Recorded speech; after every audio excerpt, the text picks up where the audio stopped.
All right, man. He's asking you another question. Africa, your second round starts now, man.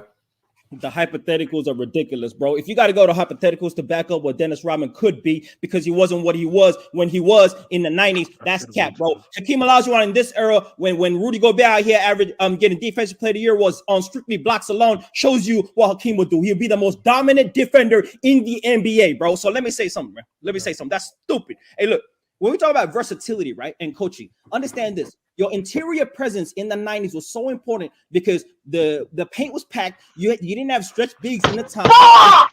You had play. What's up, Mac Def? What's up with Mac Def, man? I'm frying you that bad, man. You screaming out loud. Look.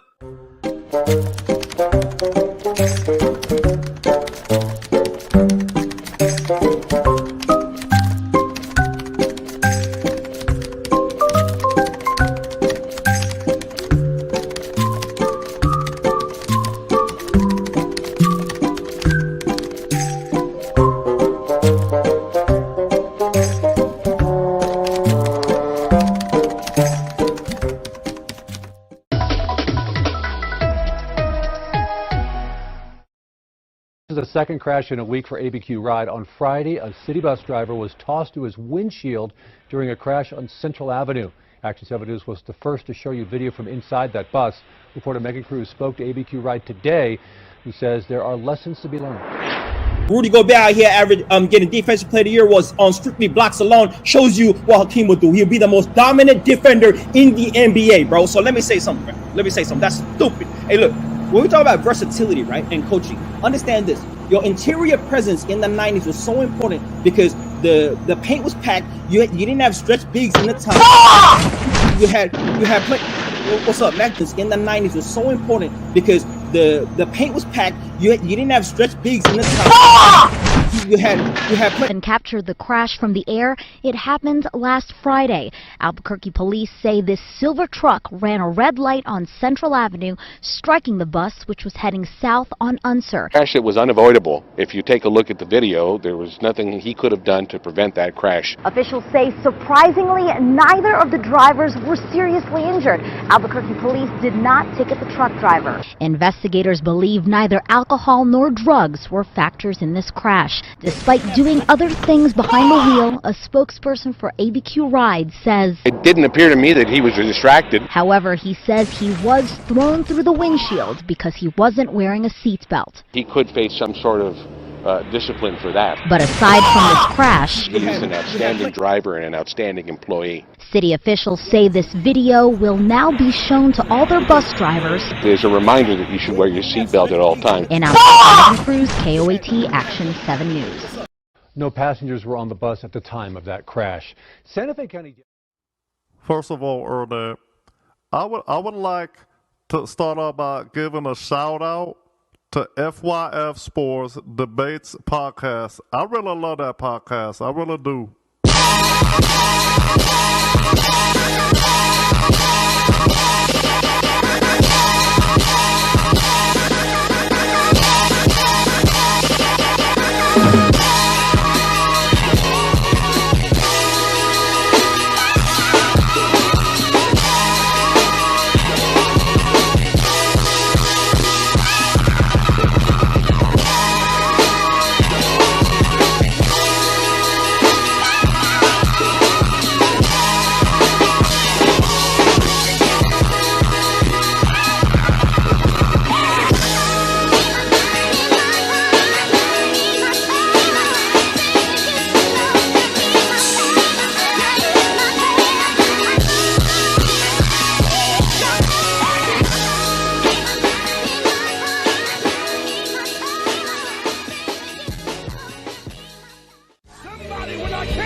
Above names, worthy of all his praise, that still ain't enough, yeah.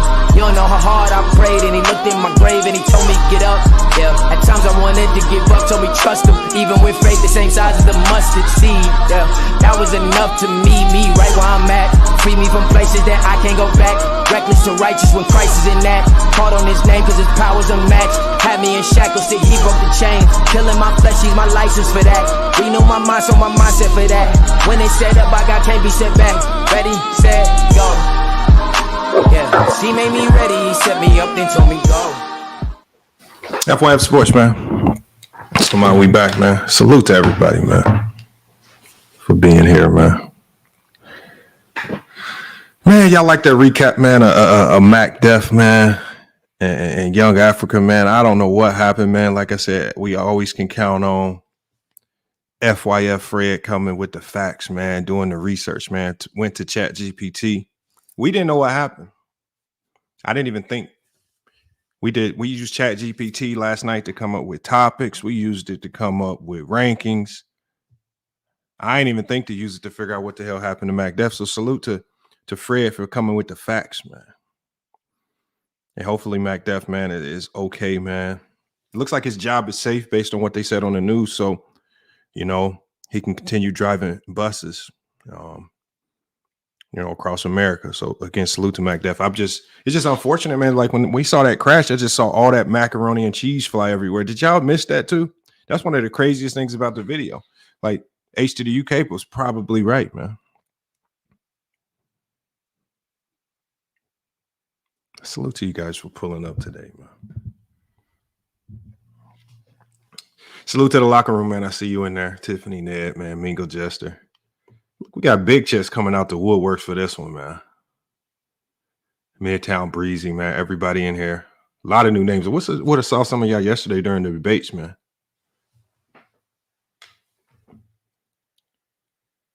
Philip Reinhart, day one supporter. We got Ken says Isaiah Thomas could still be a top 30 player in today's NBA. Okay.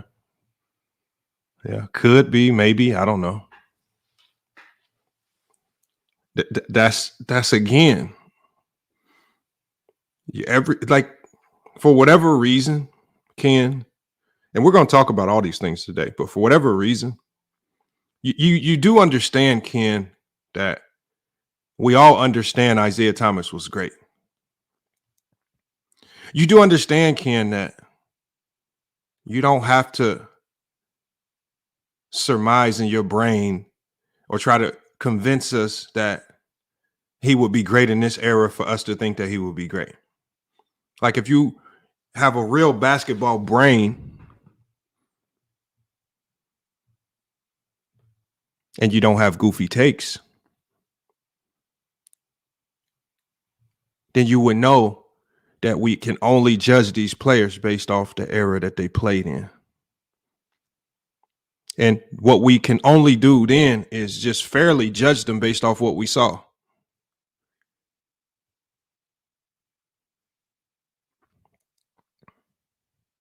Nah, I know, Tank, but we address the, because some people like Ken just don't understand. Because if Ken has been on PC, and that means he's probably been hanging around a lot of people with some flawed logic. We correct the logic. And a lot of people, they don't like or understand the process in which we go about correcting the logic. A lot of people get offended. Some people don't even bother to listen or hear it out. And so then that leads people to be extremely misinformed. We always talk about research purposes only over here on FYF Sports Show, right? Whenever I make videos going at somebody, what do I always do? I always do significant amount of research to support everything that I say. It's strange that when it comes to my basketball takes, why does nobody do significant amount of research before they start addressing my takes? People, well, not everybody, because a lot of you guys over here have common sense. We'll just refer to the goofies who refer to my takes by looking at thumbnails as opposed to looking at what the content is. We can all admit that a lot of my titles and thumbnails are clickbait, but a lot of the takes are irrefutable.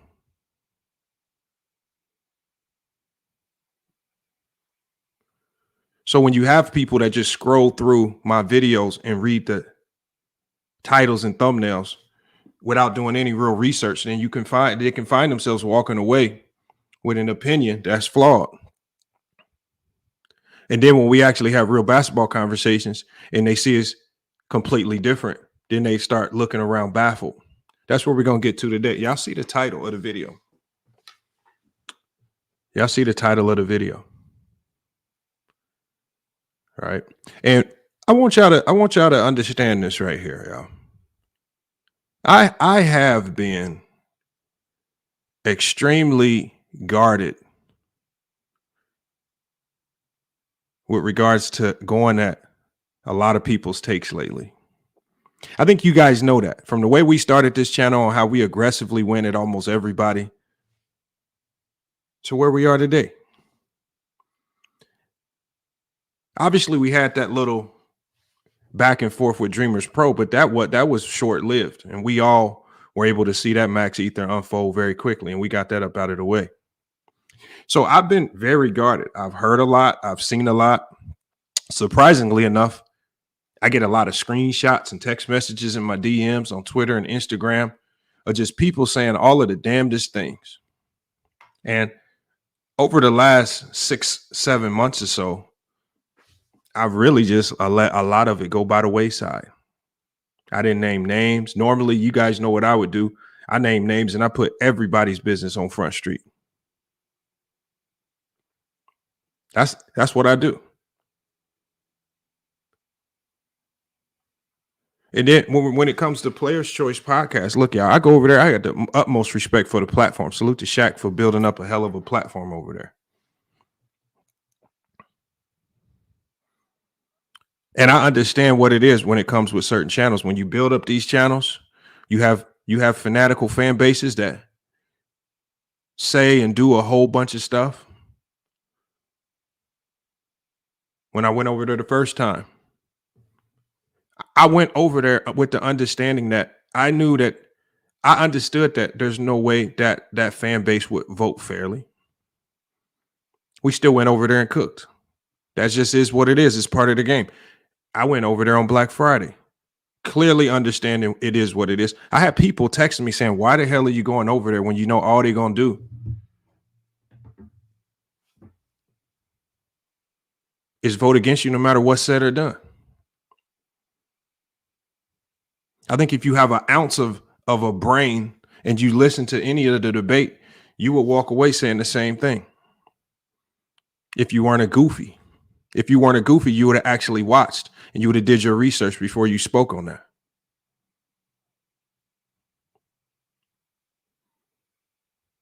But see, there's a lot of people that just, again, they just like to side with sides. Like we come over here, the Ticket came over here and won a debate. That tells you a lot about this platform. That should tell you a lot about y'all. Ticket came over here and won a debate. Chill even came over here and won a debate. Ain't no biases for the majority part over here. That's what we worked on nipping that in the bud from day one. Have we had some controversial decisions? Yes. But for the most part, anybody, the locker room, this guy came in the chats week after week after week after week over here. People would kill this man in the chat, on the panel, came over here, won a debate against Young Africa. That should tell you about how we vote. Wavy, if you feel I got cooked, that's fine. You're supposed to feel that way. You're supposed to feel that way. If you're a member to that channel and you up there on everything, you're supposed to feel that way. I don't expect a lot of y'all to come with logic and common sense, an understanding about how basketball is really supposed to be digested. I don't expect you to have that. That's one thing that y'all have shown me.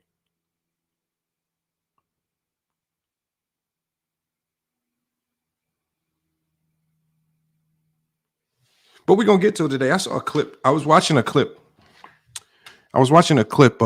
yesterday. It was a clip of a Black Friday recap video. And I heard a statement that really kind of said a lot, man. And what it did was this statement really put a lot of the stuff that I've been hearing behind the scenes. It really just kind of brought it all full circle. And so now it really makes even more sense than it did before. And so, like I said, I'm gonna let y'all decide. By the end of this video, and I'm gonna play this clip. I'm gonna let you guys see this clip. By the end of this video, remember, y'all the ones helped me get to 100K subscribers. Y'all helped me get here. Y'all the ones that like the content, watch the content. So by the end of this video, it's gonna be y'all decision on whether I address this topic in this situation further as Labatt Man Lane, or do I just address it as FYF Sports? I'm gonna let y'all decide. I took offense to it. Now, look, if I'm overreacting, if I misunderstood this, then I'm sure that you guys will let me know. But I took offense to it. And like I say, it goes to show, man, I take research purposes. I've been saying that since day one of this show. Research purposes only. I try not to speak on situations that I have not fully researched. And I will never take anybody's word for it. That's one of the biggest ways to get ether. How many times have we seen people like Pootie in the chat? We got on Pootie multiple times. What do we say about Pootie? Pootie, you need to stop running around repeating everything you hear from Carcino, Ticket TV, and Dreamers Pro. We tell Pootie time and time again, Pootie, just have your own original organic take, whether it's good or bad, but don't be regurgitating other people's takes. Research purposes only. Just do your own thing. Necessary. It normally don't matter, but look, I'm gonna get to this video. It's short. It's not even long. It's not even very long, but I think it says a lot. To me, it says a lot because you can say a lot in a few words, and I think this said a lot in a few words. I'm gonna let you guys hear it out, man.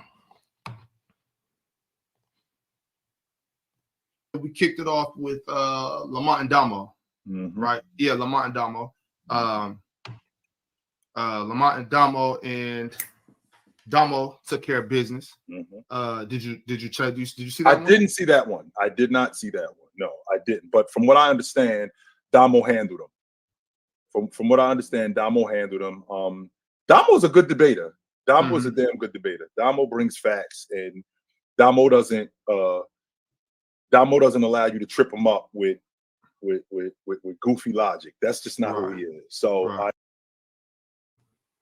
Domo don't allow you to trip him up with goofy logic. I would really love to know what the goofy logic is. I want to know, because it's like I say, it's a lot of people that have opinions on my takes. And I know a lot of people have opinions on my takes because I see a ton of people coming in here saying stupidity. Lamont, you got Hakeem Olajuwon. You got Pippen ranked over Hakeem Olajuwon. No, that's you just reading thumbnails. And because you're too stupid to press play, you run with what you read on the thumbnail or a video title. I would really love to know what these goofy takes are. Coming from somebody that didn't hear a word of the debate. I heard Domo took care of business. No, what you heard was you heard the chat and some imaginary voters took care of business. What you heard was you saw a chat consistently spamming, we're gonna vote for Domo no matter what. What we heard was we heard them say it was a 3-0 sweep in the first round, and then mysteriously at the end of the debate, the first round wasn't 3-0, it was 3-1. Like, that's something you can mess up. Believe that's something you can only mess up if you got imaginary voters hiding in the shadows who can't come forth and speak on why they made their decision. It's one of the reasons why when we vote up here, everybody's on the panel. Everybody speaks on their vote, and nobody hides behind any shadows, any corners. It's one of the reasons why after our debate, the whole format of the show changed and you added 4 panel voters and not 2. Odd to me how I have people voting on my debate that y'all know have riffs with me for absolutely no real reason. I don't know. But Wavy, if you think I'm crying, Wavy, then hit the link, Wavy. This is only for Wavy. See, Wavy, what we do here is we allow you to come up on the panel and express yourself, Wavy. So if I'm crying, then you need to come up here and tell me. You need to tell me what's going on. Now, what's another policy over here, you guys? Moderators.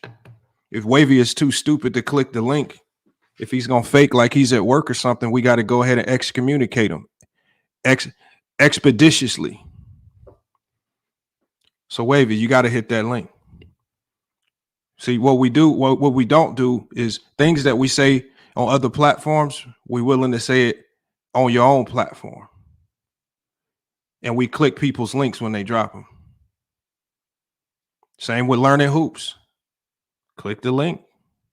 See, that's the oddest thing. That's the funniest thing about it. It be people like that. It be people like that in Big Chest. No need to come up here just yet, Big Chest. The backstage right now is only for learning hoops. It's only for Wavy. Because really, for the most part, these are the people that just run and just click the vote button, just really being fans of people. And they're really not really basketball as students of the game. They really don't study the game like that. We still waiting on Wavy to come in the backstage. We still waiting on Learning Sports or whatever his name is to come into the backstage. Learning hoops. Learning hoops. You should be able to teach me a lot. Learning hoops. Hit the link. See, and then when I invite people up to hit the link, this is what happened. I got an empty backstage. Right? When I make a video addressing somebody like Chilltown about this goofy claim, no Chilltown to be found. I just want to know what this means. I want to know what takes specifically are goofy. And we can address that right now. And we can address it right now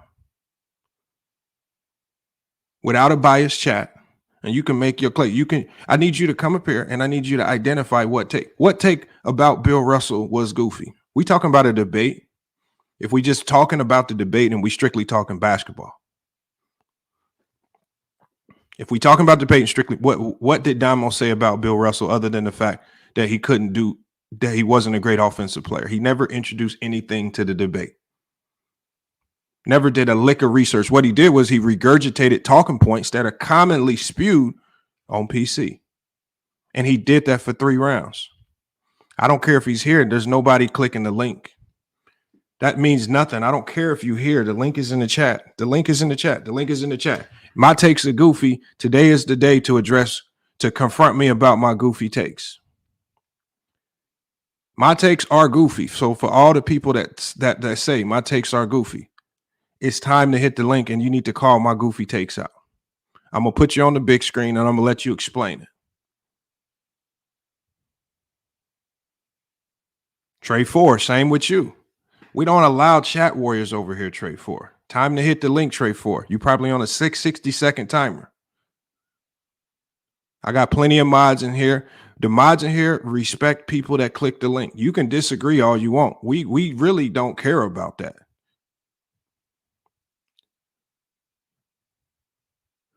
But see, again, it's just indicative of who you guys are and why the voting process is the way it is over there. The link has been dropped, Trey 4. Don't play stupid. See, now you playing stupid. See, this is what happens. Y'all play stupid. Y'all play dumb. Y'all talk about the link ain't there. Then when we get to dropping the link multiple times, then y'all get to talking about y'all at work. Y'all mopping the floors. Y'all cleaning toilets. No, it ain't no Lamont versus Chill because remember, my takes are goofy. Now, again, what I can do is I can go deep into my bag and then I can start examining all y'all takes. And I'm sure I can find some takes that I can pick apart and I can make y'all look goofy. But see, every time I get to picking apart takes, y'all know exactly what happens. Every time I get to making videos, every time I get to picking apart people's take, what happens? People start getting caught up in their feelings. They keep running over here talking about you clout chasing. Then they get to making up imaginary fake beefs in their brain. Why you think Elder don't like me no more?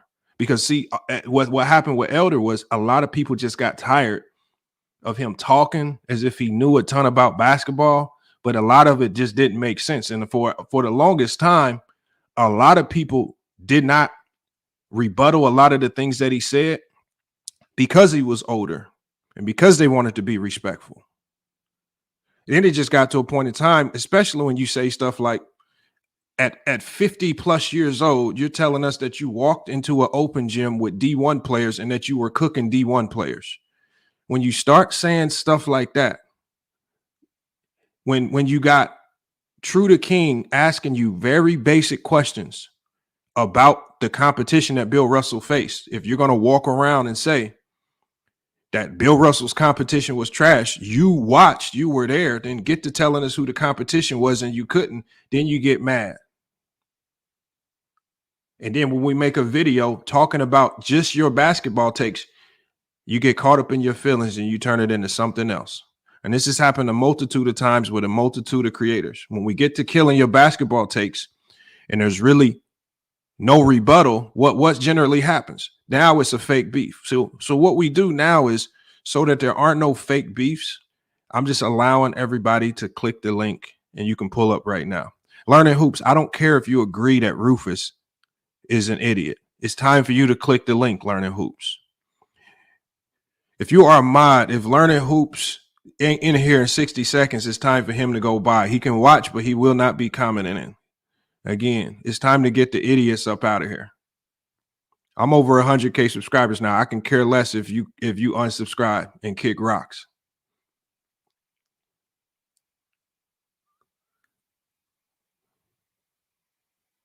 That's all. Y'all got to stop coming over here acting like, yeah, this is just a chat. No, this ain't a safe haven where you can just spam stuff in the chat and there ain't no repercussions that you got to come up here and address the things that you say, especially if it's about basketball. But we see Learning Hoops. How's your name Learning Hoops, but you don't want to talk hoops? That's all I'm up here to do is talking. I'm just talking basketball. We had Trey in the chat. I'm just up here talking basketball.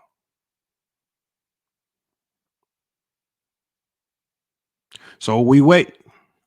We've been up at 28 minutes, going on 30 minutes, and nobody's clicked the link because I'm just interested in what the goofy takes are. Because at the end of the day, I already know what they are. Because again, because y'all deal with a lot of two-faced weirdos, I get screenshots and all of this stuff about everything that's said.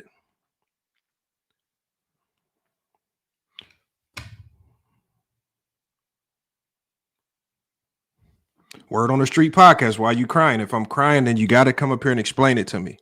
Remember Word on the Street podcast. I'm a goofy. Click the link, Word on the Street podcast. See, we waiting on you. You come in here. Everybody say that. Everybody say that. But when I say, all you got to do is click the link and you can explain it to me. Actually, if you click the link, I'll explain it to you. And we can have that conversation. But see, what do we know for certain about Word on the Street podcast? The man has a podcast, but will not click the link and join another podcast to talk basketball. Is that the type of basketball talk y'all do? Word on the Street podcast? Is that what y'all do over there?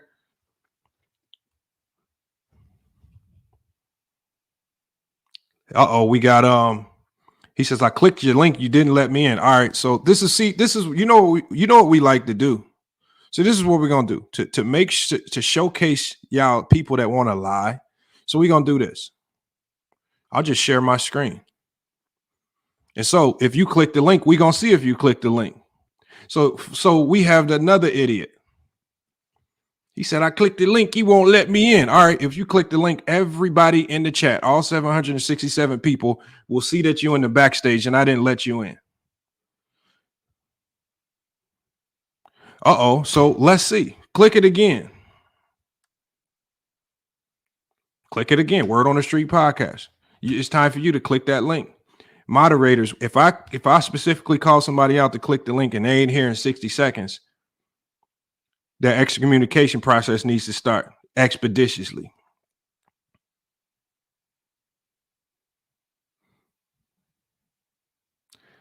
See, this is how we know. This is how we know who really can talk basketball. And the one thing y'all know about me is I'm not Ticket. I'm not some of these other dudes that's gonna talk about your mama and all that silly stuff. We're gonna talk basketball. Well, there's one gone.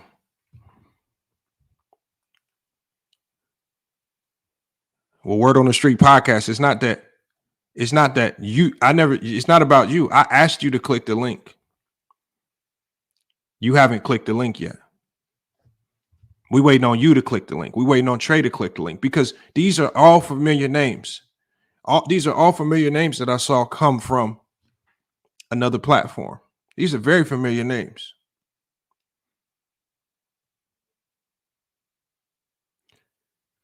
See, when it's time to talk basketball, now nobody want to talk basketball. Hey, look, I'm fine. If y'all feel I lost the debate, Peso McFly, that's not an issue. But debates get won and lost every day over here. Do you know this is a debate channel, McFly? We've had our top debaters over here take L's and bounce back.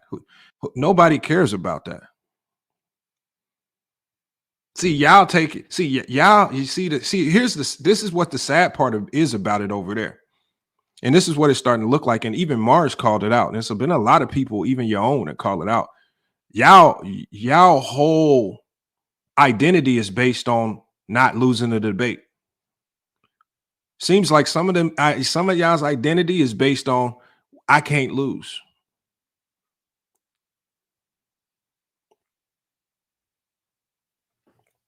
Now the link don't work. How the link don't work, but True to King just popped up in the chat. How the link don't work. How the link don't work, but Big Chest was back just in the chat. True to King just popped up in the chat. Everybody saw it. See, I'm doing this, y'all, to show y'all. I'm doing this. We got Akamo Mikey's Burners. He says, yeah, Lamont. I think he was speaking in general. I don't care if he's speaking in general. I took it the way I took it. I took it the way I took it. So it is what it is. Hold on, we got some people in the chat. Hold on, we got Mr. Slashblade in here. Hold on, we got Good Guy Season. I don't know if he was somebody from the chat, but Good Guy Season, what's good? Not much, man. Can you hear me? Yes, we hear you, man. All right. So yeah, no, I had seen some of your LeBron James, Michael Jordan comparisons. I wanted to know, like, are you do you believe LeBron? Because it sounds like a lot of your posts that you post on there, that's what I really tap into. Are you like a LeBron fan over saying that LeBron is the GOAT over Jordan? No. So my community post. So let's just go full disclosure. There's an Asian lady in India that does my community posts. Okay. So all of these community posts that you guys get high and low over, 95% of them, it's just somebody who specializes in marketing and knows how to irritate the shit out of most of y'all. Got you. My videos about LeBron and Jordan debate are very clear. Okay. I've always said that Jordan is the GOAT. Okay. So and I will not put anybody over Jordan until that said player retires. Okay. And I said the way it's looking, LeBron's resume of body of work, when he retires, he will take that mantle.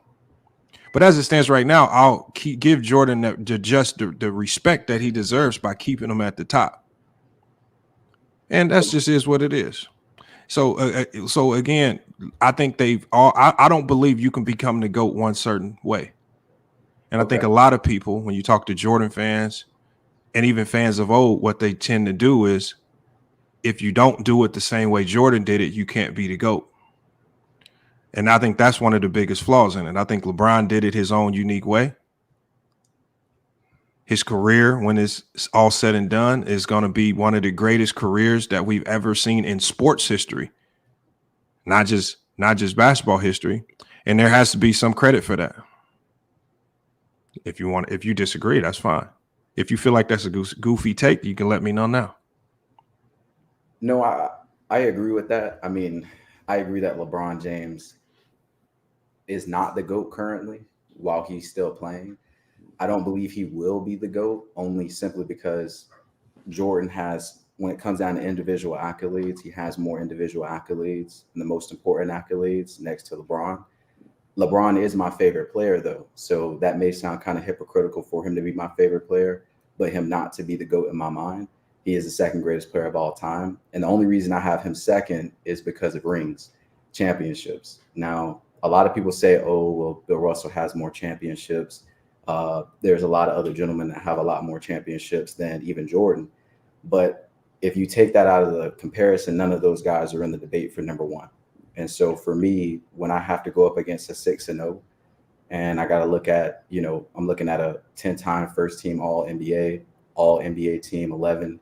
I got to get all first team 9 first teams compared to LeBron's 5, all defensive team 9 to LeBron's 6. I have to look at the individual accolades. LeBron does have the scoring champion. He is the number one scorer of all time. That does, I think, bring him in individual accolades very close to Jordan. I think it evens out the playing field because that's one of the most important awards, in my personal opinion, out of all the awards individually. But I think a team accolade like the championship is most important for the greatest player of all time. I mean, do you agree with that or do you disagree? No, I don't. So based on your logic, let's take, for example, especially if you're heavily weighing certain accolades. Let's take, for example, a guy like Bill Russell, who has 11 championships. No other player is going to touch that. He has 5 MVPs. There's only 3 players in NBA history with 5 MVPs. And then we have to start looking at some of the other accolades. When you look at finals MVPs, well, Bill Russell only has 1. Then we have to ask ourselves, the finals MVP wasn't created until 1969, his very last year in the league. Defensive Player of the Year award, he won 1 of those. Wasn't created until 1969, his very last year in the league. And then we have to look to why he is a 5-time MVP, but he only has 3 first-team All-NBA selections. But then when you do a deep dive in that, David Stern, rest in peace to David Stern, former commissioner of the NBA, what did he say about that? He wrote a thesis paper about this specifically. He says that the NBA discovered that a lot of the sports writers on the East Coast who were extremely racist were intentionally voting other players ahead of Bill Russell. And he didn't start making the first All-NBA team until they expanded the voting process into Canada. And the Canadian voters started using their brain. And they said, yeah, this guy is first team All-NBA. Because not only because we see this, but because the players also saying he's the MVP of the league. And he's winning all the championships. And whenever he doesn't play, when we look back to 1963, when he missed a game due to injury versus the Lakers, what did John Condola say? The Lakers ain't shit without Bill Russell. We don't fear them without Bill Russell. So now we have to start putting in the context of his dominance. So the thing is, if I'm going to heavily weigh accolades, how do you put that into context? Because Bill Russell missed out on a shit ton of accolades that just didn't exist. And so with LeBron James, for example, let's say he plays for the next 3 years and he wins 3 in-season tournament championships in a row, something that wasn't afforded to Jordan. Do we then penalize Jordan and usurp LeBron ahead of Jordan and say, he has 3 in-season tournament championships, and let's say he wins, because he's leading the league in fourth quarter points, let's say he wins 2 clutch player of the year awards, accolades that Jordan couldn't get. Mm-hmm. So then, because the accolades weren't accessible to Jordan, do we punish Jordan and say, you know what, LeBron's the GOAT now because he has all of these additional accolades? Is that what we do? Or do we look at their careers, what they did against their own competition, and just weigh that based on what the league was at that time? And when we look at Jordan, even though I feel the 90s is one of the weakest eras of all time competition-wise, I don't punish Jordan for something he couldn't control.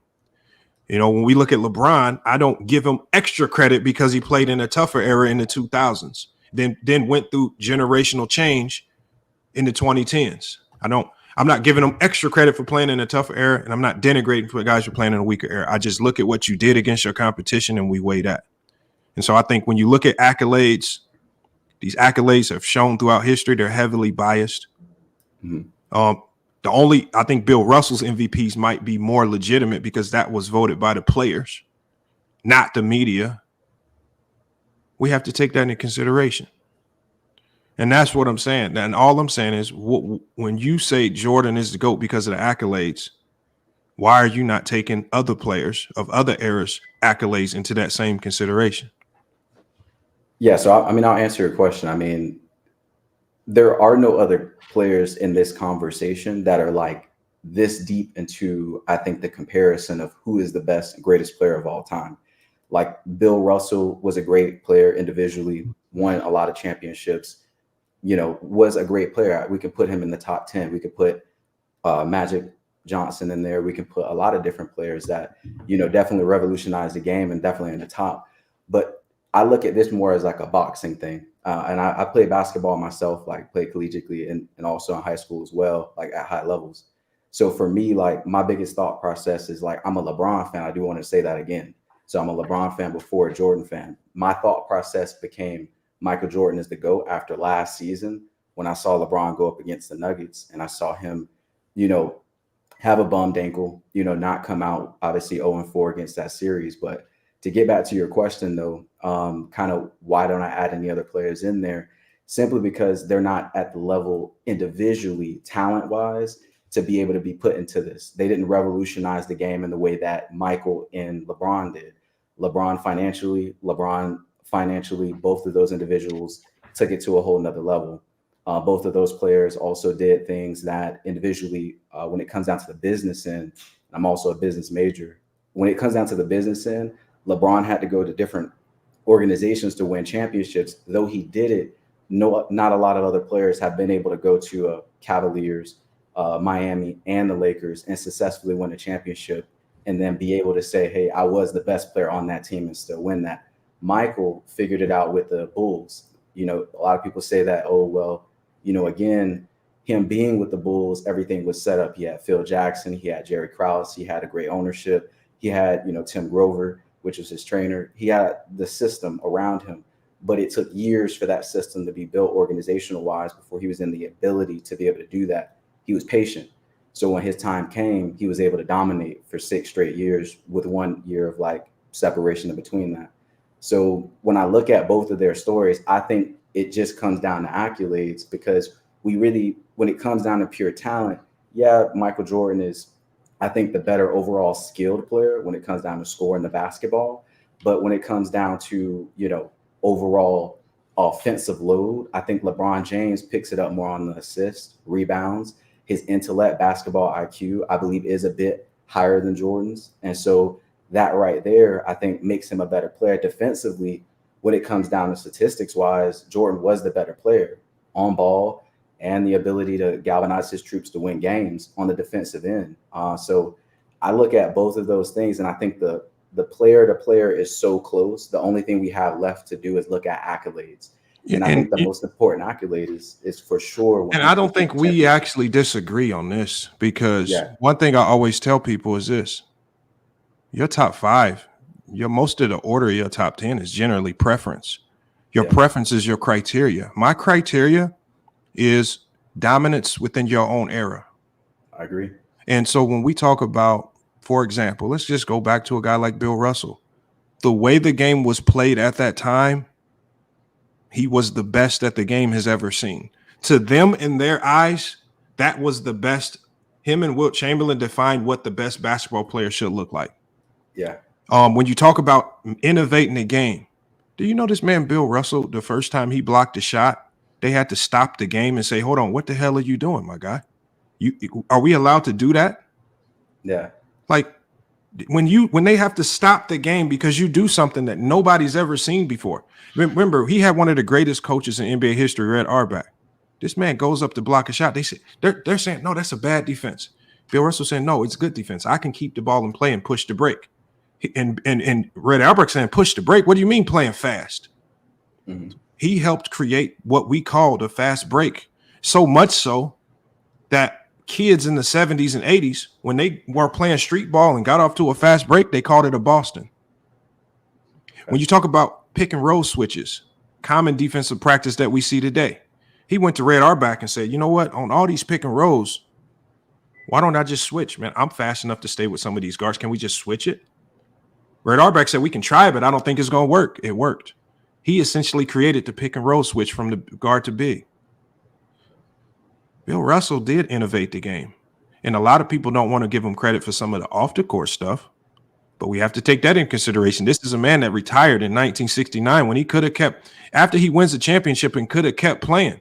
He retired, surprised everybody, including Red Auerbach. Do you feel that you're moving the goalpost though a little bit? Because I mean, like, no, I'm just saying, all I'm saying is if we say that Bill Russell didn't have as much of an impact on the game in totality. I never said that. But so what I'm saying is, just like LeBron impacted the game, I can name a lot of things. Like you said, LeBron financially did a lot of things with the player mobility. LeBron played a big role in that. But when I look to the changes in the game that Bill Russell made, I can point to a ton of those myself. So it's not like he doesn't have any. And that's where I say when it gets to the top, when I come to the debate with LeBron or even Jordan, I said, as long as you got these guys in your top 5, I don't care what the order is, because your order is just preference. Your order is just your criteria. My criteria relies on dominance in your era. Your criteria might weigh other things. But for the most part, I just think there are certain guys that belong in that top 5, no matter what order it is. Yeah. And even in your top 10, I think certain guys belong in that. And as we see now, I think guys like Steph Curry are entering into the fold. I think it's going to get to a point where I believe Steph Curry needs to be in everybody's top 10. Right now, that's a decision that a lot of people are really fighting against, because when you put a new guy in that top 10, you have to kick somebody out.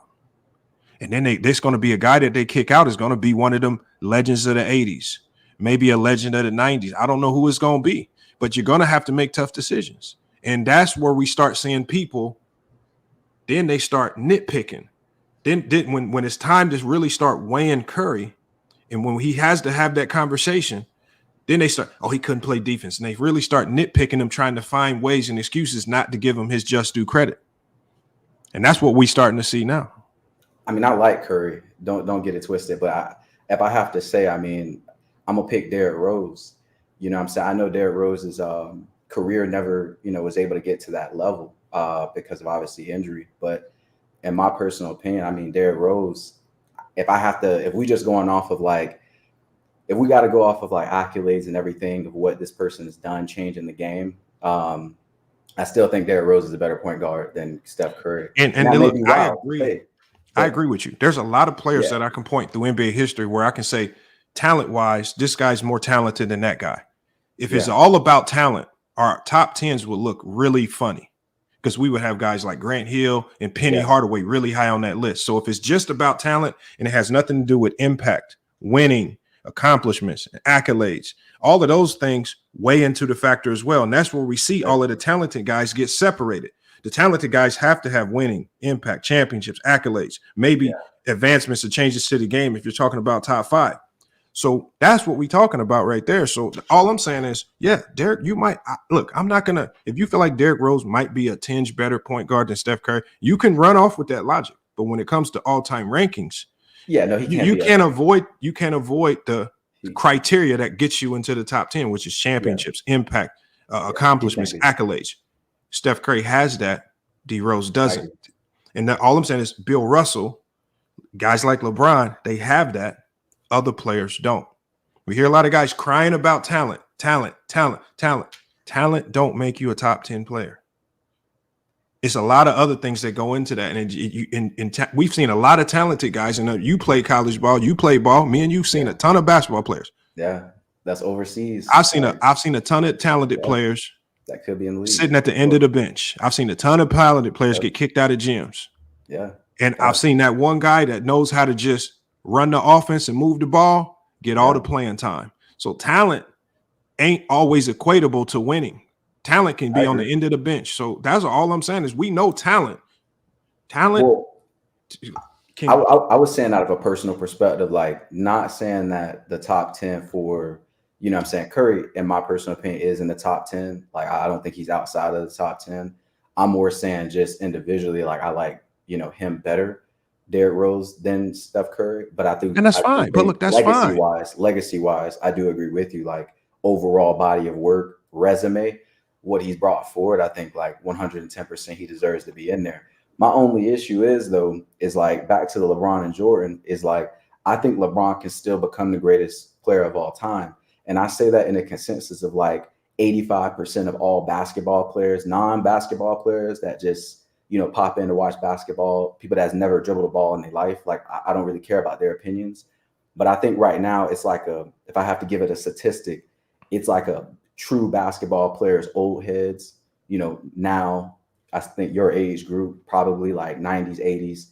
And then the new day, I think it's like it's really like a 65-40, 60-40 split Jordan over LeBron. And so I think the only way that LeBron can really flip this, because I am a LeBron fan, is he has to get more rings. And whether it's him as a second player, or him as the first option, I think that's the only way he can set himself across Jordan. Because when you look at the accolades, I don't want to cut you off. I only want to stop you because we just had Gilbert Arenas over here. Okay. And Gilbert Arenas brought up a really good point. He was talking to another YouTuber by the name of Dreamers Pro. Okay. And he asked a very good question. When did Jordan get labeled as the GOAT? They started calling Jordan the GOAT early in the 90s after he had one championship. This is when they started calling him the GOAT, not top 10. So if the criteria to label Jordan as the GOAT only with one championship, then that's the criteria. See, what y'all have done is so people could look and see who the best player was and his impact on the game. They said, you're the GOAT, one championship. So is that the standard? So why does LeBron need to keep adding championship after championship after championship after championship just to try to match Jordan's number when Jordan didn't have to match Kareem's championships? He didn't have to match Bill Russell's championships. He didn't have to match nobody else's he didn't even have to match Wilt Chamberlain's championships to be labeled the GOAT. He got labeled the GOAT off one championship. So why does LeBron need to chase all these championships, which are it's not as much controllable by the player? Why does he have to get these championships to be the GOAT? Why can't we just judge him off his body of work? Why is it only championships? So, I mean, I can only speak for myself, but because the race is so close, no one in history has ever came this close. And obviously it's only been, let's say 20, 30 years since we can say from when the gentleman said that Jordan became the GOAT. But because the race is so close, rings is the only thing left that an individual has a great enough impact to influence a team to win. So just like you said, Bill Russell, just like you said, Steph Curry, these individuals were great enough in the most important moments to influence their teams to win. Even though it is a team accolade, an individual person has the ability to dominate in the ends of a game, to pull and will their team to a win that leads them to the championship. And so for LeBron, obviously he's 4-10 in that aspect, but he does have the ability, 4-6, apologies. He does have the ability to win enough championships to say, hey, look, man, like I figured it out without a organization he went to a small market. Jordan went to a larger market in Chicago, Illinois. He figured it out over this, large span of time. But if Jordan figures it out, if LeBron figures it out in the aspect of organization wise to finish up these last couple championships that he needs to make. And I think if he gets 2 to 3 championships, that ends this debate for me personally. And I think for a lot of the old heads, middle people and other people. And again, that still is going to put you back in that revolving circle. If it's about the championships and that, along with all the accolades and accomplishments, then why isn't Bill Russell the GOAT? That's the problem, because it's like we were never going to see anybody win like Bill Russell. And then when I did my research, but when we did our research, so when we did, that's not moving our research because we're talking about championships.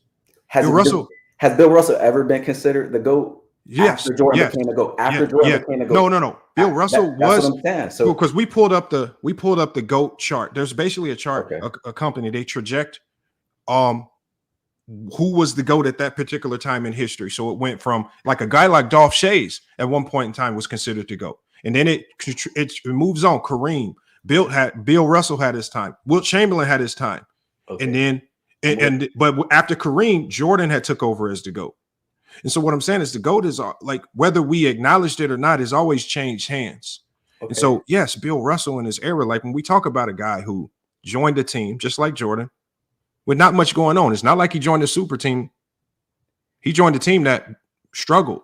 But we're bringing up a guy that is not a part of the conversation. Hold on. He's not a part of he's not a part of the conversation because you've in your mind. I have not. But the consensus. Okay, no, hold on. Who's the consensus? Go ahead. Is the consensus other people telling you that, or is the consensus your research and you comparing your criteria and using it fairly with every single player? Does your criteria, whatever your criteria is, if we put your criteria right here, we write it on the screen.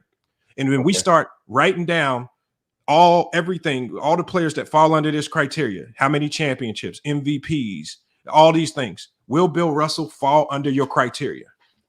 So I'm not putting anyone else into this criteria outside. No, you can laugh about it, but I'm going to make complete sense with this. What I'm about to explain to you, I'm going to make complete sense. So Bill Russell, Kareem Abdul, they may have all these other accolades that may put them in the talk for this conversation, but they're not in this conversation. If we were to box, so 6 MVPs from Kareem, six championships. If we were to box, if this is Gervonta Davis and you Ryan Garcia, we could switch it around. You're Gervonta Davis and I'm Ryan Garcia. We're supposed to be the ones going for the title of this fight. There is no one else coming into this fight. It's a lot of people. Hold on, but why are you saying? But why have you concluded that no one else is in the fight? Because no one else is talking about other players right now, other than that right there. Remember, research purposes only should be one of the biggest indicators. Why is nobody else talking about it? And you got to remember, who are the majority of the main voices talking basketball right now? 90s fans. 90s fans are the primary voice right now. They are pushing the agenda that Jordan is the GOAT, and you have to have 6 championships to be the GOAT. And what they're doing is they're trying to convince you that nobody else can be in this conversation if they don't get 6 championships. And then what they even do further than that is they try to convince you that a guy in Bill Russell, his 6 championships mean nothing because they try to denigrate the competition. I love basketball. Genuinely. I think you love basketball as well. I know you love basketball as well. What I'm saying to you is that you cannot put anyone else in this conversation. If I'm going to war with you, if me and you are playing one-on-one, and we're saying, hey, at the end of this game, I'm going to be the greatest player, whoever win this game. I can't say, oh, well, the other guy right here. Did you even give Bill Russell any consideration? Did you look at his resume? No, I've seen his resume. He has 11. Okay, why did based on his resume, his level of competition wasn't there. His talent overall, no, I'm just being real with you. His level, he was playing like 5 foot. I'm talking about guys that was working part-time jobs. Hold on, let me ask you this question. Do you know the NBA? Yes, I know a lot. Do you know the average height of the center in the NBA in the 60s was 6'11"? The average height of the NBA centers from the 60s was one of the tallest eras in NBA basketball. Yet you've been convinced somehow that he's going against these short guards. Also in the 60s, though, it was a lot less teams. That was before the expansion happened. So yeah, but realistically, you're right. A lot less teams, but more teams had congested Hall of Famers. So when you're saying there was more guys 6'11" or taller, there was less teams. So realistically, there's going to be considered more guys that are taller. Because we're going off averages, though, the average height. And then also, we can go off competition. So by your logic, if it was because Bill Russell had all of the talent, in 1969, Bill Russell's team was injured. Bill Russell himself was injured. And Bill Russell, for one of the first times, went up against a super team. Wilt, Jerry West, and Elgin Baylor. Heavy underdogs. How was he able to push through and still win that against another super team? See, and that's the trick bag for you, because we've seen him do it. Because we see so many times in this era, even when you talk about Steph, we can talk about LeBron. Steph has had some really good teams. They've been favored to win the championships, and then they slipped up and had a slip-up moment and lost. They've been underdogs, and then they came through. But Bill Russell had no hiccups. He had 0 hiccups. He didn't, out of all the stuff with people not letting them eat at restaurants, people putting raccoons in his hotels, people not letting them sleep in hotels. He had every excuse in the world to have a hiccup in the NBA Finals. He had 0 mistakes in the finals. He has 10-0 in Game 7s. He never made a mistake when it mattered most. How do these things don't matter? I'm not saying these things don't matter. That's not what I'm saying at all. All of those things do matter because guess what? That led the way for Kareem. That led the way for Magic. That led the way for a lot of the African-American players. But after Bill Russell, there would be no LeBron. There would be no Jordan. There would be none of these players without the pave work that he set behind. That's just being real. So I don't discount what he's saying. What I'm saying is he's not in this conversation. We got to get back to LeBron and Jordan. But he's not in this. He won't ever be in this. The only answer that I want these are the 1 and 2. The only answer that I want is who convinced you that he's not in the conversation, or what logic convinced you that because for me to remove a player from a conversation, I have to have some type of sound basketball logic that makes me do it, not because somebody else told me that. No, for sure, I could definitely give you that. So like when I look at Bill Russell's game and I really break down his game, I watched some footage. My coaches in high school, they had us watch a little bit of it. And when I really look at his game and understand like what he offered to the game, I think he was like a prototypical big. Skill wise, I don't think he really developed the footwork necessarily that Hakeem Olajuwon, even today Joel Embiid, he never got to that level of his game, obviously because he was before that time. So that was something that, obviously he had to, it just never happened. He was a great overall player in his time and decade. But when I look at his level of competition, it just doesn't amount to a Michael Jordan with the hand check rule, though he still did have the hand check rule. The hand check rule in that time was a lot different. It was a lot different. LeBron James ain't really going through that. So I have to take that into a large counterpart because, again, you had guys literally like Shaquille O'Neal. You had guys he's going up against that are physical specimens, that physically can move a man and test his will. So for me, when I look at just the overall level of competition, his skill gap, though he did put up amazing numbers, his skill gap did not match overall the talent around him. And it was because he didn't need to have that skill. Like Shaquille O'Neal, he didn't have to have a lot of the skill that Hakeem, Joel, Jokic would have nowadays because, again, like at that time, he could truly dominate with just his physicality. And that's how I think realistically, I think Bill Russell was. He was just physically better than everyone at that time. So physical specimen and Wilt Chamberlain, extremely skilled Wilt Chamberlain, how come he didn't have the same results as a Bill Russell, even though he had super teams in that era as well? Organization. That was before, Bus obviously got over to that, organization. So realistically, but they had super teams. But they had super teams. Oh no, they had super teams, but again, that was before Bus had got there. So organization-wise, there was a different coach there. There was a different, training staff. So that does play a large factor. Business. So are you saying John Condola, the coach of the Lakers, when he said the number one reason why they kept losing to the Celtics was because of Bill Russell? Are you saying he was wrong? It was the Laker organization, not Bill Russell, just completely dominating them and shutting Wilt down. Remember, Wilt had some of the biggest playoff drop-offs from his numbers in NBA history. When you're talking about great players, that could be due in part to one of the best defensive players of all time locking you up. I'm a business and he was skilled. That he gives you all the skill and all the flash and all the frill. I'm a business major, so if I'm being real with you, I'm gonna say like 110%. I'm cut from the same cloth as Jerry Krause. I think championships are won by organizations, and I want to say this, but they're not won by players. Because if you have to be real with me, like an organization is gonna put them pieces in place to win a championship. LeBron, for a long period of time, did not win championships because of his organization, not because of his individual talent. So are you're making the claim that the Lakers were a bad organization? Before Jerry Buss got there, hell yeah, 110%. So, and they had Wilt Chamberlain, Jerry West, and Elgin Baylor. They won one championship. They won one championship. Oh, when they faced Bill Russell in 1969, and Bill Russell didn't have a super team, but they did. See, this is what I mean by they had a hiccup. Look, that was a great team the Lakers had, but they had a hiccup. They lost to a underdog Boston Celtic team. Bill Russell throughout his whole career had zero hiccups. But, we can get off that. Like I said, we're not going to kill that beat too. Like I said, it's just funny to me how we eliminate guys from the conversation, but we don't have. But and then also you compared Bill Russell's skill to this era's skill. And so my last question with you is, 40 years from now, when you are going to be much older, 40 years from now, the skill gap from today, it's gonna be a lot different. So what I'm saying is, so 40 years from now, because the skills gap is going to have expanded so much farther from Michael Jordan, is that going to be the reason why Jordan is no longer the GOAT? No.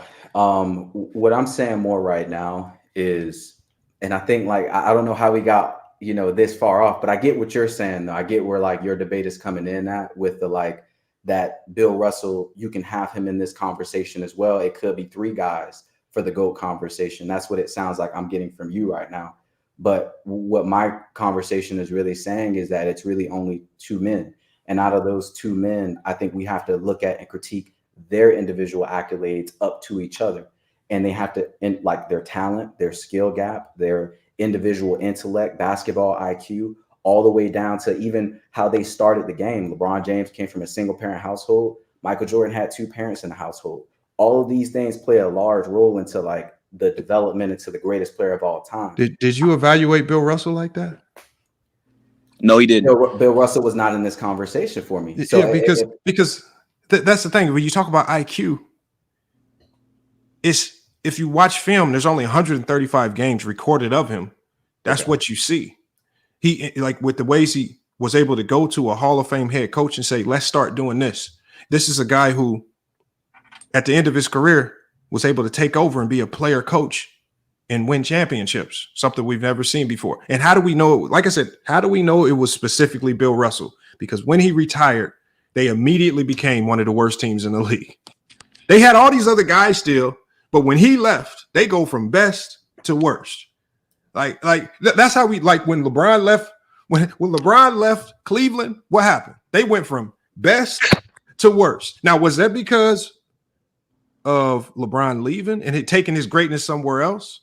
Or was that just because, I don't know, maybe it was an organization. I don't know. What was it? Why do you think there was such, whenever there's a huge drop off, like when Bill Russell left the Celtics or when LeBron left the Cleveland Cavaliers, that generally is a huge drop off because of what? Yeah, for certain players, usually when they leave, like, it depends on the player. But when certain players leave, it's a player thing. Like, the players are just that great overall that they cover up a lot of the team in itself. They make up for a lot of the team's success. So when that one chess piece leaves and goes to another board, that board has to reset completely. That's the unfortunate thing with a lot of these teams. We see a lot of these teams still recovering from players that left, 10, 15 years ago. So yeah, I agree with you on that. That does show a large portion of how great he is. I agree. And that's why I say the top 5 is preference, because there are going to be people, I agree, that are going to be able to recall all of these things about Bill Russell. And in that top 5, they're going to consider some of these things. They're going to be like, you know what? We understand Bill Russell was X, Y, and Z. We understand, obviously, there's going to be a skill gap, but that's why I say I only compare these players relative to their own era. From the 90s to today, there's a humongous skill gap. We're not punishing Jordan because of the skill gap. We're not punishing Jordan because he didn't have to guard Steph Curry. Turn around the next night, you have to then guard another. You got to guard some of the best wings in the league, a Donovan Mitchell, and you're switching up every night. You're dealing with some of the most electrifying guards in the league on every single night. So we don't punish Jordan for that. And then I just don't know why. And we don't even punish Magic and Bird for that. But when it comes to Bill Russell, we all of a sudden then tend to punish Bill Russell for that. And that's why I say top 5 is preference. We have a guy, B's, on here. He makes a strong case for Kareem to be the GOAT over Jordan. It's a strong case, but that's his preference. So I don't argue with people over the order in which they have their top 5. I just say there's a certain guys that belong in that group. We got the locker room up here. We got a few guys in the backstage. And salute, man. Look, that's a real basketball conversation, y'all. Look, salute to Good Guy Season pulling up, man. That's how you talk basketball. See, and I appreciate people that come up here. And if you see some of my takes and you confused about it, you come pull up and you address some of them concerns. And you don't regurgitate BS because you're reading thumbnails and you taking things out of context. We got Ticket on the chat. I don't even think that's the real Ticket, but we're gonna read his comment. It says, hit Chilltown directly to discuss your problems. I don't hit people directly if they don't address me directly. If somebody addresses me directly, I'll address them directly. If somebody addresses me online, I'll address them online. So again, nice try, but I don't move like that, and I don't move to anybody's tune. He said, what was it a real convo? What do you mean, was it a real convo? Was what a real convo, Lo? Yes, it was a real convo. If we just strictly talking basketball. But Legend of Winning, you're the guy that said Karl Malone is the better playmaker than John Stockton. That's insane. A Legend of Winning, what I could do is I could run with that, even though we all know you were trolling, and just say that was a goofy take, and just no, we all know you were trolling. We were joking about it, but we know you're trolling. What up, Nahari? So I know we got these debates next week, right?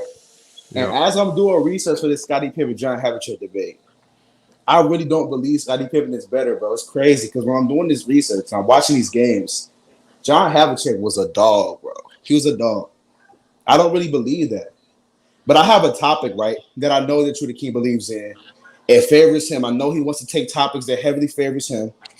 You know, want a real challenge. What are you talking about? What are you talking about? You do your research on our debates on this channel. Hold on, Nahari. We'll discuss the debates another time. Like I said, I put the Discord out there for a reason. So y'all discussing in the Discord. You don't have to politic about your topic now to get notes. I don't understand that. I don't want to do that topic. That's what I'm saying. That's a personal problem. Nahari, sometimes you got to do topics you don't necessarily agree with. Just do the topic, man. I'm trying to talk about the topic. The topic that I want to do, the topic that I really want to do, that I actually am interested in. Hold on, yo. Man, I'm out on that, man. When he said the Lakers were a bad organization, and he's still right here, Lo. Crazy. That's what I'm saying. It's like the Lakers have been one of the best basketball organizations in sports history. And see that, and that's what I mean. Is like people will craft narratives just to denigrate that era, and it doesn't make, like, the Celtics and the Lakers have been two of the best basketball organizations since the NBA started. They've had a leg on everybody. And they've had a leg on everybody primarily because of the market they were in. Y'all talking about the conversation I said. And let's not forget, the Lakers won a championship in Minneapolis. That same organization won prior, so it wasn't a bad. The saying they were a bad organization is ridiculous. That's kind of wild. Whoa, I didn't say they were a bad organization because they went to the championship several times in a row to play a Boston Celtics. I said they weren't as great as an organization as the other team, which was when they got bust, when Jerry Buss got there to take on ownership. So that's what I really said. So I'm unsure how that got misconstrued. But at the end of the day, if I have to say, like, they lost to a team 10 times in the finals and did not figure that out against Bill Russell, and they had Wilt Chamberlain and also other greats on that team as well, the logo on that team. So if that makes him a bad organization, that makes Bill Russell that good. That means you should be giving Bill Russell some credit. I'm not saying that man was doing this like and not Bill Russell per se, but the Boston Celtics as a team. But even when you look at the, like, I was one of them. I'm not gonna lie, I was one of them people for the longest time that believed that Bill Russell was only winning championships because they had one of the most superest of super teams that we've ever seen. The problem is when you start doing your research on it and you would look how this team would perform, let's say when Bill Russell got hurt, that shit was not the same. When you read the LA Times and you got John Condola saying, hey, don't nobody fear the Celtics when they don't got Bill Russell. Like, this is what they were saying in the moment back then. We can look at these teams, and I think Mars even pointed out at one point in time, and I saw one of the shorts he did. Y'all keep talking about this team having this great offense and all these great offensive players, but they was one of the worst offenses in the league. Their offensive efficiency was in the garbage can. Right. Their defensive efficiency was always number one in the league. So again, it's just like, man, I mean, look, when you do your research, you might change your mind on Bill Russell, but you got to be open to, once you do your research, you got to be open to making some changes if you see evidence that goes against the common narratives that you've been having. Lo, I'm about to create a spot for you right now, Lo. The fact that he was is such a bad offensive player or not a good offensive player, I won't say that bad, but that doesn't sway your judgment of him as far as being a GOAT. Who, me? Yeah. Hold on, say that one more time. I was typing something. My bad. But when you talk about like players, when you talk about these elite scores and my top, 5, I feel like you should have a great impact on both sides of the court, right? LeBron James had great impact in his prime on both sides of the court. Kobe Bryant, LeBron James, Tim Duncan, all these top players, Hakeem Olajuwon had two-way impact. And as far as Tyson, look, as far as Bill I'm not Russell, trying to cut you off, Tyson, but all I'm saying is, Tyson, if that's your criteria and preference, then your list and whatever rankings you have should reflect your criteria. Sure. We should see a lot of two-way players in your list. Yeah, So that's all I'm saying is, if that's your criteria and your preference, how you see basketball and how you prioritize the game, I'm fine with that. That's why I really don't argue people's list, because we all see the game differently. We all, and my experience as a player, a guy that was a catch and shoot type of player, I heavily relied on guys to move the ball and get me the ball to get my shots off. So I may have some type of prejudice against ISO guys that don't move the ball a lot. I may because of my biases bump Kobe down a few extra spots because he didn't make that. Yeah, no, but what I'm saying is, I'm just honest about the fact that there are biases that exist. My view of the game affects my list, and all I'm saying is, if you're gonna have set criteria, just like the guy that I was speaking to before we brought everybody up, he set forth his criteria, and all I asked him was, if that's your criteria, then how is Bill Russell not in the consideration? That's all I'm saying. My criteria, that's just make your criteria match your list, and you don't just exclude a guy because it's just convenient. Because it's not convenient to have him in your list. That's what's happening. Give him credit. If your criteria gives that guy credit, go ahead and put him in there and just stand on it. But there's a lot of players that's going to be in that. Anyone can have their criteria. That's what I was arguing with you about. There's nobody's going to have Bill Russell's resume. Anyone can have a criteria and say this person is the best. You can say Kobe is the best for whatever reasons you want to say Kobe is the best. There's actual Kobe fans that's going to have a mindset like that. So what I'm saying more is let's knock out all these other people. And I get it's hard to knock these people out because they have so many accolades, they have so many accomplishments, and they are great. But right now we ain't talking about nobody else but LeBron James and Jordan. But the problem is, I want to go to Lo because Lo wanted to address your point directly, and salute to Lo for pulling up. I just think the problem with that is by you just having Jordan and LeBron in the conversation, but you have no feasible reason as to why you've removed any other player from that conversation. How is Kareem not in that conversation? How is Wilt and Bill? Like, based on your criteria, those guys meet the accolade and accomplishment criteria that you've set forth for LeBron and Jordan. They meet the criteria. So they should be in the conversation. Even if you don't put them at the top, they should be in there. The problem with that is that you can set a criteria for just that two players to make your argument, you know what I'm saying, for those two players. So as soon as you say Jordan is 6-0 in the finals, then you say, okay, that's my criteria. Now Jordan is better. Then I say, well, what about Bill Russell then? Yeah. And you say, oh, no, not Bill Russell because blah, blah, blah. That's why you can't just do that. So that's all. That's all I'm saying. Is just that's all we're saying. If you came in low when we first had the conversation, I started with all the other accolades. I said, hey, listen, the race is too close when it comes to talent, skill, when it comes to IQ, when it comes to the individual accolades outside of the team accolades. I'm talking about MVPs, defensive players, all-stars. These things are way too close. All scoring champ overall, it's way too close. So the only thing we have left metric-wise to say, hey, man, y'all two are in the middle of a fight, and it's like it's gonna go to a split decision if we boxing right now. But then I remember I asked you when we were talking. I said, how do we weigh it if some of the accolades that Jordan has weren't available for guys like Bill Russell? Defensive Player of the Year, Finals MVP wasn't available for him during his career until 1969. So, but we can surmise that he would have a ton of those awards. Because when it first became available to him, he won them immediately. He won a Finals MVP in 1969. He won the Defensive Player of the Year in 1969. Those words just didn't exist. Jordan got a Defensive Player of the Year because it existed. Bill Russell's looked at as the best defensive player of all time. If that award would existed, we could probably conclude in our head that he would probably have 10 Defensive Player of the Year awards.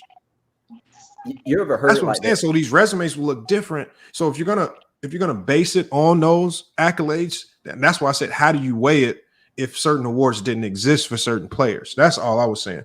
And that's what I was understanding what you were saying. And so I just feel like Bill Russell was a gentleman that got over the mountain, and he was the first man over the mountain.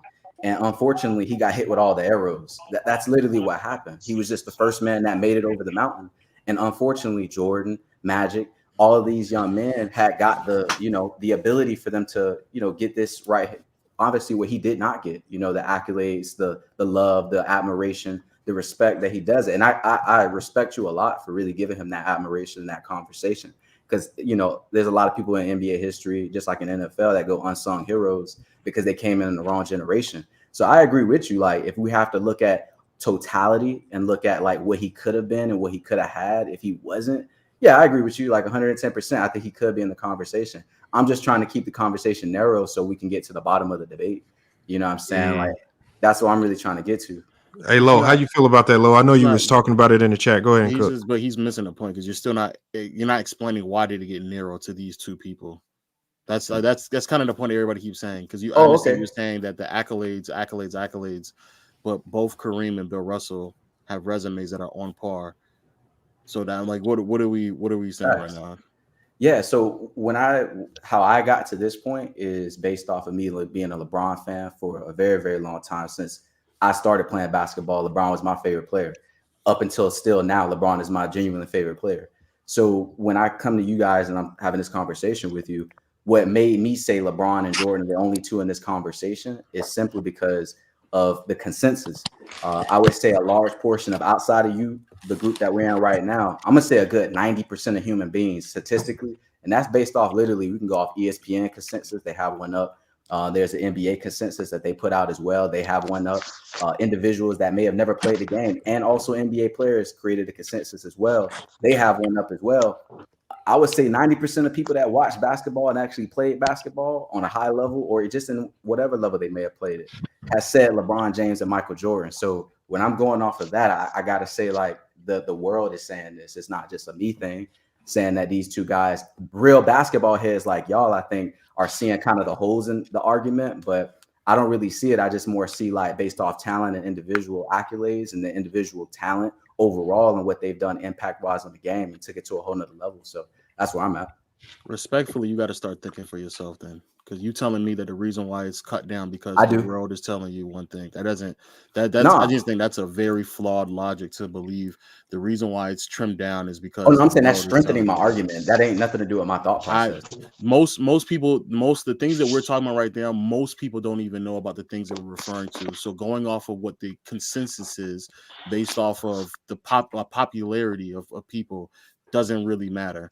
Like most people who are having these conversations are not well informed about what's happening for them to have these conversations in the first place, for their opinion to be validated. So you're saying the old heads. You're saying the old heads in the NBA, collegiate players that already are currently playing and have played over the past 30 years. Like I know NBA players actually, like personally myself, like actually have them like talk to them. So you're saying like those individuals that are considering that LeBron and Jordan, past NBA players, current NBA players, new NBA players about to enter the league, currently in the league, and collegiate players that never made it to the league, these people don't matter. And I'm saying 90%, or we can even go as low as 85% of them are saying Michael and Jordan are in the race for 1 and 2, not other players. You're saying that doesn't matter? That's what I'm talking about. I'm not talking about people that don't matter, that never dribble the basketball. The people that I'm referring to are just people who are intelligent enough who know about what they're talking about and they're consistent with what they're referring to. You can speak to players who played when Bill Russell and Will Chamberlain and Kareem played. Some of those players don't even have LeBron in their top 10. So do you think that a collegiate player is more well-rounded to discuss basketball than Dr. J, who was an NBA legend, who was one of the top 20 to 25 greatest players of all time?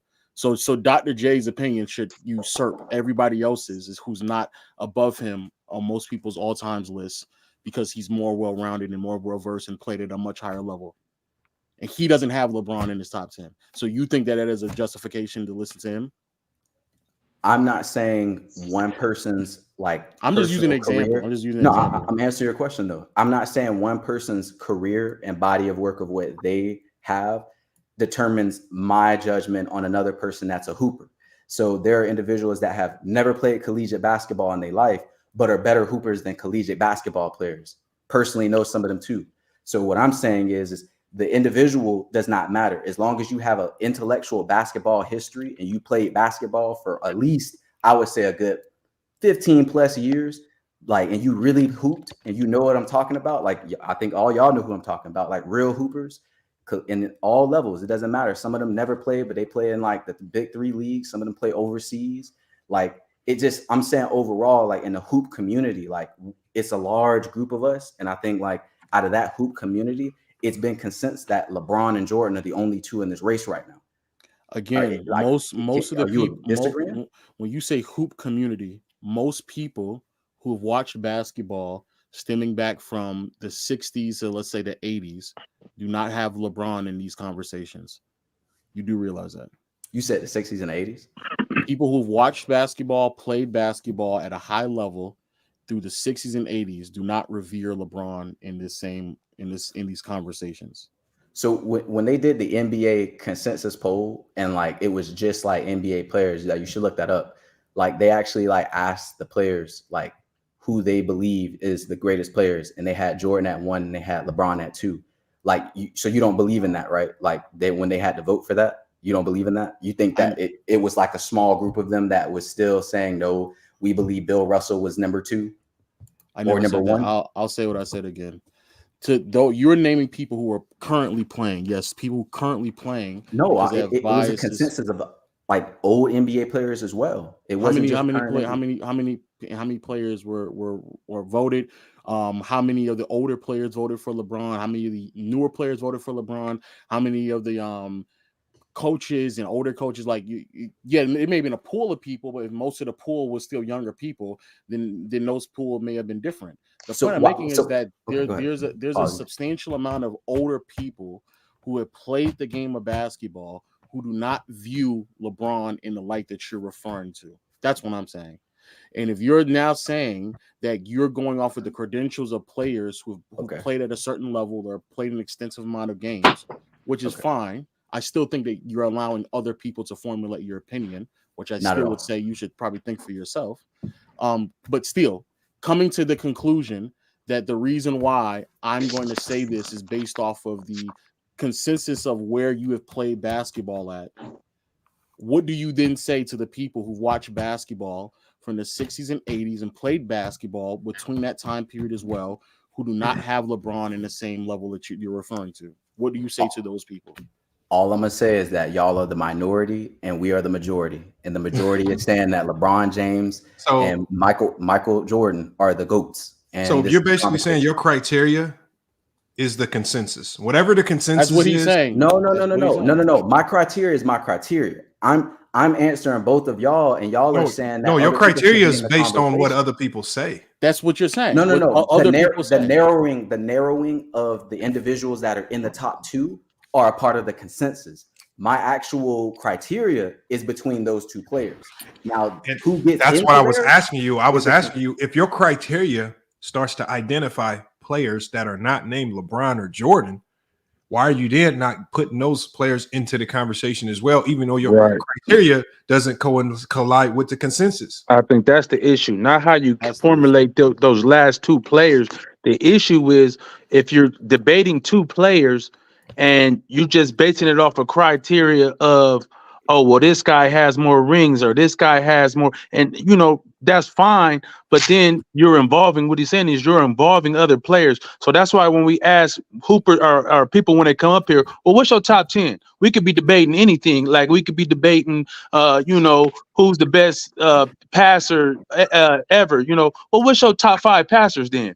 Because we got to get an idea of where you coming from, you know what I'm saying? So that's what makes the argument more believable and more pure, is when you say, oh, okay, I got Steve Nash because this. I got Jason Kidd, blah, blah, blah, blah, blah. You know what I'm saying? So we can get a feel for what your criteria is when you're judging these players. You can't just say, I got Jordan and LeBron and 6-0 in the finals makes him the best. You know what I'm saying? Because it's other, now it's other players that are involved. Well, how come he's not the best? You know what I'm saying? That's why we have to know your top 10 and see if you're consistent along the whole line. You know what I'm saying? Yeah. So who's 3 then to you? Who's 3 to me? That's a great question. That's a great question. If I have to say 3 to me, I'm gonna go either Magic or Kareem. Those are my 3. If I have to put them, the consensus would more actually be Kobe. So why wouldn't it be Kobe? I mean, that's not my argument. I just told you, asked me that question. I'm not gonna. I'm a fan of Kobe, but I'm not gonna say Kobe is not. Kobe's in my top 10, but I'm not gonna put him in the top 3. Where do you have Kobe in? He's in my top 10, but he's not in my top 3. So if the consensus tell you that the top 3 is only between LeBron, Jordan, and Kobe, why would Kobe not be in the top 3? And then you eliminate everybody else the same way you just did for LeBron and Jordan. But again, all right. I'm gonna reel this back. You're coming at me in the aspect of saying that my criteria is flawed, which my criteria is between 2 individuals that are the best. And so I understood what the gentleman that just said below you, I think he just said, like, he broke it down to me. So I understand what y'all are saying. Like, y'all are saying, hey, pretty much because you are saying this is your criteria, but you're disqualifying all these other players that fit that criteria that could be number 1 or 2 in there. It's a flawed criteria. What I'm saying is that the talent and skill level between these 2 players is beyond all the other players that we've ever seen dribble the basketball. So beyond that, okay, that's your opinion, but I can't stop you on that. That's between you. That's fair. My if that's how you want to view it, that's fair. My problem really isn't even that. It's just the inconsistency behind everything. So once more, if you want to eliminate everybody else based off of the consensus belief that those 2 are the only 2 in the conversation, the GOAT debate, and that's how you got to that conclusion. If I then just expand it to the top 3, the consensus is indeed LeBron, Jordan, and Kobe. That is the consensus. So why the same way that you were looking at the consensus to eliminate everybody else when it comes to 1 and 2, if we just expand it to 1 more slot to 1, 2, and 3, why do you not do the exact same thing? Why is the method changing just because you went from 1 extra person? Because that's my problem. Do all of y'all agree that Kobe is the 3rd greatest player of all time? Well, I don't play basketball. I don't play basketball at a high level. So no, it's nowhere near top 10. I don't agree either. I want to be clear. I don't play basketball at a high level. So based off of the way that you view consensus views, you wouldn't care about my thought process. But if you look at the same poll that you're referencing, I'm pretty sure Kobe is in the top 3. Is that correct? I care about the media, and if that's what. But the poll I think everyone has. Let's ask this question. The poll that you referenced to earlier. What was that poll again? Let me look at that poll. What is that poll? What was that poll again? Yeah, so it was the NBA consensus poll. So you can look up on I think it's NBA.com, and you could type in. There's like a poll that they put out. I believe this was like during the when they had the 75th greatest players of all time, and they had a list of like the greatest players of all time, and that was voted by coaches, players, and former players as well. So yeah, you can look that up. That's in the top 75, 1 through 75. They put down who's the best. LeBron was number 2 on there. So yeah, but your question though, I think just overall, like answering your question is a little difficult because I understand where you're coming from. Like there's people that have never played basketball and have a deep intellect on basketball. But I have a higher regard and respect for coaches, players, and organizational owners in basketball because they understand the game how other people can never play it. You know what I'm saying? And like I have a high level of understanding that I have to take the NBA vet's opinion that's played the game for 10, 15 years that's saying, hey, Michael Jordan is my number 1 and LeBron is my number 2, and I got to take. So what do you say about the other guys that say LeBron is the best? I'm a LeBron fan, and I was that guy for like honestly up until last year, genuinely, bro. And I had to switch sides, unfortunately. No, but you're saying why did you switch sides? I'm confused. It's just because they lost to Denver. That tripped me out too. Nah, it wasn't. I said what? It wasn't. I lost to Denver. You better look at that. Orlando lost to Jordan. I want to be clear. You might drop Jordan out the top 10 after you watch that Orlando series. I want to be clear, just because I knew this was the case. Because every poll that I've ever seen when it comes to NBA players, coaches, and hoopers, as you claim, they have Kobe in the top 3. So it's Jordan, LeBron, and then it's Kobe. So Kobe is indeed the third player on the who's the greatest player of all time list on the exact same poll that you're referencing. But So don't ask me because you didn't ask me. That's not my argument though.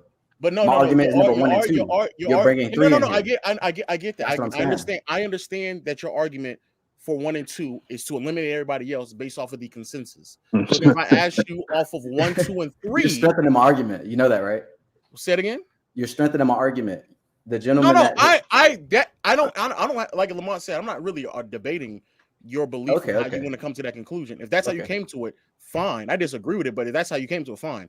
Why is that not the same logic when you come to 1, 2, and 3? When it comes to the third player, why are you not using the consensus to eliminate everybody else to make the determination who's number 3 all time? That's what I'm asking. I think 3 is subjective, if I'm being honest. I think there's a lot of people. It's not subjective based off of the NBA poll. Like FYF, I'm gonna say this. FYF, look, no, hear me out. FYF has Bill Russell in the top.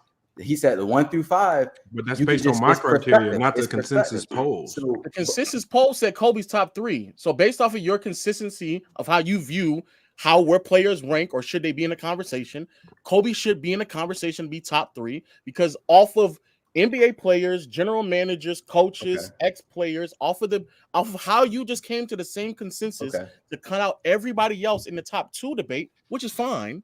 Okay. If I then say in the top 3 debate, you have to cut everybody else because the consensus is Kobe, Jordan, and LeBron. And that even goes, even if you go House of Highlights did a poll where they were polling millions of people. I remember. And Kobe was still top 3 in that poll as well. I remember. So the consensus is that Kobe's top 3. So why is Kobe not top 3 to you? Why is Kobe not top 3 to me? That's a good question. I think Kobe could take the top 3, but I'm not gonna put him there. I'm not gonna put him there because there's other players to me personally, and I would even say a Bill Russell if I want to take out Kareem, because Kareem is my number 3. But if I want to put in another player, I'm gonna put in a Bill Russell before Kobe, and it doesn't take anything away from Kobe. Kobe is, I think, mentality wise, player wise, I'm gonna win it. Like he has the number 3 mentality, in my personal opinion. He really has a number 1 mentality. He just ended up falling to number 3 based off of other dudes. Can we be honest though? This is what a lot of people fear, and I think this is why a lot of people do what he's doing. It's because when they actually create criteria, and obviously, but then they start applying that criteria. Yes. Some of the names that they see in there don't look right. It don't fit right in there. And so they're saying, well, hold on. I can't. That's what happens. Like, I didn't backpedal though. I stood my ground. No. We get it. But what we're just saying is, and it is funny when you get beyond. And I agree. And let me be clear. I agree that LeBron and Jordan are 1 and 2, but my reasoning isn't because of the consensus. I can formulate and look at it and come to that conclusion, and then be consistent with that conclusion throughout the rest of my top 10, which is why I would have a player like Tim Duncan top 5, because if you look at how I judge a player, he would be top 5. I would have someone like Magic Johnson and Larry Bird lower on the list. I don't even have Bird and Wilt Chamberlain in my top 10, not because I care about what everybody else or the consensus says. It's because of how I'm viewing the game of basketball and how I look at your impact and how long you're able to sustain that impact, right? So it doesn't really matter about what the consensus say. But that's me though. If that's the thing though. If yours is off of the consensus of what people believe, but that's what you brought in this conversation. That's what you said. No. I gotta stop you. I did not bring this into the conversation. Understand what y'all saying, but he doesn't understand what y'all saying. I did not bring this into the conversation. I want to re-say that again. Let's reel this back. I have my own independent criteria. When you ask me, hey, well, what got you to believe that these 2 players are the only 2 players in the conversation for 1 and 2? I said the consensus. So my criteria has them already in the 1 and 2 based off of what I have. But based off what I have, and I said again, it starts with talent, skill, and intellect, and then it goes into the accolades. So for me, I agree. That's what I'm saying. I agree with that. You have them 1 and 2 because of the consensus, correct? No. I don't know why you keep saying that. I never said that. No, I said the consensus. I said if somebody understands what I'm saying, like I understand what he's saying. He's saying because he had that he had that already in his criteria. His criteria, based off his criteria, he had them 1 and 2. And then they said, how did you break it down into those 1 and 2? He said, well, because of his criteria and the overall consensus The that these next players are question would 1 be, and 2. what's your criteria? Right. That's would be my question. 20 years though. Because Kobe, all right, so Kobe fits the consensus to be top 3. So now you're saying that Kobe doesn't fit your criteria to be top 3. Right. So what exactly is your criteria? That's what we need to know. I want to be known as well. I'm sorry, coach, one more time. Hold on. Let me hear his criteria one by one. Hold on. On the poll that you just referenced, Tracy McGrady finished top 5. But go ahead, go. I'm sorry. Okay. Wow. So again, no. I said I went to that poll for 1 and 2. Again, you're bringing 3, 4, 5, 6, 7, 8, 9, 10 to the equation. I just want to provide I said evidence 1 and 2. that is not a credible poll of Tracy McGrady. I mean, at the end of the day, a lot of people just said in this chat 1 and 2. What's your criteria again? Yeah, what's all right? I can go with that. So my criteria starts with talent, individual talent. That's like pretty much, hey, on the court, this individual can get it done purely based off of his physical gifts. Then it goes to IQ. Basketball IQ is really important to me. I think that's important to all true hoopers. You got to be able to understand the game on all different levels. And then it goes into I will say physicality, but that goes into the talent wise. But physicality does matter as well. So I think being a physical specimen does matter. Michael was that. LeBron was that. That's just my criteria right there. So he fits in those 3, being able to take care of your body, being better than individuals, being in the weight room, making sure you can play both ends of the court at all time. I think physicality definitely matters because you got to be able to play defense against everyone pretty much. And then it goes into, personally for me, accolades. If you can get past them 3 right there next to the GOAT, whoever the number 1 is, if you can get past the physicality, IQ, and then also talent overall, then you automatically would go into your accolades. When it comes down to Bill Russell, he never got into that past that talent, past the IQ. So do you have Kareem over Kobe then? Yeah, I have Kareem over Kobe. You have Shaq and Duncan over Magic. I have to look at the list again. I don't want to go too deep on that. I got to look at the list because my top 10 is rotational. I'm gonna be honest with y'all. But you said you had Magic like beyond 5 is rotational. You had Magic 4th. It's rotational. I'm a Laker fan though, so I'm a little biased. Shaq played for the Lakers, so we can go. But let me ask. Isn't Shaq? Who's a more physical specimen, Shaq or Shaq? But I wasn't done with the criteria yet. I'm sorry. You said okay. Well, we got the top 3. What's so then accolades. It comes down to individual accolades. That means Finals MVPs, All NBA First Team, Season MVP, scoring leader, assist leader, steal leader, rookie of the year. It goes to all those individual, all defensive. Gotcha. And then it goes to team accolades. So then I add those team accolades on the top. And so for me, championships, like that type of stuff. And then playoff appearances. Finals MVP should be a team accolade. Playoff appearances does matter to me as well. NBA seasons, how many seasons you play in a career, your overall playoffs played, how many points you putting up in those playoffs does matter. How many bounces you got from the playoffs does take account into that as well. All-star games played, that does matter as well because that shows your greatness over an extended period of time.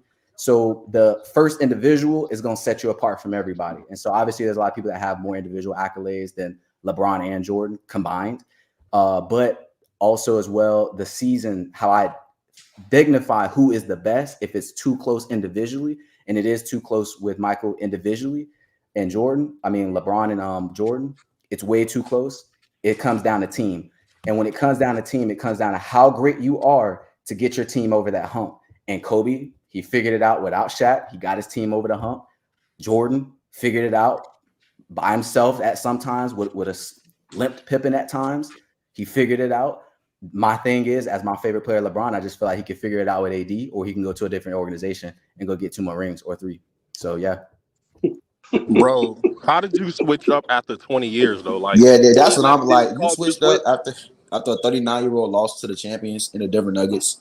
That makes no sense. Hold on. After he took a play-in team to the Western Conference Finals, you switched up on him. I didn't switch up. I just said after 2011 you didn't switch up. Like 2023 is when you decided that you're gonna switch up. That's I crazy. didn't switch out. He's still my favorite player. Why y'all keep saying that, bro? He didn't take. Anthony Davis was on that team. You do know that, right? Mingle. Bro, come on, man. We're not doing that. Hold on. Suck You your want me pearls, to tell you why? We're not doing that now. Come on now. We're not talking about he took that team to the West. Come on, man. We're not doing. Come on, man. Yeah. But look, Anthony Davis was on that team. You do know that, right? Yeah, he was. You talking about Mr. Inconsistent? Anthony Davis is their best player during that playoff. Y'all got it. Go ahead. He was like, go ahead. Stop talking. So Mingle, you know what I mean? Like, I'm not saying that he did it by himself. I'm saying he literally was one of the moving forces that got their team there. I don't know what it is with you, man, where you just have to disagree with niggas on everything. Bro, I don't have to disagree with nothing. Y'all just try to give this dude credit where he don't deserve it. That's what I'm saying. So Mingle just hate LeBron. Hold on, Mingle. I don't hate LeBron. I think LeBron is great. Mingle, did Bron not show up in the playoffs last year? He did. So does he deserve credit? You're cooked. I didn't say that. Dude said he was mid. I didn't say that. Now he was mid. And I ain't gonna lie, nigga. West. He was mediocre there the entire playoff. He was mediocre. Dude said that. Yes, he was, bro. But hey, nigga was having one of the worst 3-point shooting playoff runs of all time. What you're saying, terrible. What you're saying is like that's it's not that he was like mediocre. It was just the fact that like I seen a lot of like I don't know if y'all play basketball, so I don't know. Do y'all play basketball? Let me ask that. Yeah. Y'all like who? All right, so like, if you know, like, what does that? Hold on, what does that have to do with it? Hold on. It matters a lot, bro. It matters a lot. Why does it matter about discussing who a better player was and how he played? Yeah, hold on. First off, basketball is not rocket science, my nigga. Basketball is not. It is at times. It is at times. It is at times rocket science. If you're that great, I don't want to hear niggas talk about who plays basketball. It's not rocket science. You don't play ball at a nigga. Hold on. Did you play in the NBA? Right, nigga. Playing for the YMCA is not so what are you talking about? You don't understand how the NBA hoops. One at a time. Go ahead. Yeah. It's totally different from college. It's totally different from playing pickup basketball. So how can you talk on the NBA? Right, nigga. You play for the YMCA, nigga, not LA. Nah, I didn't play for the YMCA. I played collegiately. I played for a ranked high school team. Niggas will run a fast break with Daniel. Won a national championship from Foot Locker, and now all of a sudden niggas think they pro. Regardless of what y'all want to say, like, look, man. No, look, you know, I don't want to take away from what he did on the basketball court. I mean, I know, but see, the thing is, I also know some hoopers that are complete basketball dummies too. Right. I mean, that shouldn't have a. You know, you got to realize if you play basketball long enough, I've been on enough teams to know that sometimes the smartest guy on the team is the guy on the end of the bench that never get in. Right. So when you say like, did you play basketball at a certain level? Like, give some people some respect that they, you know what I'm saying, study the game. You could tell if somebody has a basketball acumen, you know what I'm saying, by their conversation, not by how they play. Because like you said, none of us in the NBA. Now, if you're talking about locker room stuff and what goes on behind closed doors, then maybe we don't have that knowledge. You know what I'm saying? And we can't speak to that. We only going off what we read and stuff like that. Yeah, but if we're going by what we see on the court, we all got eyes, bro. Where was you let me get to where I was going? That's what I'm about to get to. Mars, why do you say the title is wild, Mars? I don't think the title is wild. I think the title is obvious. The title is just obvious. What did he do wrong? That's why I hate when people say that, because when people say you have to play basketball, I just wanted to address something he said. I didn't say you have to. I didn't say you have to. I just wanted to know people use that to debate. When people use that to a debate, that's how I kind of know they don't really know how to debate. No. So that I think. But the same thing that be saying. Nahari, hold on, y'all. Look, y'all been talking. We got a lot of people I want to hear from as well. We got Pull Up Podcast. We got Antisocial just pulled up. Let me hear from a few other people on this as well. Let me go to BJ from the Pull Up Podcast, man. Yo, what's good, y'all? What's good? Hey, I was just what's good, BJ? What's Ain't that the nigga that ducked locker room? No, he didn't duck. He had to go to work. He wanted to do the debate. He wanted to debate with me, so I'm just waiting. Well, y'all want to do it today? I mean, he want to. I don't mind. We'll see. We'll see if we got enough time. If we can get him back up here. He was up here. He dipped out. Like I was having trouble getting to him, get to his tape. Okay. But it is what it is. But I wish I could get Mars up here. I want to get Mars up here. I saw him in the chat. Mars he's just a merchant of mine, so that's all. Mars don't know ball. Mars He don't know he ball. really don't know ball like that, man. No, I'm not gonna say he don't. Mars is a hell of a encyclopedia, Mars though. we just talking. You know, I respect Mars. I respect Mars. Mars got it. He ain't never played ball, but boy, he's good at no. If Mars you give ain't him never credit, played ball. Mars might be one of the best at putting stuff into context. The best, like and then evaluating players fairly based off the context. Mars study his ball, man. I can't knock Mars, man. When you talk about a player, he can break them down A to Z. He can give you what he's good at, what he's not good at. The system they run. Mars is a student of the game, bro. So you got to respect that. Like me, right? Nah, not like you. Wow, such a hater, man. I think Dreamers Pro had a good assessment of Lowe's basketball takes, man. Oh my god, Lowe's a Hey, flip-flopper. you a historian. Don't nobody give a fuck about that shit. You know what's also crazy? That was a wild take to say that. using accolades still, Loki is kind of not thinking for yourself, brother. Like, and I'll give a great example. Like last year, if you thought Jokic was the best player in the NBA all throughout the regular season, and then all of a sudden, because they gave the MVP to Joel Embiid, now that changed your perspective on who Jokic is. Like, facts. Jokic also was a second team All NBA player last year. You think that's an accurate depiction of how good he was last season? Agreed. I agree with you. Hey, Jokic is the most dominant big man we've ever seen. Because Mark Stein and Kendrick Perkins decided to put Jokic on their second team All NBA. That now means that he's a second. The best way to describe him as a second team All NBA. Nah, I mean but you again, the media picks that award. I mean, not award, but the media picks that. That's not a player pick. That's not a coach pick. That's a media picked, driven thing. So that's what I was getting to the gentleman at the bottom. I was like, I'm not saying because you have not played basketball that you don't have any basketball intellect or you're not as smart as a coach. I'm saying as a basketball player on the court, you just see things and deal with things as a role player, a player like that's coming in as a sixth man, a star player. It's just different things that you have to experience at a championship level.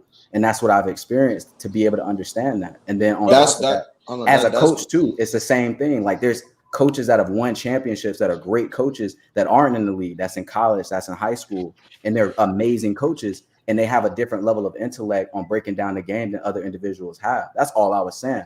Like it's individuals that's in the media that have a great, like Stephen A. I don't think he's ever won a championship or got close to winning one. I think he played a little bit of college, but like Stephen A. has a great opinion on a lot of matters. So it doesn't discount your. I wouldn't say that. Yeah, Stephen A. doesn't know ball. He come with some hot take that he didn't. I'm not saying it discounts him. What I'm saying is that if you personally have formulated an opinion about, again, like let's say Jokic last season, why deviate from that opinion based off of what you value from an NBA player or a basketball player in general? Why deviate that because Kendrick Perkins told you that, well, I have Embiid over Jokic? Like his opinion or his viewpoint shouldn't change your perspective.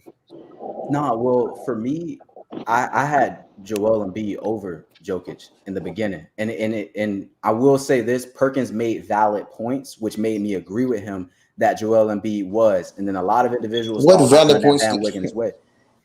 I don't think I ever heard it. But go ahead. Go ahead. It was pretty like fair with what Perkins was saying, but I already had Joel Embiid just based off of like the body of work I was seeing, his resume on the court that season. He was putting up hella numbers, but compared to Joker, the stat pattern came into there, and I was like, he could be going for that. But then when it got to the end of the season, and then he beat LeBron, my favorite player, I looked at it and I said, damn, like, I apologize, Joel, because he honestly is better than you. I'm being real. He's putting up better numbers than you. Though he does not play defense, and that's what really swayed the scales for me. Joel Embiid plays some defense that's good enough to actually shot block and contest, and I weighed that a lot heavier than Jokic's offensive production. So I was like, hey, you only do offense. This dude does offense and defense. What he doesn't get an assist, he makes up for on defensive plays and stops. You don't do that. You don't move at all. I got a question. Why do you say Jokic doesn't play? I don't want to interrupt you. So basically what you said was you wasn't watching Jokic. Hold on. Basically what you just said was hold on. Basically what you said was you wasn't watching Jokic, and then you watch your favorite player play against. You watch your favorite player in LeBron play against Jokic, and then you saw that he was one of the better playmakers, he was one of the better rebounders, offensive players in the NBA. That's what it sounds That's like. what he sound like. Yeah, that's what it sounds like. That's No, I definitely what did. it sounds like. I I was have gonna say the same NBA. thing. I have NBA TV. I got NBA Pass as well. I definitely did watch not all his games, but I did watch a large portion of Nikola Jokic games. The issue was for me is Don't sound like it. Don't sound like it does. Hey, yo, I'm cutting that nigga off. I'll slap the shit out y'all, yo. Funny. But yeah, so the issue with me Man, what's going on, man? You ain't gonna do nothing, man. Yeah, all right. So, but the issue with for me though You is got that niggas threatening niggas on the panel now, Jokic was I don't know why.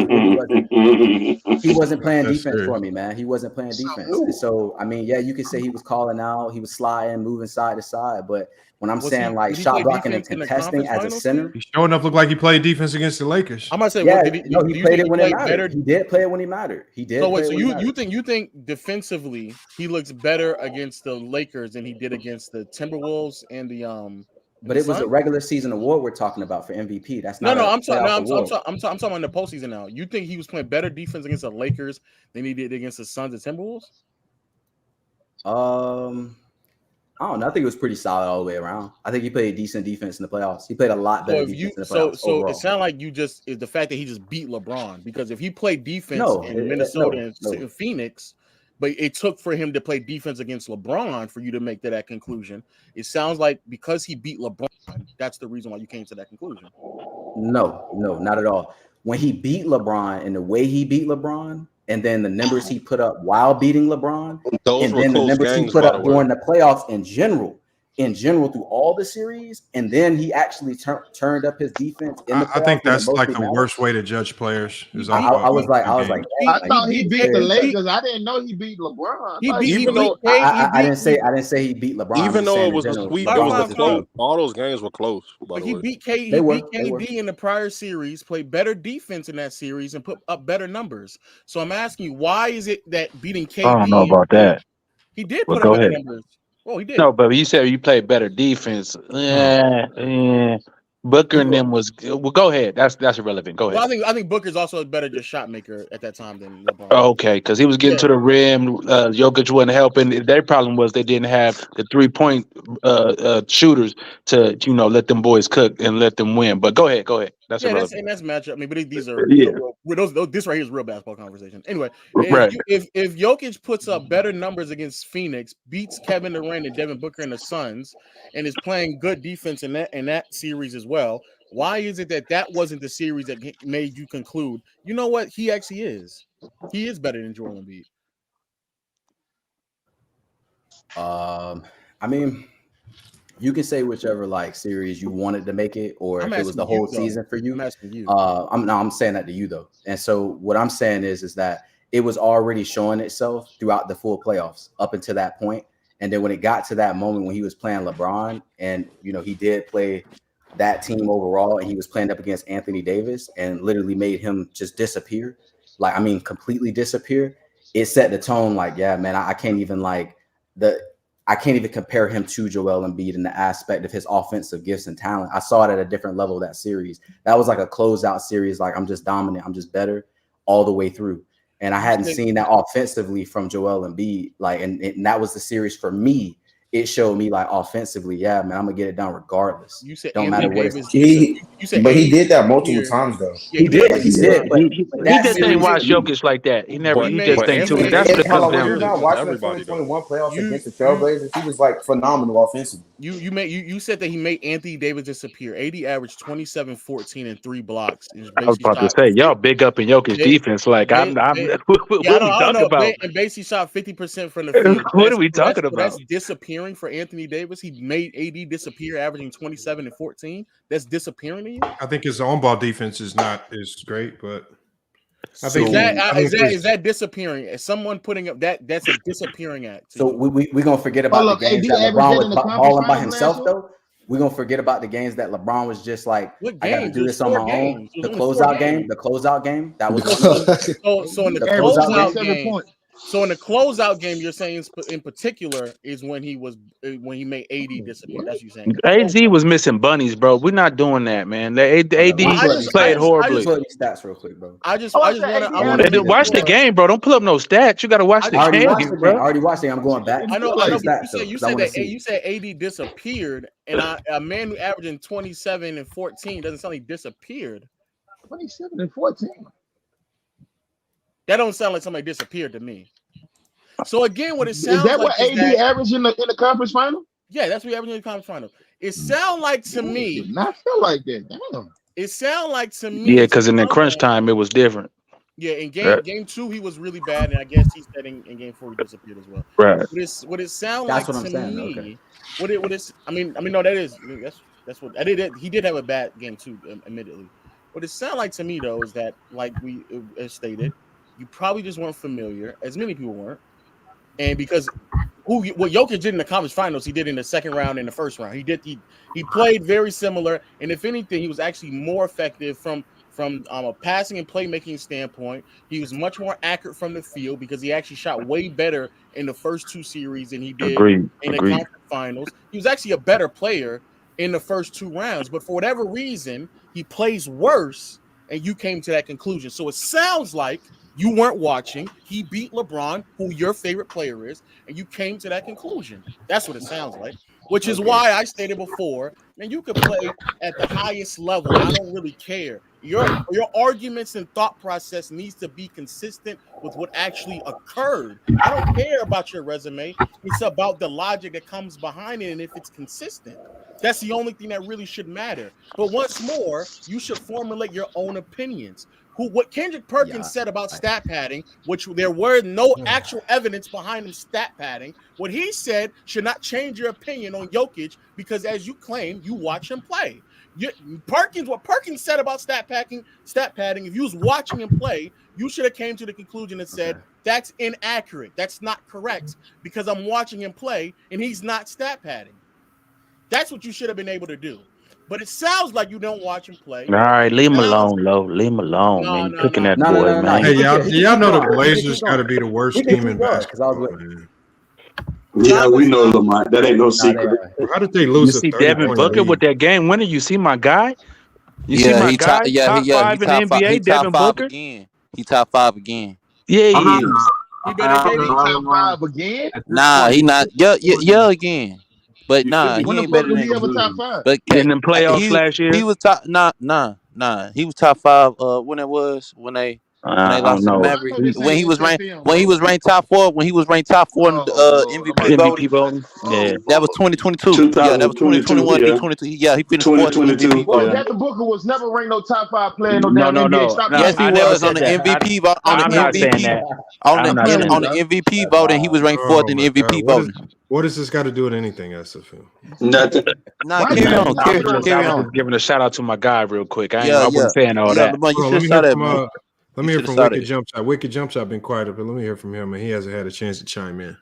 What up, fellas? Salute. I'm just enjoying the dialogue. Salute, Lamont. Salute, guys. I'm a big fan of all you guys talking hoops. You know what I mean? I'm going to give my little take real quick. I'm going to give a question for the panel, and I would like to answer it from both sides. And the top 5 left-handers of all time. Also, give me a top 5 left-handers of today's NBA. Top 5 left-handers. Damn. Harden. You would have to say LeBron is number 1. He was born a lefty. That's facts. I mean, that's an easy number 1. He played right-handed, though. It don't matter how he played. He's left-handed like a motherfucker. But he played right-handed, though. Don't matter. That's skill. Shit. I'm trying to think of lefties now. I got Harden. I got who else? I think Manu all time. You can tell by the way they shoot. Chris Bosh was a lefty. Manu, yeah, that's true. Manu, Chris Bosh. Damn, I'm struggling right now. I think. Hold on. I think Ginobili might have been left-handed. Yeah, he said that. Manu. Oh, you said Manu. Yeah. And Harden. He said Harden. Are you listening? Oh shit, I'm tripping.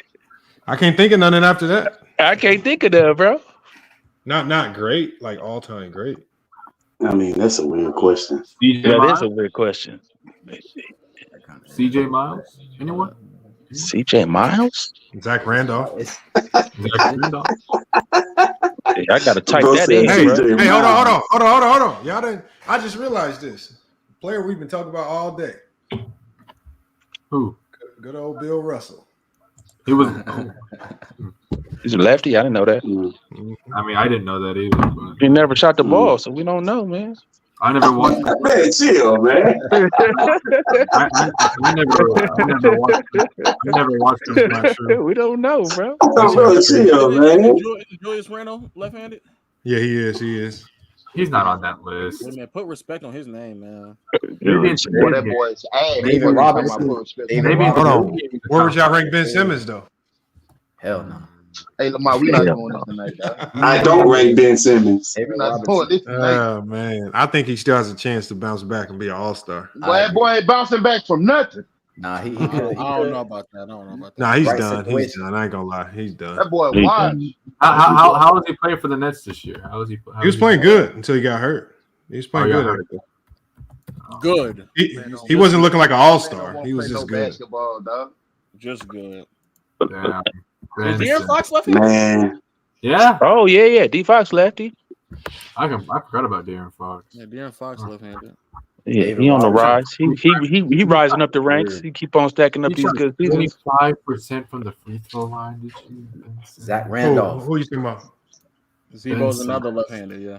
Yeah, Zebo. You can tell by the way they shoot. Michael Redd. Michael Redd. Yeah. Michael Redd. Mm-hmm. Yep. Yeah, the way they shoot gives it away. Yeah. I'm a lefty. I got that Michael Redd stroke. I cannot believe the Raptors are ahead right now. Jump shot, Low. Come on, bro. For sure. I think David Robinson was also left-handed as well. He might have been. Low done typed it Yeah, in, he man. did. Low done typed it in. Stop it, Low. Well, I knew D Fox was left-handed. Yeah. I mean, don't be upset because I just know more about it, man. Oh, somebody said Chris Mullin. I like that one. Chris Mullin's another good one. Yeah. Chris Mullin, yeah. He baller. Nick Van Exel. Nick the Quick. Yeah, but I don't know how high I would put Nick. Nick like to go right. Nick like to go right and pull that lefty jumper. Wow. Lamar, you're a hater. I'm not a hater. I'm saying we just named Chris Bosh, LeBron, Bill Russell. Like, I mean, we got Lamar Odom. I mean, shit. Oh, yeah, Lamar Odom for sure. Yep. Y'all disrespecting David Robinson, though. Just hate on ISO guys, Lamar. Man, you just hate on ISO guys. Bro, I hate ISO guys, bro. Nick with him. They ain't swing the ball to you, man. That's crazy. Yes, they didn't, bro. Did you know when I first came out to Chicago to hoop, bro, it was such the hardest adjustment to start playing with guys from Chicago because these motherfuckers in Chicago did not know how to kick it to an open shooter. They didn't. It was the concept of kicking it to an open shooter was like foreign to them. Like they were not used to doing that. They were just used to driving and just trying to score layups on 3 and 4 people. ISO. It was craziest thing. Maybe they knew you couldn't shoot. I'm about to say you wasn't knocked down, bro. I'm not gonna lie. Hell no. You know I was knocked down. See, the reason why you know I was knocked down is because when they miss me, the coach would get on their ass. Like, you need to start kicking it out. So, I mean, the coach ain't tripping if I'm standing out there. I wouldn't even be on the court if I'm standing out there and can't shoot. What was your percentage? What was you looking like? It was about 29%? You was Trey Younging it out there? Stop playing with Lamar. You was out there Trey Younging it or what? I could just get some of my teammates up here. You want me to call them? Stop playing with Lamar, man. Motherfuckers know one thing I'm gonna do is I'm shooting probably a good 40, 42, 43%. Fuck yeah, Hey, hold on. Look. I'm not texting nobody. I could call it the first person. 42%. And I could call it the first person. I call it my They homie lie Eric. for you too. Man. We could bet money. Eric wouldn't lie for me. These motherfuckers will roast me if I'm trash. These motherfuckers ain't gonna lie for me. You was shooting at a 42% clip. That's what's it in what league? Bro, in every league I played in. Oh, just a men's league? Bro, I set in my high Chicago? school record. I set my until Trey Lyles broke it. I had the high school record at my high school for the most threes in a game. What? Yeah, Stop 13. playing with Lamont like that, bro. Then what? Arsenal Tech High School. Look it up. 13 threes in the game? Stop feeding his ego, nigga. Stop. Then goddamn Trey Lyles. Trey Lyles broke it. You putting up LaMelo numbers? Trey Lyles broke it, man. That's Trey How Lyles. many We points the you top had? 3 shooters of all time then. Huh? Who your top 3 shooters of all time? My top 3 shooters of all time. I'm gonna go with Steph. He's a consensus now. I'm gonna go with He's Ray. a consensus. He is a consensus. I'm gonna go with Steph, Ray, and I'm gonna go with Dame number 3. He's not a what? Dame over Reggie is crazy. Dame over Reggie is not one of the top 10 shooters or top 5 shooters. Hell no. Reggie's not one of the top 5 shooters? No. What does the consensus say, Lamont? What's the consensus? Ask my boy. The consensus says Reggie is. The consensus says Reggie is. I like you, Oh man. Reggie not top 10, you said? No, he's not top 5. What's yours? Top 10 is kind of OD. Yeah, top 10. Yeah. Okay, who's 4 and 5 then? Who's 4 and 5 then? Hold on, let me go. So I could put 4. I could probably go with Clay. Okay. 5. I would go with Prime Clay. This Clay now is nasty. 5. I would go with. This Clay is disgusting. It gets tough, man, because there's a lot of names. I haven't really. Reggie. No, Reggie's not. Reggie's not a better shooter than Reggie Miller. Lillard is a way better shooter than Reggie. No, he's not. That's a lie, bro. Stop it. No, he's not. Reggie Miller is not a better shooter. I would want to say than Reggie Miller. I would want to say Bird. I just don't think Bird had the volume for me to believe he was. Nah, Bird. You don't believe that, Lamar. Nah, Bird can't go. Like Bird is like the cop out because a lot of people ain't gonna get pushback, but I don't truly believe Bird is a cop out when you don't want to say Reggie Miller. Come on, just No, Reggie wasn't a top 5 shooter to me. Well, who's 5? Reggie's better than Dame. You got Dame number 3. The only reason why is because, and I even say this with my top scorers of all time. When I just same way I look at scores, the same way I look at shooting. Your versatility as a shooter is going to be king. And I just don't think.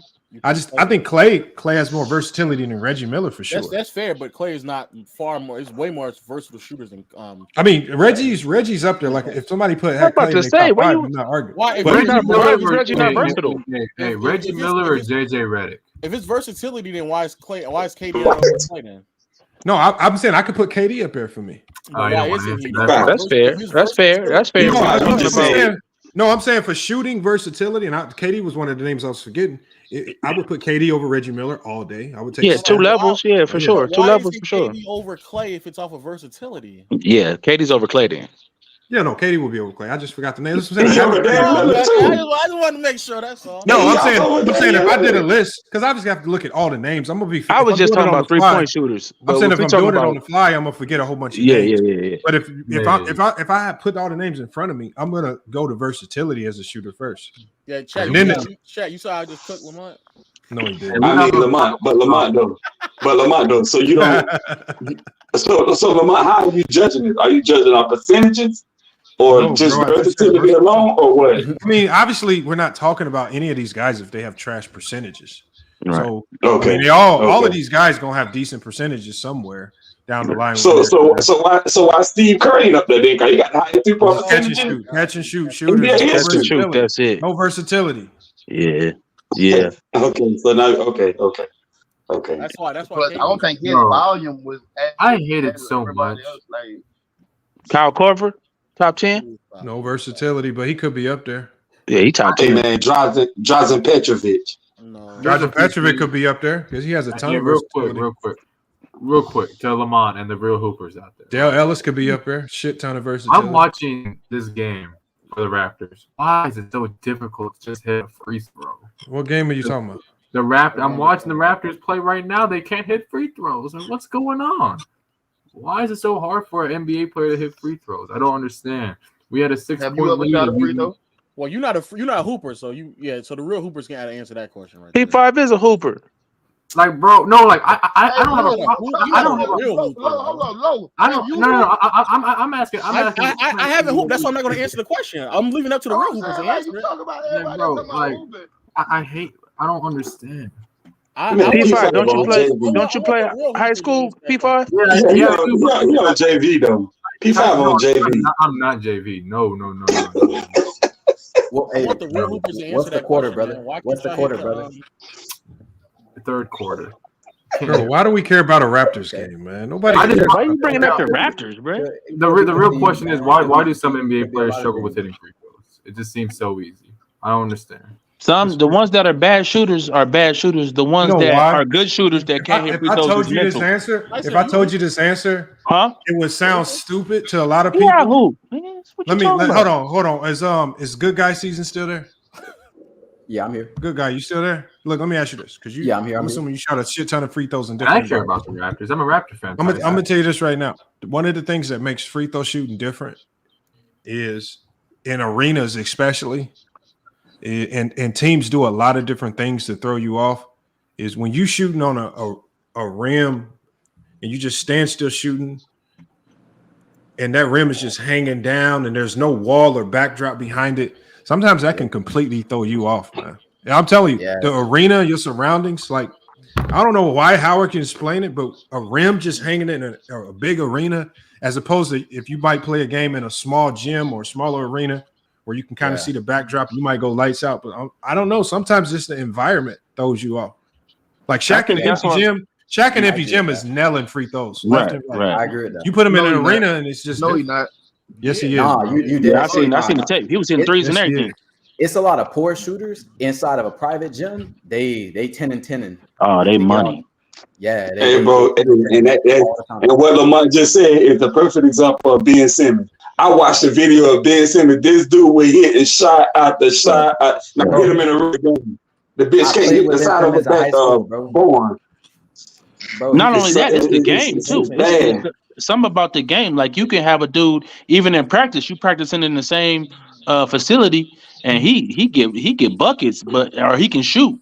But when you put him in a game scenario, it's something about just being in the game. He can't shoot. Yeah, some guys just gamers. They can make shots in game, can't make shit in practice. Right. So it's it's but weird. yeah, It's a weird thing. I got a guy like that on the team right now, coach. I got a guy. This motherfucker, put him on the shooting machine, put him in practice scenarios. I'm talking about he throwing up bricks, man. We just had a game a couple weeks ago. This motherfucker made 2 clutch threes in the clutch, man. Just knocked them bitches down like he normally do it. I'm like, God damn.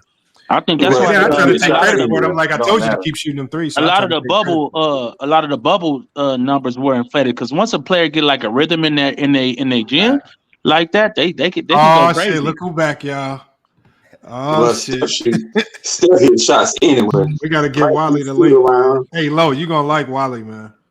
What is man. He shoot shots now, anyway. Wally, now this is why you gotta take him serious to a certain degree. Wally was an All-American in college, but he played at Virginia Tech. I'm talking about he probably should have been drafted, but there was a lot of politics in the league around that time, so he didn't get drafted. But Wally the real deal. He pulled up his numbers. Oh boy, was getting buckets. I ain't gonna lie, he was getting. Who that is? Wally's RBI? No, Wally Lancaster he played at Virginia Tech. He played with Dale Curry. We need some hoopers. So he All-American. McDonald's All-American. Yeah. Oh yeah. Why you say it like that's trash? It's McDonald's. I'm saying like that ain't shit. No. No, I wasn't saying it like I wasn't saying it like I was saying like All-American. To be a McDonald's All-American, Wally, you gotta keep be hitting that really link. Wally, good. gotta get you up here. Nigga, Burger Wally King be going crazy on real deal. Wally about to go over here and kill us all. Nah, bro, you gotta be really good to make McDonald's All-American. Hell, you gotta be that good. Are you talking about the Wally Lancaster that averaged like 19 a game in college? Is what I'm looking at right now. 19 a game, 40%. Okay. Wally was a hooper, man. Maryland. Okay. Now, y'all don't probably want to watch the film because if y'all watch the film, it ain't gonna look like what Good Guy was saying. It ain't gonna look right because the skill gap look a little different. So Good Guy season might not think Wally that nice because it's black and white. Man, film. come on, man. Nah, man. Hey, P5, I know you ain't no come on, man. That's wild, man.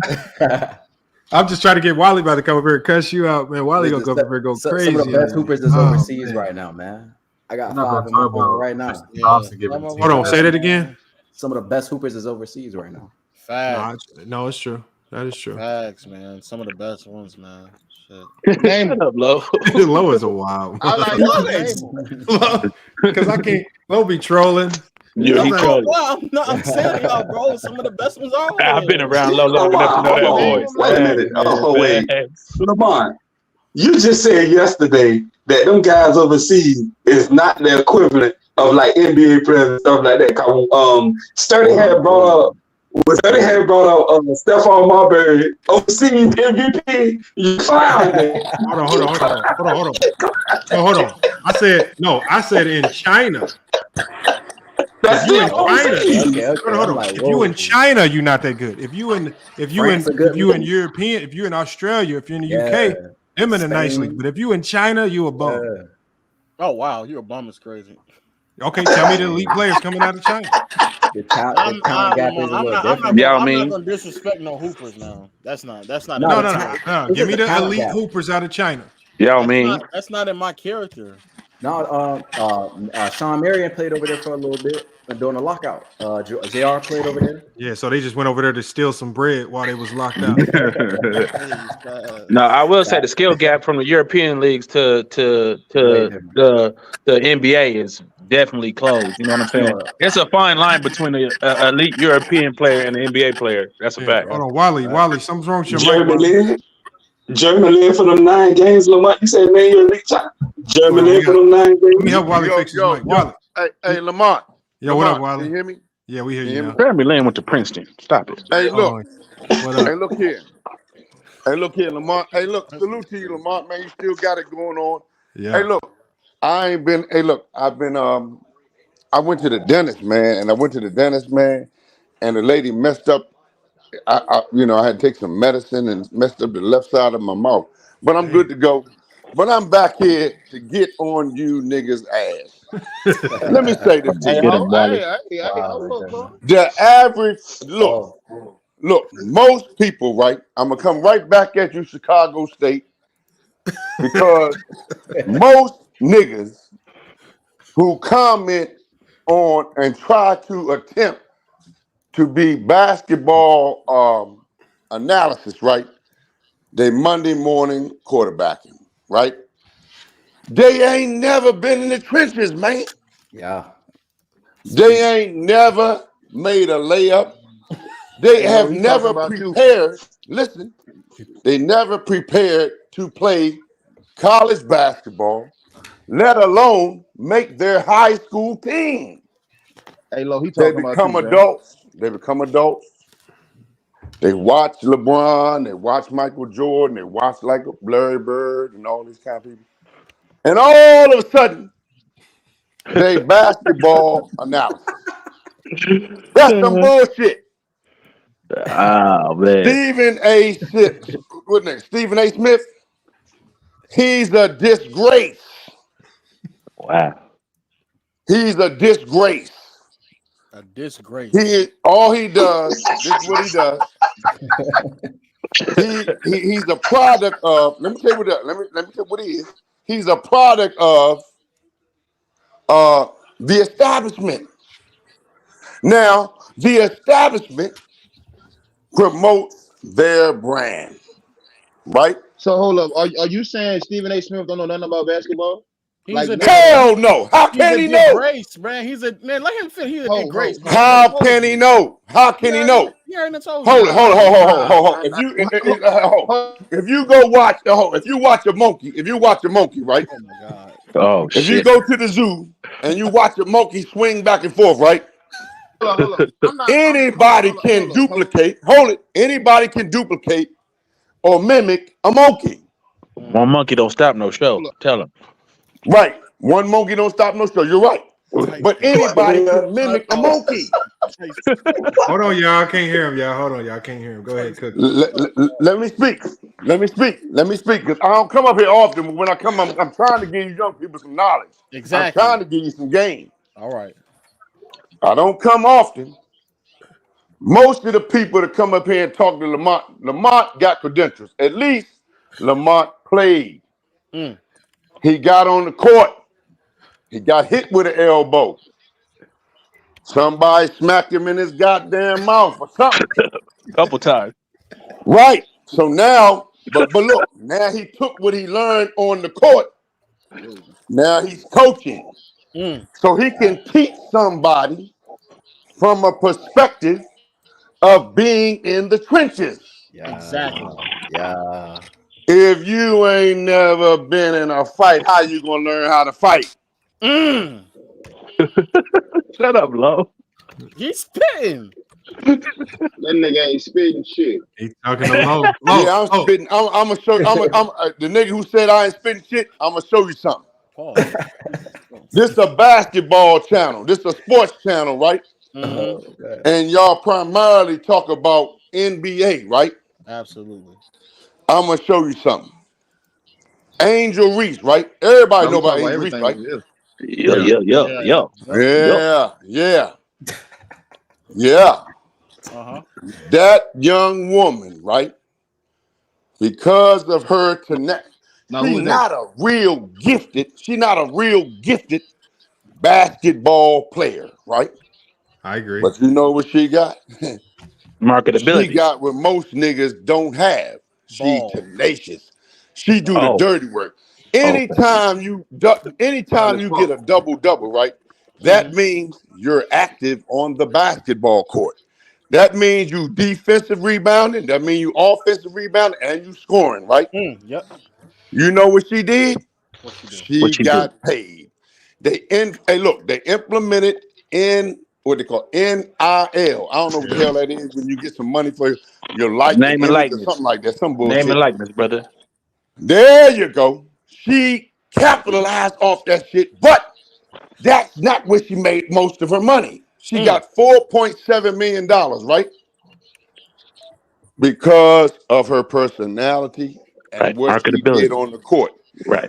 She never put that finger up and waved her hand in front of her face, in front of that white girl. Nobody would have said she's marketable. I gotta beat myself. She her own brand now. We talking basketball? What we? Yeah, that's the problem with you, Tyson. What the fuck you talking about? She's a goddamn icon in basketball. Thank you. Okay. She's the first goddamn black woman. Don't cut him off, man. Goddamn. Hey, Chicago State. I appreciate you. Oh, salute to Chicago State. Hey, Lamont, salute to you, brother. You brought me back up here again. Dicking right now, son. They don't know nothing. She is the first black woman to bring a championship to LSU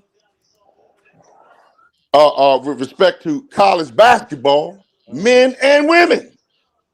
Think about that. There you go. There you go. Whoever said that, can I ask you one question real quick? You know what the problem is? Wally, no, I want you to tell the people, because Wally, you're closer to this era. Tell us about Bill Russell. That's what I'm happy for that. Bill Russell was a phenomenon. You know what? Bill Russell was a phenomenon, right? The problem with the era that's going on right now, they done messed the game all the way up. Thank you. You got sinners that want to play. Somebody got to bring the goddamn ball up. Goddamn. Positionless basketball. Somebody got to be the shooter. Somebody got to be the bully. Somebody got to want to get on. Somebody got to want to get on that goddamn glass. If you ain't got nobody want to rebound, what kind of team you got? That's a fact. Bill Russell was the defender and a rebounder. He knew his role. You got the young people now. Everybody want to go between it. Man, when I coach basketball, right? I look at the guys, right? I say, damn, this is going. I evaluate them. Look at them. I say, when I see a kid going between his legs 3, 4, 5 times, I say, hey, son, come here, son. You stand right here. He ain't gonna know why I put his ass over there. He leaving. You got to get the hell off the ball, man. The ball got to move, man. I don't need nobody. Hey, look. Now, if you want to be in the clown show, they got somebody. They got a spot for you.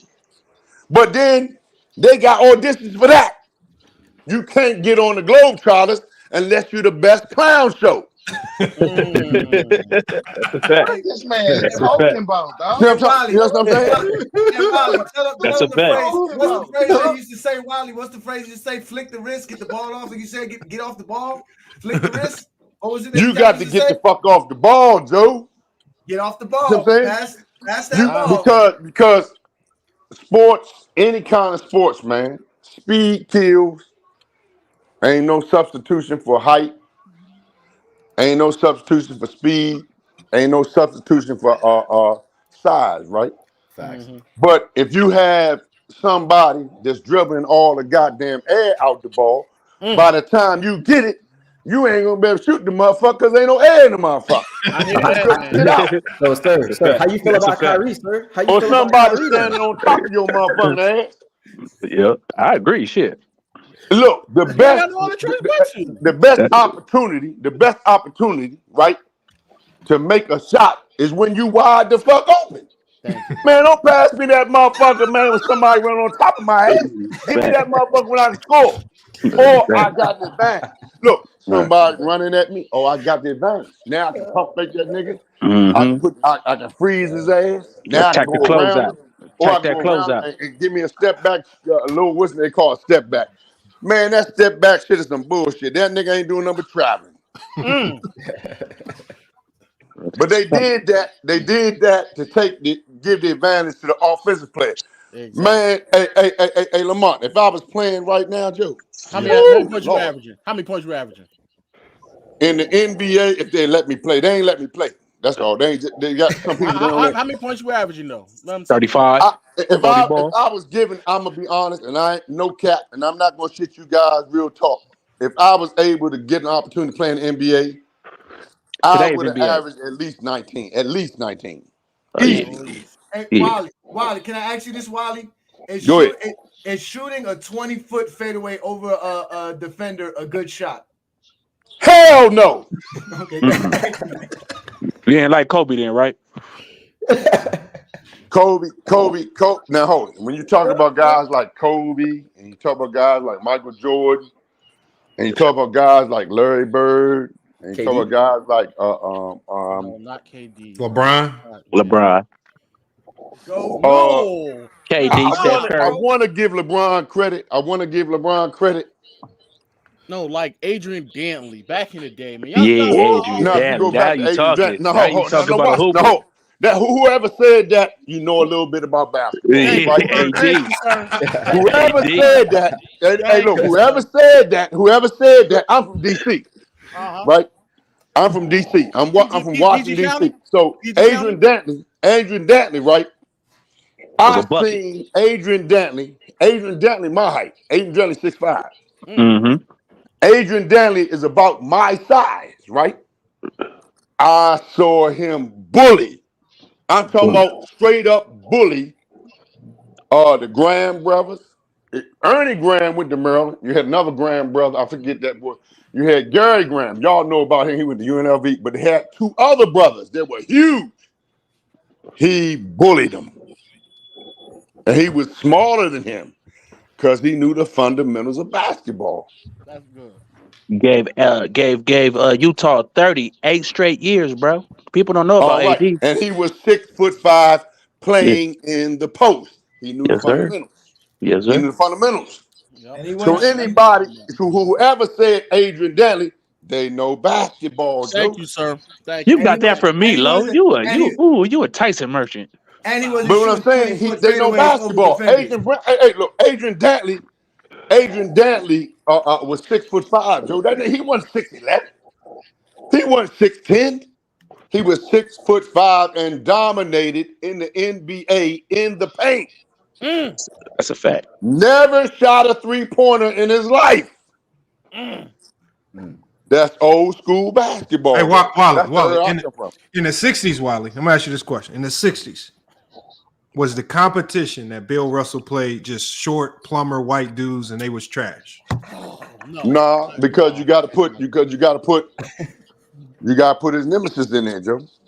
You gotta put that Will Chamberlain in. Will Chamberlain was 5'11". Nate Thurman. He had a whole lot of competition. What it is, Chicago State, Lamont. A lot of people didn't get the publicity, right? See, if you don't get the publicity, then your accomplishments, your accomplishments, they're not gonna be magnified, man. That don't mean you can't play. See what I'm saying? your accomplishments. If you okay, when I was on here the last time, many months ago, and I appreciate you again, Lamont. Let me come over and talk to the young people that don't know a damn thing about basketball. They never played nothing. Not a damn thing. Hell no. Some of these guys, man, some of these young people, man, you get them out there, man. I'm telling you, man. Nada, nada. Man, I stand right beside them on the court. So you don't get them in the beginning. You go up down around about 15 minutes, close to halftime. And then you crack them. And then you say, man, what the fuck you doing out here for? Man, go back to your coach. Don't put your ass out here. Hey, tell him don't put you out in the second half, man. See what I'm saying? You ain't got no goddamn business out here. What are we talking about? That's the problem. I'm trying to tell you, I've never been so confused in my life. Nigga all over the place, dog. I'm all over the place because you don't understand basketball, bro. Exactly. They don't understand it. That's the problem. They just You don't right. understand. You right. I'll tell you what. You'll understand it if you come on a basketball court, right? And you call yourself a scorer, right? And then you come up against a monster like a Dennis Rodman. I think you understand what I'm saying now. He not tall. He wasn't tall. He was every bit of 6'6". And I give him 6'7". Who? David Robinson? Dennis Rodman. Dennis Rodman. He said Dennis Rodman. Dennis Rodman. Dennis Rodman. Mm-hmm. Played with the bad boys. Played with the bad boy Pistons. We all know Dennis Rodman, brother. All right. If he got on your ass, hey, Paul, you wouldn't do shit. We know Dennis Rodman was real freaky brother, man. We can't be saying that about Dennis Rodman. Now you want to change the time. Now you want to change. Y'all know what we talking about. Y'all know what we talking about. He could check 1 to 5. Oh, now in a pinch he could check a 1, but all the rest of that shit, the 2, 3, the 4, the 5, you can knock that shit down. Shaq, lock him down. Bird, lock him up. It is what it is. Magic, how many lock his ass championships up. you got? How many championships? Hey, look. How many championships does the man have? How many does he have? Five of them things. 2 with Detroit, 3 with Chicago. I don't think he never averaged 20 points in his whole career. Hell no. Robert Ory. So what was he doing? Clamp God. Defense and rebounding. Give him that D.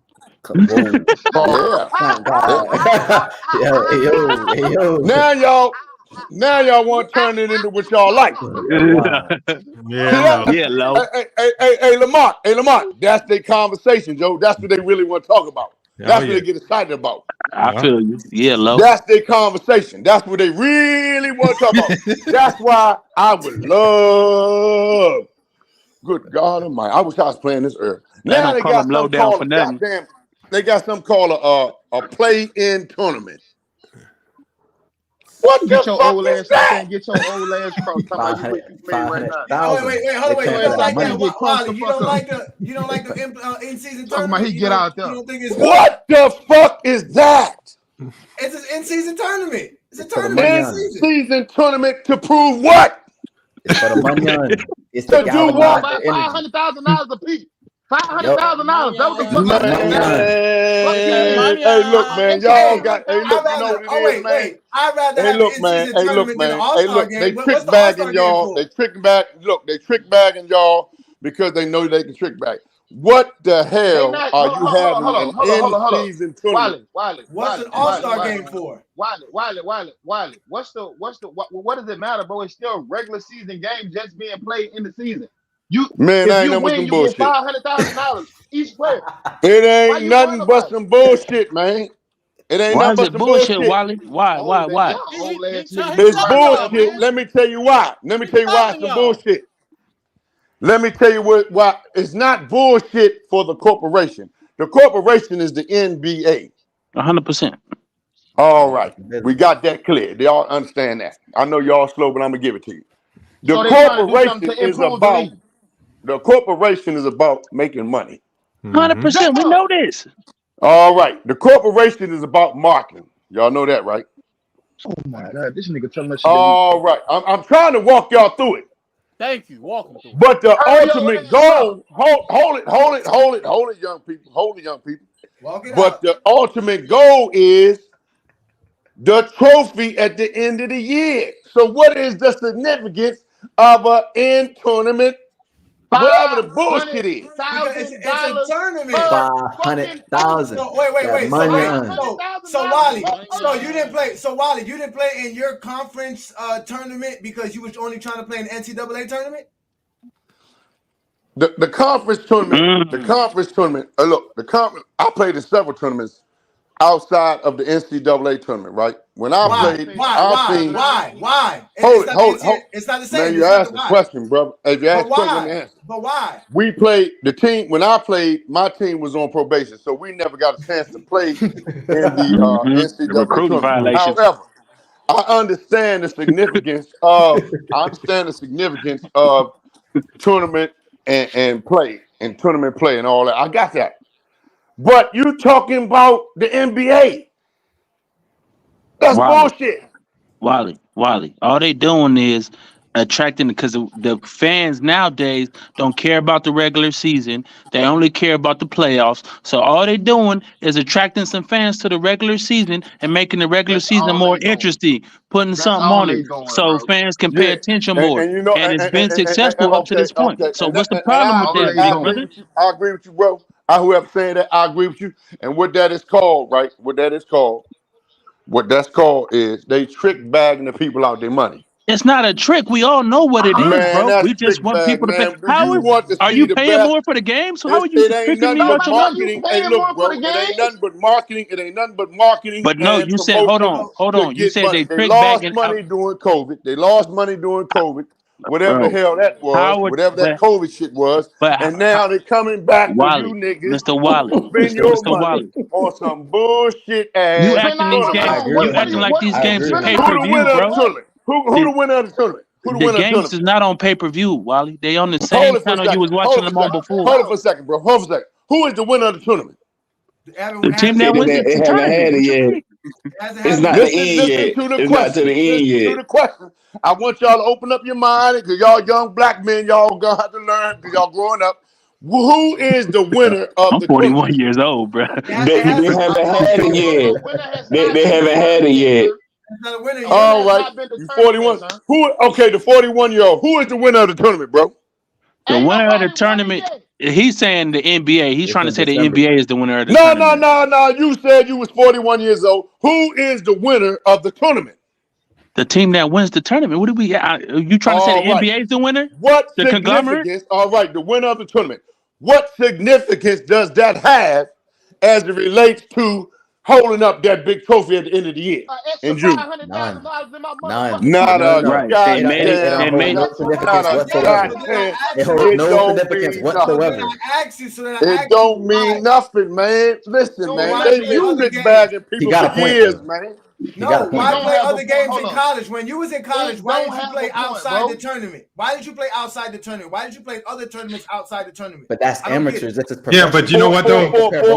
No, but G, hold on. Hold on. The answer to this is the conference tournament is an automatic bid to the NCAA tournament, and that's why somebody was saying, one of the players was actually saying, if you're gonna do an in-season tournament, the winner needs to get an automatic bid to the playoffs, so they actually have something real that plays for. So the conference tournament. Let's say for an example, you have your star player was out the first half of the season. You just did bad in conference play. You get to that conference tournament, you get your stars back. You have an opportunity to still make up for having a bad start to the season by winning your conference tournament. Now you can go to what we call the NCAA tournament. That's a fair point. It just gives everybody a chance. Lamont, what he's saying with this tournament has nothing to do with war. Hey, Lamont, let me commend you. The only reason why you know that because you were in college and you probably got a degree. I don't know if you graduated, but I think you did. Yeah. Now the young people, they don't understand that. See, I was agreeing with you. You can sit a young person down. You can sit a young person down, give them a pen and a pad, and break it down to them systematically, and they still gonna walk away, leave out the door, out your office, scratching their head like, what the fuck? They don't listen, bro. What did the players say when they asked the players, Mr. Wally? What did they say? I respect my elders, Mr. Wally. What did they say when they said, why do y'all want to play for the in season tournament? What's your motivation? What did they say, Mr. Wally? Did they ask? The money. No, I'm Yes, asking the you a question. money. Hold up. Did they ask him? You ain't answering my Yes. question, brother. They have I'm asked asking you. several. Did they ask him? They did ask him. So for the end of the bench, Hold it. let me Where finish. is the evidence? Where is the evidence? Because you asked a good question. Where is the evidence that the NBA, the corporation, the niggas is giving out the checks? Oh my God. When did they come to them niggas and them white boys and them Europeans? Because I don't want to make it just about the black boys. Right. When did they come to them and give them a say in what they was going to do? They didn't. What? Right. I know it went over your head. The NBA. Well, first of all, the NBA. The NBA is Hold, very before you, out of bro, all I the leagues. You gonna let me retort? But somebody in the background said, "What?" Let the guy in the background talk for a minute. Listen to the question, brother. I know you're in the back row. That's where they put the black boys in the back. You come on up in front and listen to the professor. I'm a grown ass man, dog. Come on up. No boy. All right, well, that's right. Because a dude called my son a boy, and my son got that's your offended. son. I'm And a grown ass man. I understand because my son do that. Hey, look, I understand where you're coming from. Because I told Lamont the last time I was up here, so I don't want to offend the young people. Because my son, he did some amateur boxing. And I told Lamont the last time I was up here, the most peaceful spot on the planet is the boxing. Hey, Wiley, I ain't trying to get your life story. Can we continue on the topic, please?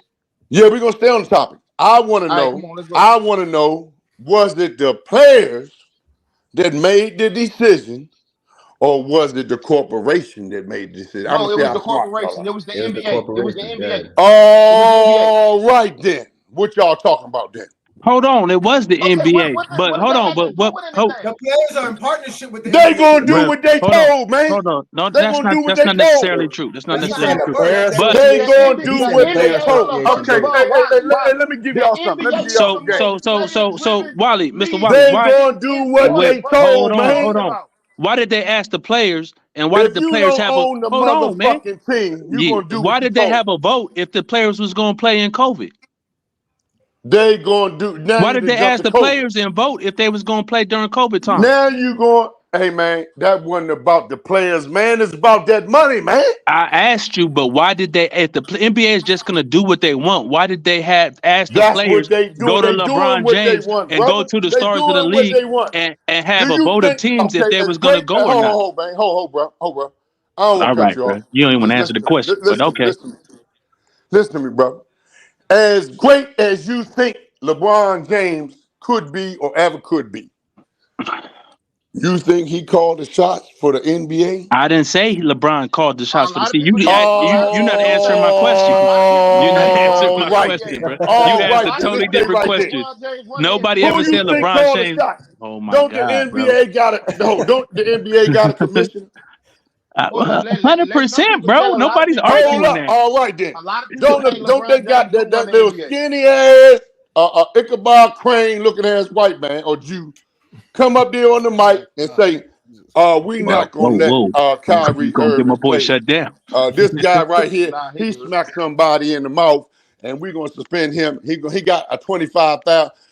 This person right here got a $130,000 fine, and he can't play the next game. LeBron don't make them calls, bro. And nobody ever said he did, brother. All right, so what you talking about then? What you talking about? Collective bargaining agreement. Thank you, man. Thank you, man. All I'm saying is the NBA. Hold on. Let me say something. Hold on. Hey, we can't jump on the man. Told me stay on top. Just let me. Yeah, but you're trying to talk over everybody, bro. Hold up. Go ahead. I'll be quiet. I'll let y'all talk. The NBA is one of the most player-friendly leagues. That's exactly what I was gonna say. Like, what are you talking about? Like, players actually interact with David Stern, bro. I mean, Adam Silver. I'm tripping. Like, they actually listen to each other and bounce ideas off each other, bro. So, like, to say like that the NBA is just like the NFL, like you just go out there and do what we tell you to do. Nah, it's not like that, man. I think the players. All right. The in-season tournament. Can I say something? Go ahead, bro. Can I say something? And I don't want to make it personal, but I'm married to my wife, right? I have a wife. I got sons, right? 2 sons, right? Oh my goodness. If there's a decision that need to be made in my house, right? We got you. You the big dog. You call the shots. There you go, my man. Whoever talking, you just got it. You got it that quick. Wait, So so your wife has no. So your wife has no say so in your house at all. She has input, but at the end of the day, and when you get a wife, if you got one, at the end of the day, the buck gonna stop with you. If you're a true man, the buck ain't gonna stop. And your What I'm trying to decision tell will be you. made. Your decision will be made because of something your wife would like you to do as well. She has an input on your decision. The same way the She has some input. And the She players has have some an input on but the at the decision end of the that day, the league makes. Hey, look. Look. Let me ask you this. I've been married 18 years. I'm married 18 years. I know I ain't been married as long as you, but I've been married 18 years. So I know what I'm talking about. I ain't gonna question that. I wish that was part. That might have been a bad example because everybody. Because when you were playing, when you hold it for a second, man. Hold it for a second. Let me respond. There was no player association. There was no players union when you were playing. There was none. Yeah. There was none. Yeah. So you had no power. You were stuck on the team for 10 years. They still don't have no power. You have none. Hey, let me give you some education. Let me give you some education. You can't say that. Hold it for a second. Keep that brother right there. Keep him right there. I ain't Keep him going right nowhere. there. I'm right here. Go, James King. All right. Now let me drop this on you real quick so you can learn something. They passed the 1964, right? Civil Rights Act, right? We in 2023, man. I know. I'm trying to show you something. Black people, right? Been marching like a motherfucker, right? For years, right? What are we doing, the same shit. Hold it. No. This is serious. Because the young man needs to learn something. And this is his time tonight. I don't come up here that often. I don't come up here that often to drop my knowledge on you. 1964, they passed the Civil Rights Act for black people to get civil rights. We got you. We still marching for the same shit. What that got to do with what we were talking about? Hold it. Let me finish. Black boys are still getting murdered in the street the same way they you was went getting left, murdered bro. back then in the 60s. The same way they get murdered. You went to a whole other topic. So what's my point? What's my point though?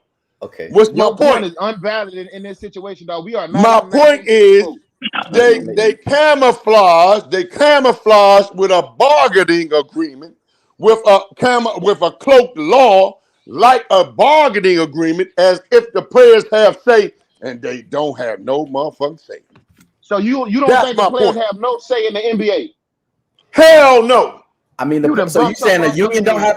Hold on. So you're saying a union for a business does not have any say so for how the business? If it's an egregious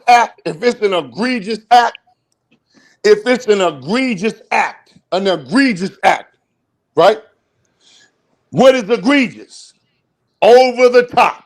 Sir. No, then the union comes in and they get involved. Listen, I'm a business major. No, sir. It don't work like that. My Players man. Association is the same thing. You understand what I'm telling you facts. I'm telling you facts right now. This is business. Right here. Hold on. All right, go ahead. Let me ask you right quick. Let me ask you a question. Okay, so let me ask you something.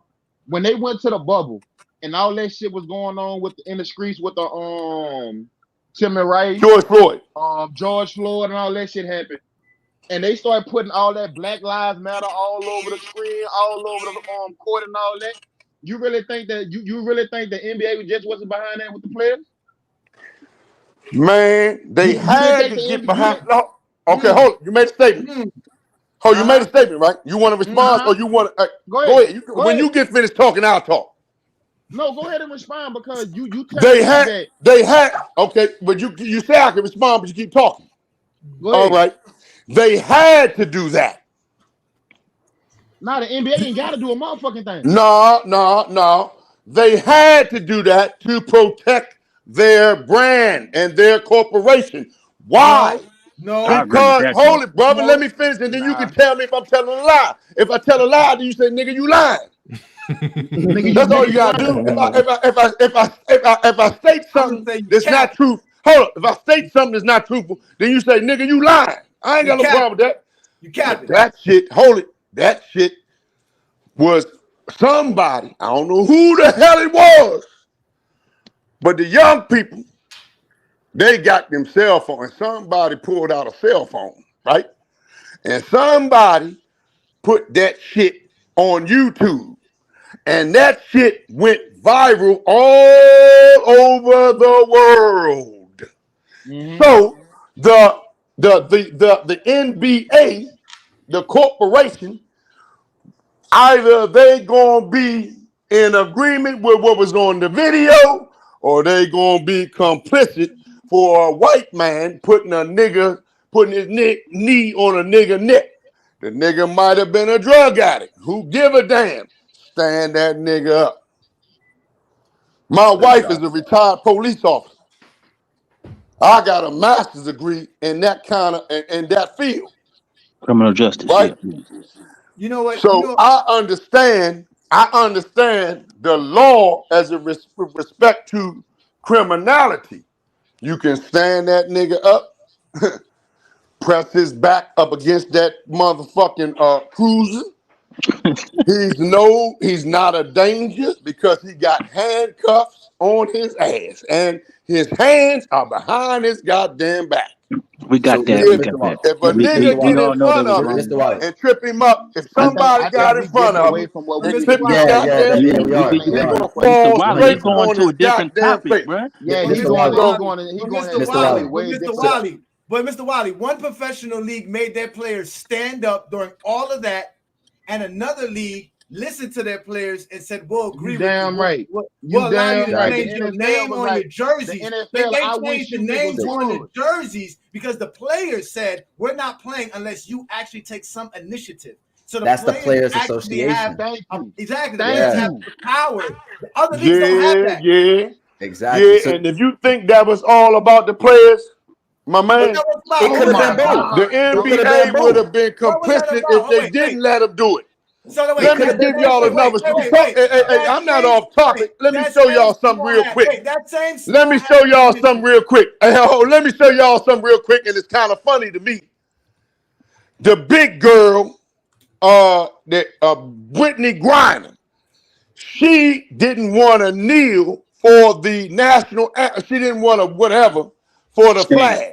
Yes, when her ass was over there in Russia, and that Russian goddamn jail, and they cut her goddamn hair off, and because her shit was freezing all around her head, she came back here, and she's standing like a motherfucker now. What does that got to do with what we talking about? I'm trying to tell you, man, it's about being complicit to the rules. No, Mr. Wild, I get what you're saying. Yeah, the young brother, he missing it, man. It's going on top. No, He was in the back of the classroom, Joe. There is no you're saying in corporate America that allows a player to put Black Lives Matter on the back of their jersey. Facts. Yeah. Say that one more time. I hear him. There is no rule in America that allows a black player to put Black Lives Matter on the back of their jersey besides black people carry. The same small hat commissioner that's running the NFL is running the same the NBA league, but he has to confine and talk to his players because they control the league more than any other sport. Hey, my man, I think you're missing my point. That the NBA had no power in that movement. I live in DC, right? Okay. I live in DC. You know why the NBA didn't have no power? You're gonna let me explain myself. The man made a point. The man made a point. The man made a point, right? Let me make my point, bro. Let me make my point. Because we talking about this is right up your lane. I'm gonna show you where you mixed up at. I'm gonna give it to you clear. I live in DC. I have in my vehicle, my truck, my car, I have rolled over what they call Black Lives Matter plaster. It's written in yellow. Right. They painted that shit in yellow. Right. Black Lives, hold it, bro. Let me finish. Mm-hmm. That was put there by the federal government. Now let me ask you a question. And then before you answer, let me finish my point. But I'm going to make my point before you go there. Black Lives Matter, the corporation, was found out to be a bunch of, fraudulent goddamn people. That's why I said fuck the organization. I stand for the cause. All right. But we talking about it. But the NBA, they get a pass because it wasn't their movement. Some females got together, came up with a hashtag catchphrase.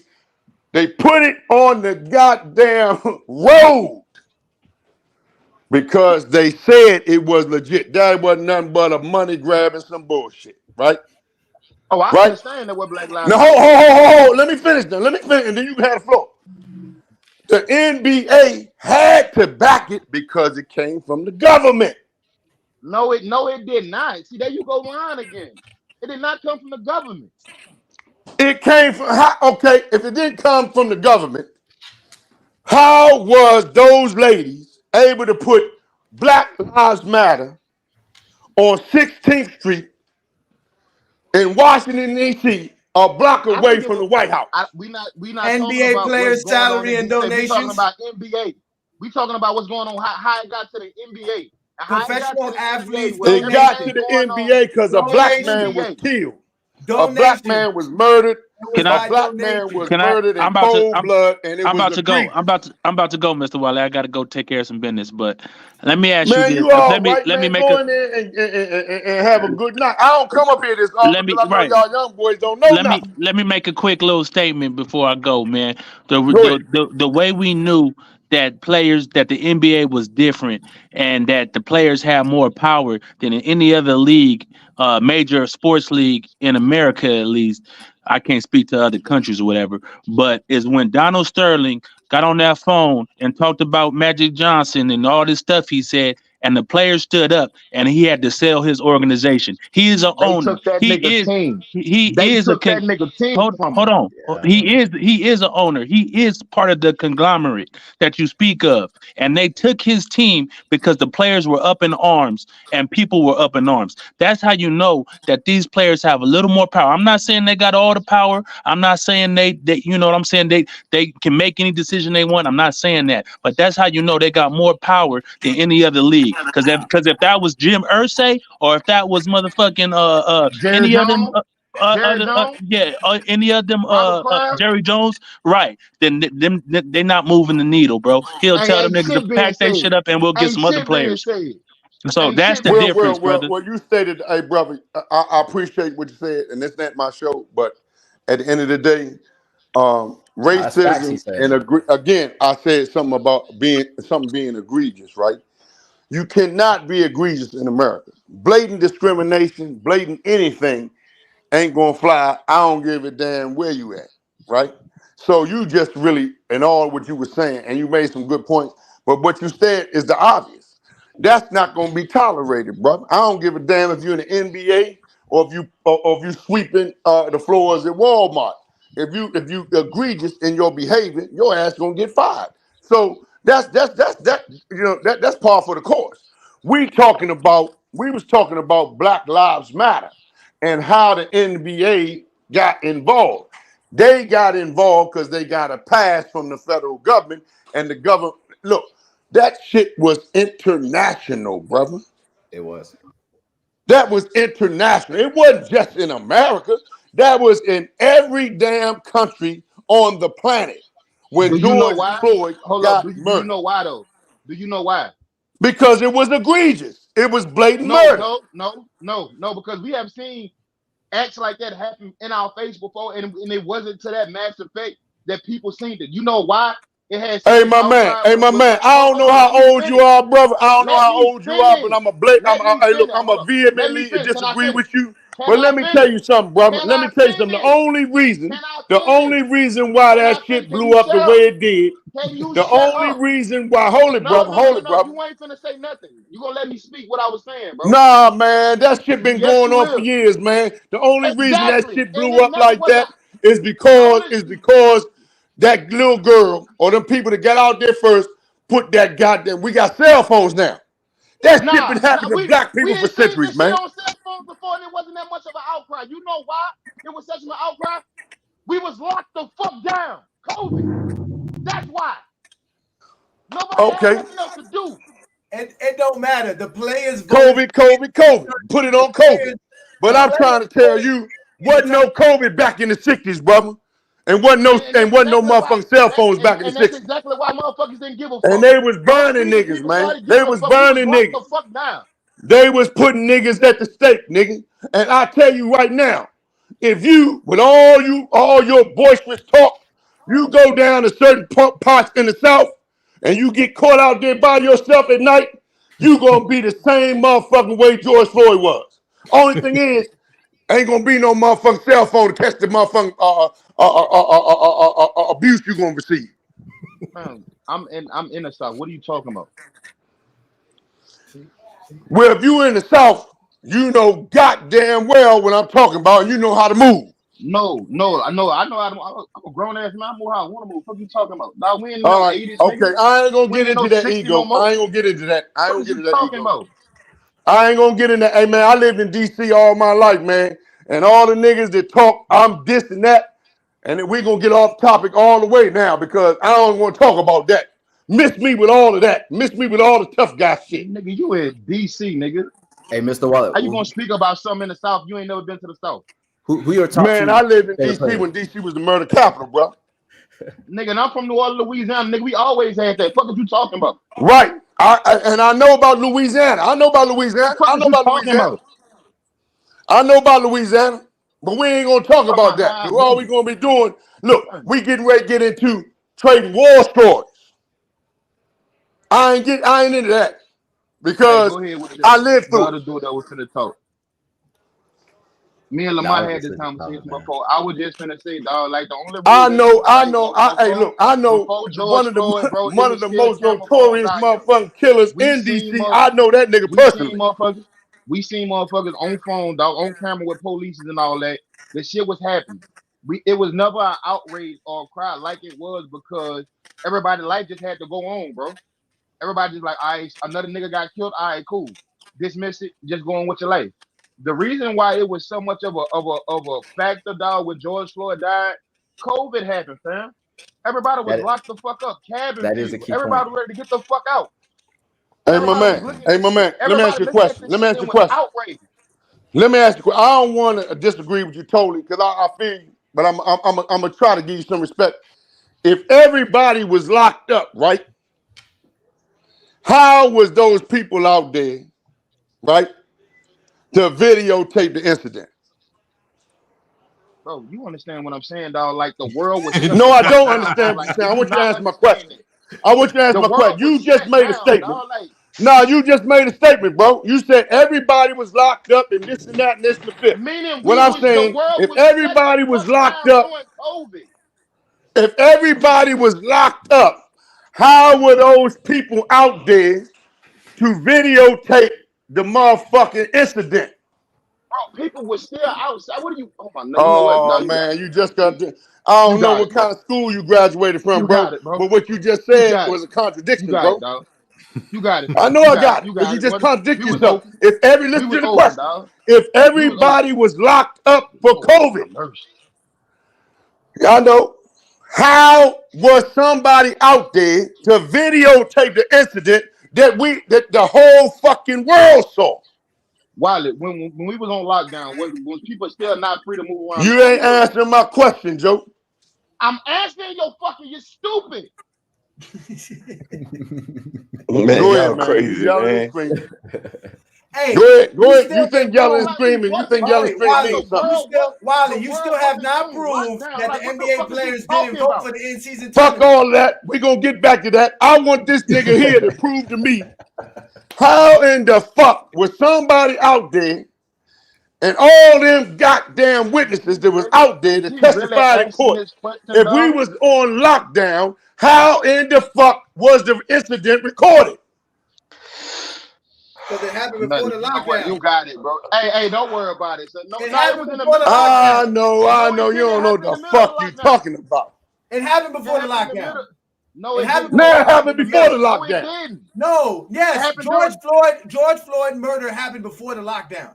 That's what No, he's it talking didn't. It about. happened during. Man, who is this guy, Lamont? Who is this guy? Man, y'all crazy, bro. This motherfucker got his dates fucked up. Hey, man, what year was you born, man? Do you know that? Y'all wow. You got your dates fucked up, player. You got your dates and your time fucked up. Who is he talking to?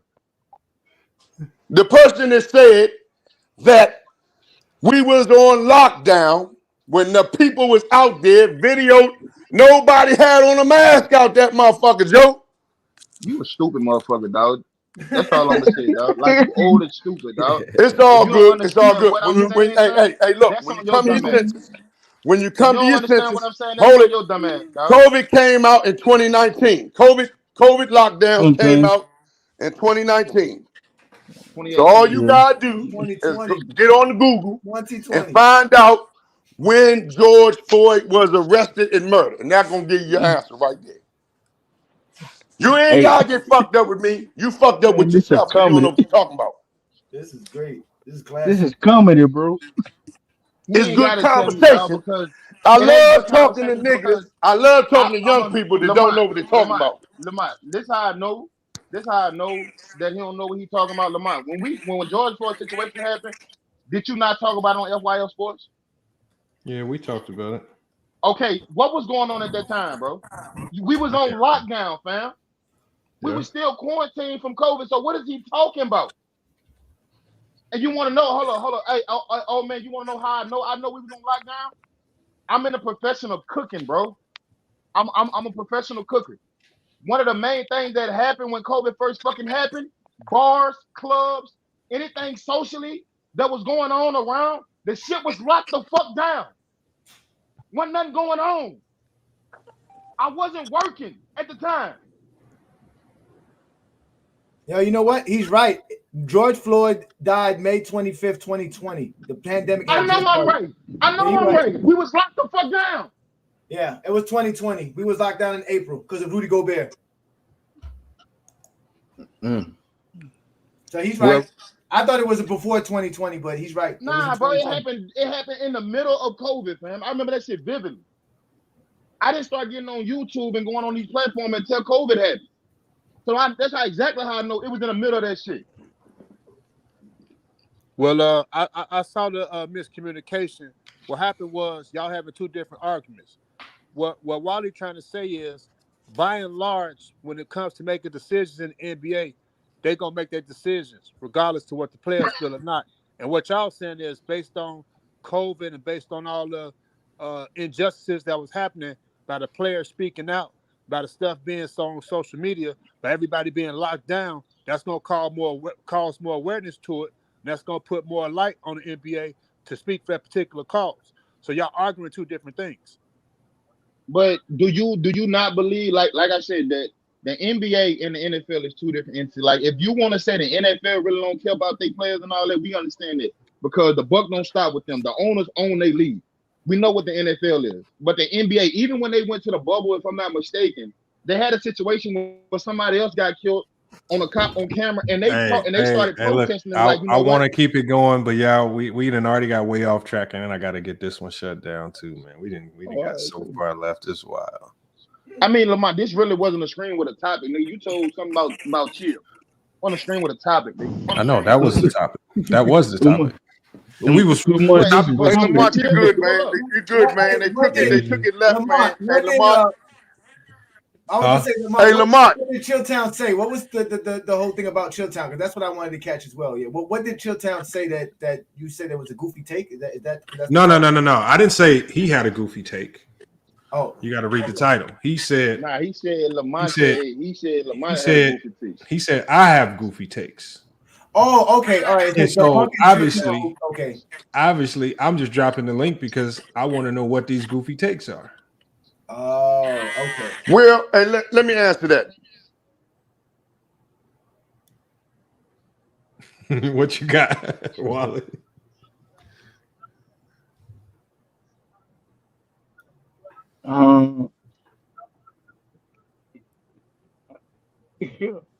But don't y'all have like a debate thing where y'all go at each other where it's like the PC guys versus FYF? No, that's not nothing consistent, and for the most part, it's just us going over there. I mean, with what us doing debates over here, it's not like they really going out their way to come over here and do debates our style.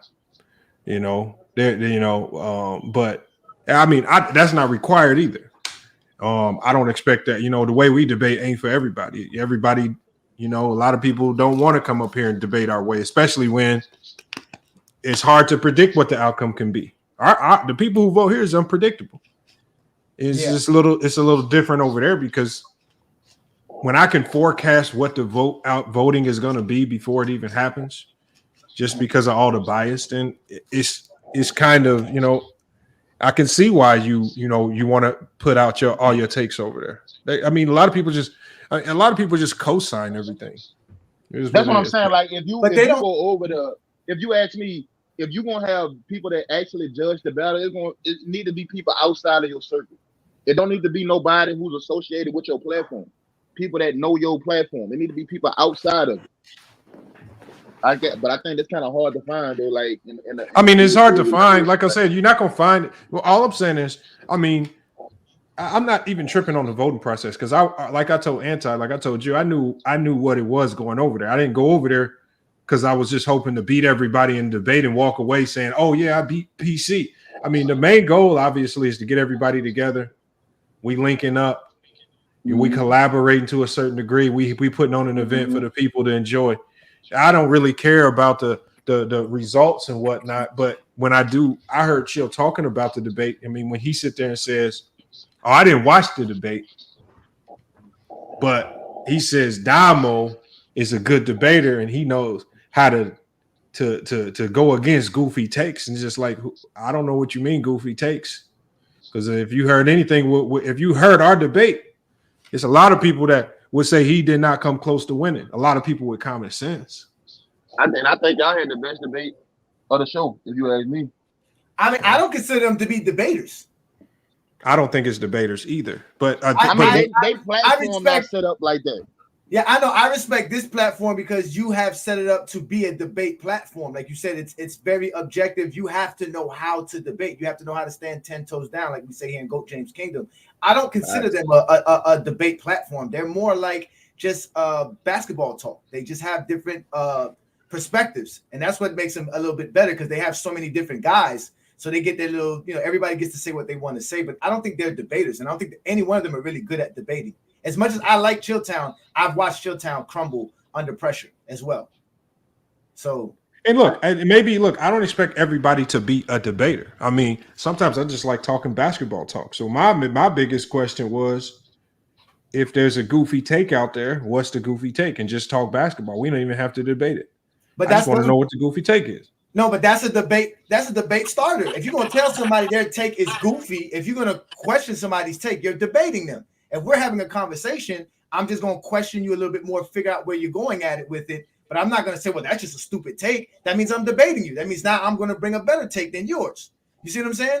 So if they're calling you out like that, then they need to step up. It wasn't even they. It was just Chilltown. I specifically said who said it. You got to take one for the team. I don't do that over here. We take one for the team. He's a part of that whole crew. I think it's personal with Chill. Ever since Lamar had came over there and he spent that narrative talking about the 90s and how weak the era was and all that, I don't think Chilltown agreed with that shit. So I don't really think Chilltown fuck with him behind that set take right there. And he probably feel like, if you feel like that about the 90s, I feel like all your takes gonna be goofy. You know what I'm saying? So yeah. But it's like you say, it's nothing to have a debate. If you feel like my shit goofy, come over here and debate me on it. Not happening. Yeah. I know. Not happening. Yeah, they won't do it. It ain't for everybody to come over here and talk. It ain't for everybody. Yeah, because they're used to, like you said, they're used to everybody agreeing with them. They're not used to getting the back talk. They're not used to getting the pushback. They're not used to the pressure. Now you can't really say that because if they on the panel, they argue amongst each other most of the time. But they know each other's takes. They know each other's takes. They know exactly what Ticket's going to say. They know what Mars is going to say. They know what Lowe's going to say. They know what Fluent's going to say. They don't never bring nothing new. Nah, I ain't gonna lie. I think Ticket is the X factor. Don't nobody know what the fuck he gonna say some of the time, dog. Well, but I don't consider Ticket PC. Ticket is Ticket. Yeah, he is on entity. Yeah, Ticket is Ticket. Like a lot of the other guys are PC. I know Ticket from PC. I don't know him from outside of that. I know he has I know he has a large following. I know him from outside of the PC. I know I found PC through him. Dante Williams says player choice push narratives, and he lets Ticket bully him into agreeing with him. I mean, you know what? I don't think people let Ticket bully them. I think there's just not a lot of people that have the energy to sit there and go back and forth with over talking and trying to yell with them. Yeah, you definitely, That's the main thing. Like, that's how I am. I'm not about to sit there. I'm not about to sit there and yell with somebody online and see who mic is louder. But Lamont, I ain't got time for that. Different, dog. We came up over there, so we knew how it is. No, we do. Like me and you know, like we went through that. But like we came up over there, like. But all I'm saying is, all I'm saying is not a lot of. I don't expect everybody to sit there and have it in them to want to just go back and forth. It's 9 o'clock in the morning for some people. You got Ticket coming into the chat, you hipping and hollering and saying crazy stuff, and it's just like, bro, it's 9 in the morning, bro. They got a morning show, bro. Like, I'm not about to sit here and be doing all this, and like, if you want to yell, just have at it. And sometimes it's just best to let them get some of them battles because he ain't nobody. Not too many people that's gonna mute his mic and all that. So I'm not about to sit there and try to overtalk you. Yeah, that's the worst when you don't let people speak. If you're really trying to have a conversation, whether it's debate or not, you should be willing to listen. If you're not willing to listen, then you shouldn't speak at all. Let me give a salute to Chris, man. Salute to Chris in the Cash App, man. He says, "How much do we got to donate to get Wally off the stream?" We're like, man, look, Wally left, bro. Man. I guess, Lamont, you don't plan on making no money off of this video. Why you say that? But, Matt, come on now. That conversation went in some dark areas. Bro, we didn't have some crazier conversations, so I'm not too worried. Well, maybe I can help out. Maybe I can help out. Today's show, Lamont, I tried to get a link to you. I couldn't get it to you. I sent it to Shaq SB to get it to you. We had a discussion today about the Gilbert Arenas show that you had last week with Dreamers Pro. And the main premise was him saying how Michael Jordan was not there was no GOAT before Michael Jordan. And how there was really no criteria and there was no standard. And basically, Michael Jordan fans have created a unicornism about Michael Jordan, and that's how they talk the GOAT conversation. So the premise of the show was how none of these guys ever truly have a criteria. There's no real criteria that would make Michael Jordan the GOAT. That's why they have none. So my question to you is, because when I joined the show now, why has no one really come up with a criteria? Because we have several criteria with a point system. We've broken it down, but we've asked other people, well, come up with something, show us how you determined Jordan was your GOAT, and no one could do it. Why is no one willing to actually create a real criteria? No, I'm gonna tell you why. It's the same reason I always go to, and this is one, it just never fails, because I see so many people create criteria, but then like if like I had somebody give me their criteria, just tell me what your criteria is, all of it, as much detail as possible. And we put it into a non-biased entity like we be doing with ChatGPT. And ChatGPT selected your top 10. Are you willing to walk away with whatever it kicks out based on the data? But see, what happens is people will take their criteria, and what they'll do is they'll be like, okay, based on my criteria, God damn, Bill Russell's at 4, but I don't like Bill Russell. So what they'll do is they'll try to create a new criteria that's not even basketball related and say, well, I can't have Bill Russell in my top 10 because I don't like the way he played, or that was too far back into me. I think that's the stone ages of basketball, and they'll try to start manipulating and moving stuff around, and that's where they get befuddled. Which as opposed to me, I just say, well, I just deal with however they pan out. My criteria is based on how well you dominated your era, and if we go off how well you dominated your era, I can't avoid putting Bill Russell in there. I can't avoid not having Jordan as the GOAT, because Jordan dominated his era better than any other player I've ever seen, from stats to championships. And so when I go off dominance, I have to put Bill in there. I have to put LeBron in there. I have to put Bill Russell in there because my criteria calls for it. So if people were just honest about what players fell into their criteria, maybe we see some more honest lists. But when I get to asking you about Bill Russell and stuff, or some of these older guys, it's just like, oh, these guys, your criteria calls for these guys to be there. Where they at? I mean, you know, I agree with that, and that's what our conversation was. But I just felt like the goalpost continues to keep getting moved when we're having a conversation about two gentlemen, not 3, 4, 5, 6, 7. We're having a conversation about two, and every time I kept having that conversation, it was, oh well, you know, this person should be considered, this person should be considered, when it's really just two people that we're talking about. And I told you my criteria. Well, that's another problem with the GOAT conversation, because you guys have to remember it's called the greatest of all time. Correct. So all is included. You have to include everything, the Correct. whole history, every player in history. So it is not just a two-player conversation. Even no matter what criteria you use, there will be at least 5 players that would fit in there that would have an argument in that conversation. At least 5. Yeah. So like my question to you, Lamont, is you said that you have the dominance for Jordan, and that's how you have Jordan as the GOAT. Did you put that in the chat GTP and did that help you out? Did you? No. So look, because obviously we've been doing a lot of debates over the years. So I've been hearing people's different arguments. Mm-hmm. I'm looking at different top 10s.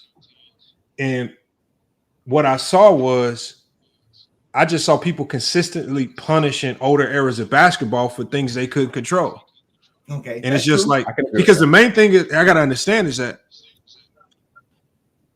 when they were playing in the 60s, in the moment, if we got in a time machine, everybody thought that was elite level basketball.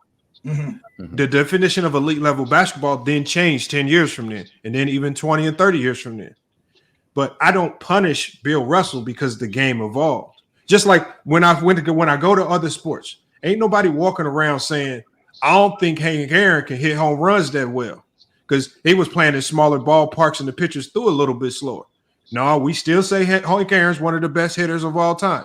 There ain't no going back saying, oh, the game changed. Guys got bigger and stronger. Pujols is a better hitter than Hank Aaron. No. Hank Aaron's still that dude because we comparing him to how well he did in his era. We're not trying to pluck him into this era saying, oh, his skill or how hard he can hit it won't translate to this era. So that's what I'm saying. Like, what the way some people frame their logic, they basically saying 30 years from now, Jordan can no longer be the GOAT because the game's going to be evolved too much for Jordan to be considered the GOAT. That's why I say I might as well just give each 10-year. I look at it in 10-year spans. I might as well give each 10-year span they credit. Remember, I don't know if you saw my top 75 video. So from my top 75 video, what did I do? I went back to the 50s, and from the 50s on up, I selected 10 players from each 10-year span. Okay. Because it got to have balance. I can't just pick 50 players from the last 20 years and just act like basketball didn't exist before then. That'd be stupid. Mm-hmm. So I'm trying to do my best to keep it as balanced and non-biased as possible. But I mean, as we have these talks, like when people are sitting here having these conversations, trying to denigrate Bill Russell, they scared to talk about his MVPs. They scared to talk about his championships. They scared to talk about some of the awards he would have won if they even existed. They just say stuff that nobody can prove. They say his stats. They mislead about his stats. But they lie about his stats. One, they try to say he couldn't score when actually, if you listen to what John Havlicek and a lot of what the people said, they said he was their best offensive player. But they don't want to go back and do any real research. They just look at numbers, and that's one of the biggest criticisms of the young people today, is that they just run to the numbers and then let the numbers tell the whole story about these players.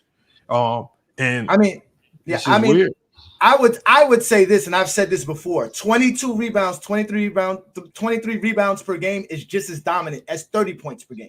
So to just dismiss 23 rebounds per game for somebody's entire career and over 20,000 rebounds and say that's not statistically dominant, that shows your biases. And that's one of the things that we try to poke fun at in GOAT James Kingdom, because it's hard to just talk basketball because people can't eliminate their biases. Like you said, even when the facts are in their face, they're still trying to find a way to speak a narrative or some way to dismiss somebody's greatness. And if we're talking about the greatest players, we should be talking about their greatness, not what you consider their flaws. You understand what I'm trying to say? So that's always the problem that I have. And that's why people have no criteria. Because once you put a criteria together, it's really going to debunk a lot of the myths that people have. So like, as an example, I believe that we have the most objective and comprehensive criteria out. We literally took our biases out of it. And trust me, the results shocked a lot of people. It shocked us as well. We were surprised at some of the results. But in reality, there's certain players that just do not have the actual resume to even be in the GOAT conversation. One of them is Kobe Bryant. Yeah.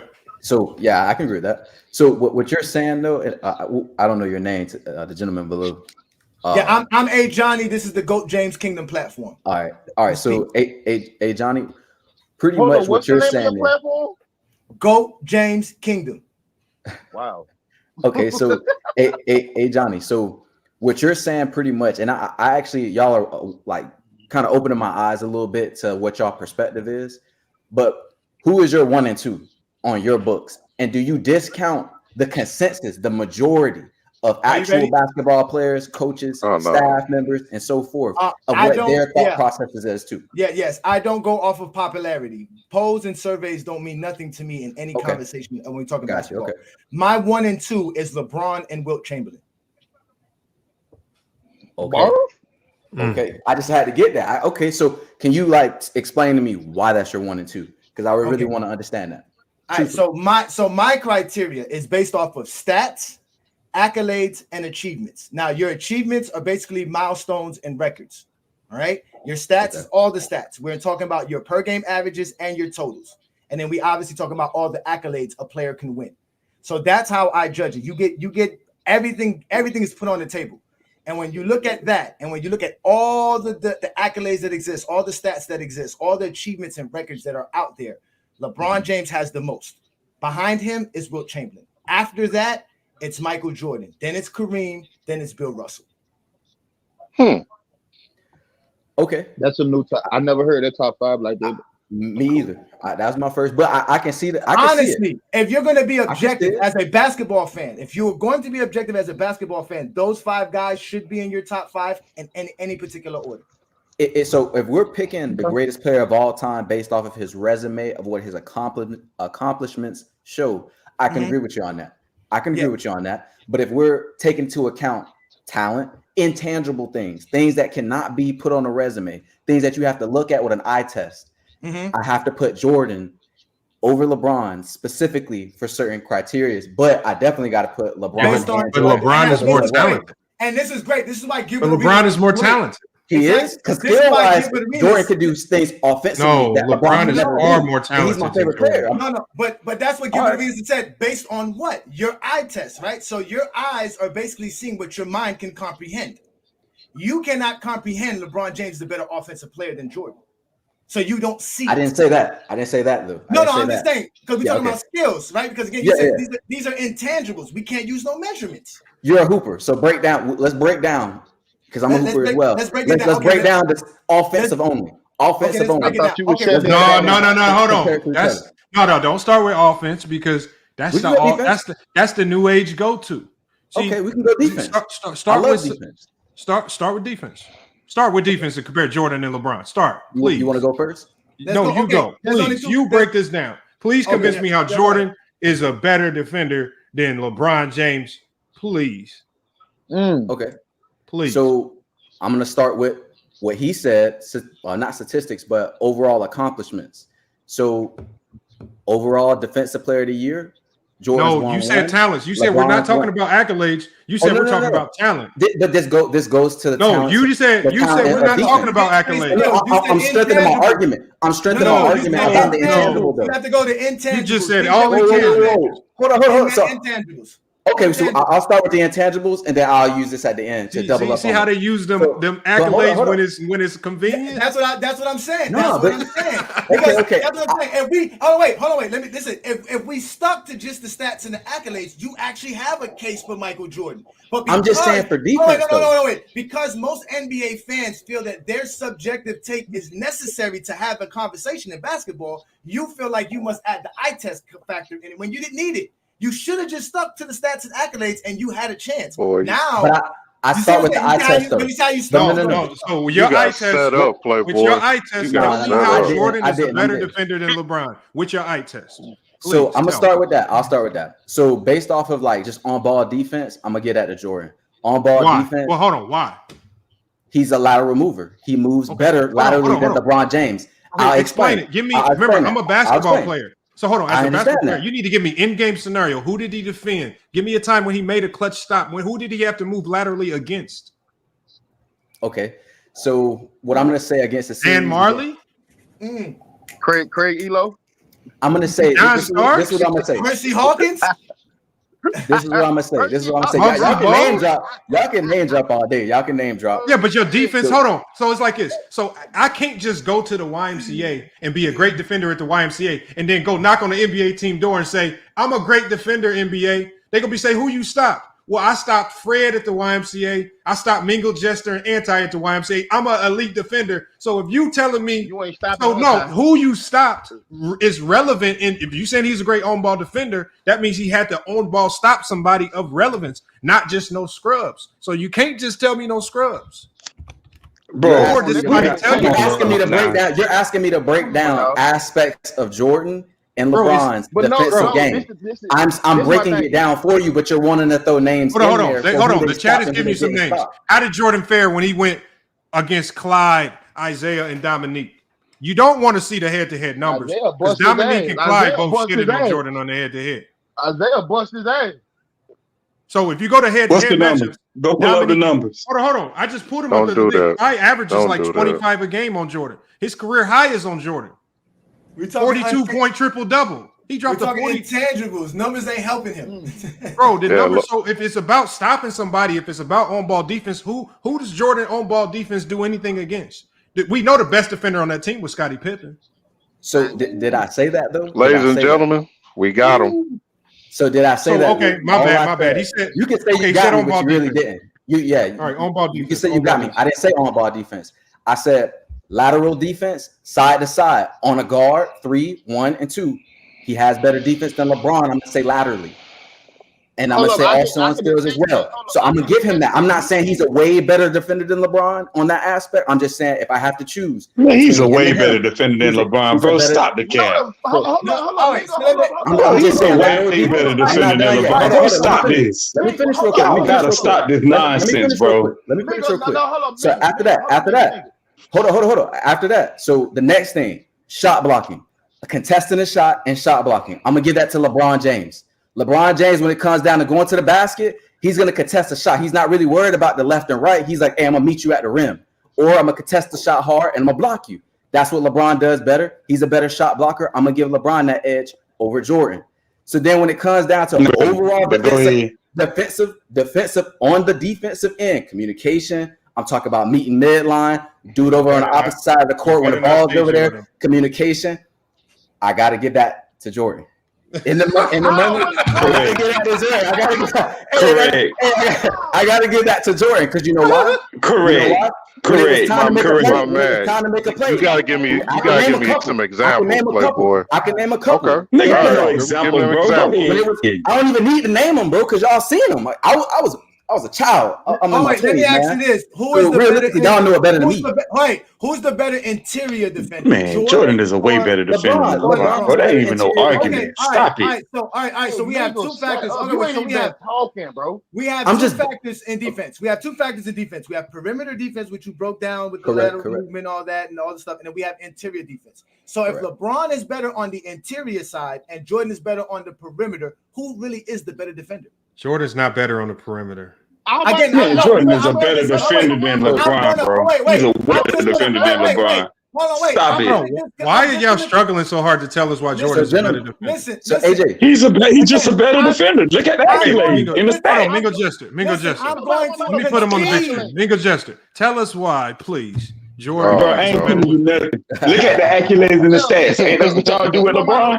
I don't add no context to LeBron accolades and stats. Y'all just say accolades and stats and move on. No context, no explanation, no nothing. Mingo, I agree with you. He got more defensive accolades than LeBron. Let's move on. And I agree with you. That's what y'all do? Ain't that's what y'all do? Hold on, Mingo. So if we agree with your stance that we need to rely on the accolades, should we do that with all players across the board? Yes, we should. Okay. Yes. All right. And what road do you think it's going to take us down? It's going to take us down. Cause see, this is my thing. It's going to take us down. Whether you're talking about Defensive Player of the Year awards, which Ben Wallace got most all time. But see, then Jordan gonna hit back with 9 all defensive first teams. He tied with Kobe and Garnett in that aspect. Then you also got the steals. Jordan is the only player in NBA history to have over 100 steals and 200 blocks. 100 blocks and over 200 steals. See, it goes back and forth. It goes back and forth. You break it down like that. Jordan, he's not the only person to do that. Scottie Pippen did it, and so did Hakeem Olajuwon. No. I'm saying as a guard. I should have added as a guard. As a guard. Again, Michael Jordan, if you're going to go by those accolades, he doesn't have the most all defensive teams. He doesn't have the most steals. He doesn't average the most steals. He doesn't. So there's basically saying there's better players than Michael Jordan defensively, correct? But he has it over LeBron, though. That's what I was saying. No, I understand that.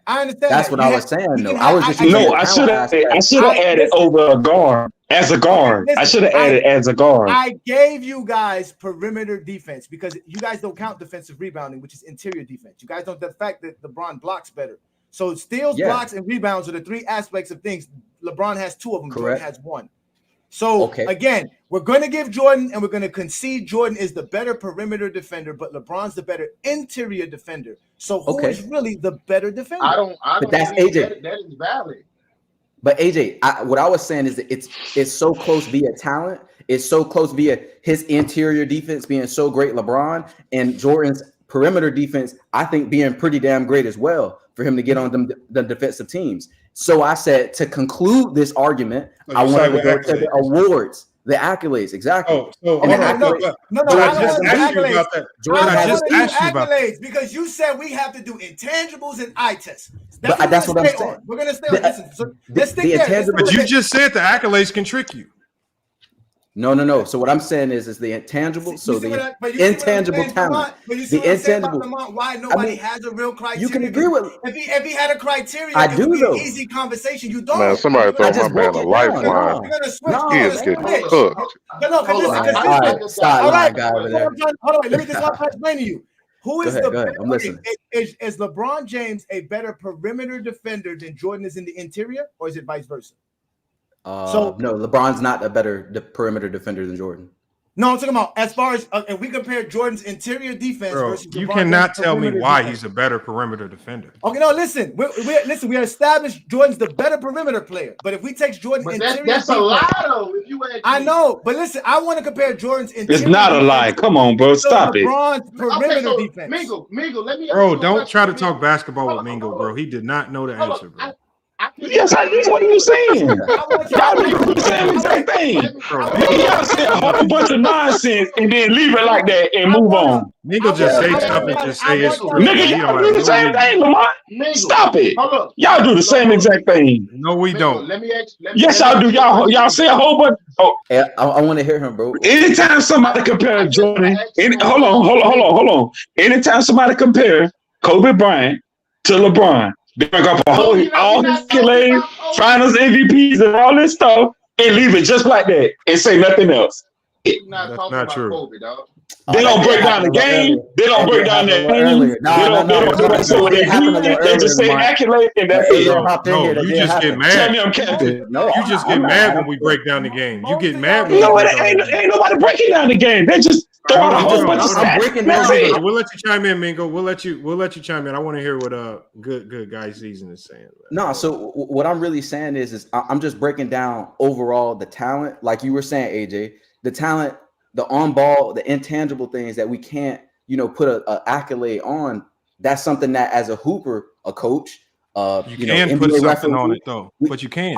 But some of that stuff does not have an accolade for it. It don't have an accolade. Hold on, remember, we separated the accolades because the one thing that Bill Russell, me and you had that conversation about Bill Russell. The one thing that the conversation with Bill Russell exposed is that you feel that the accolades don't always tell the true story. Because if the accolades told the true story, then Bill Russell would be your GOAT. Obviously, the accolades don't hold that much weight. So when we talk about who's the better defender, hold on. So when we talk about who's the better defender, tell me without mentioning accolades why Jordan is a better defender than LeBron. You started talking about perimeter defense. So I asked you, Give me some examples of moments in game where Jordan had elite on-ball defense. My man, moving just say laterally I'm gonna have to do some research and come back. No. Listen, because we can recall those moments with LeBron. So what I'm saying is against great players. I can recall. You can't recall any moment against LeBron with a great player. What I'm saying is this: Michael and LeBron did not have to guard the best. What you did was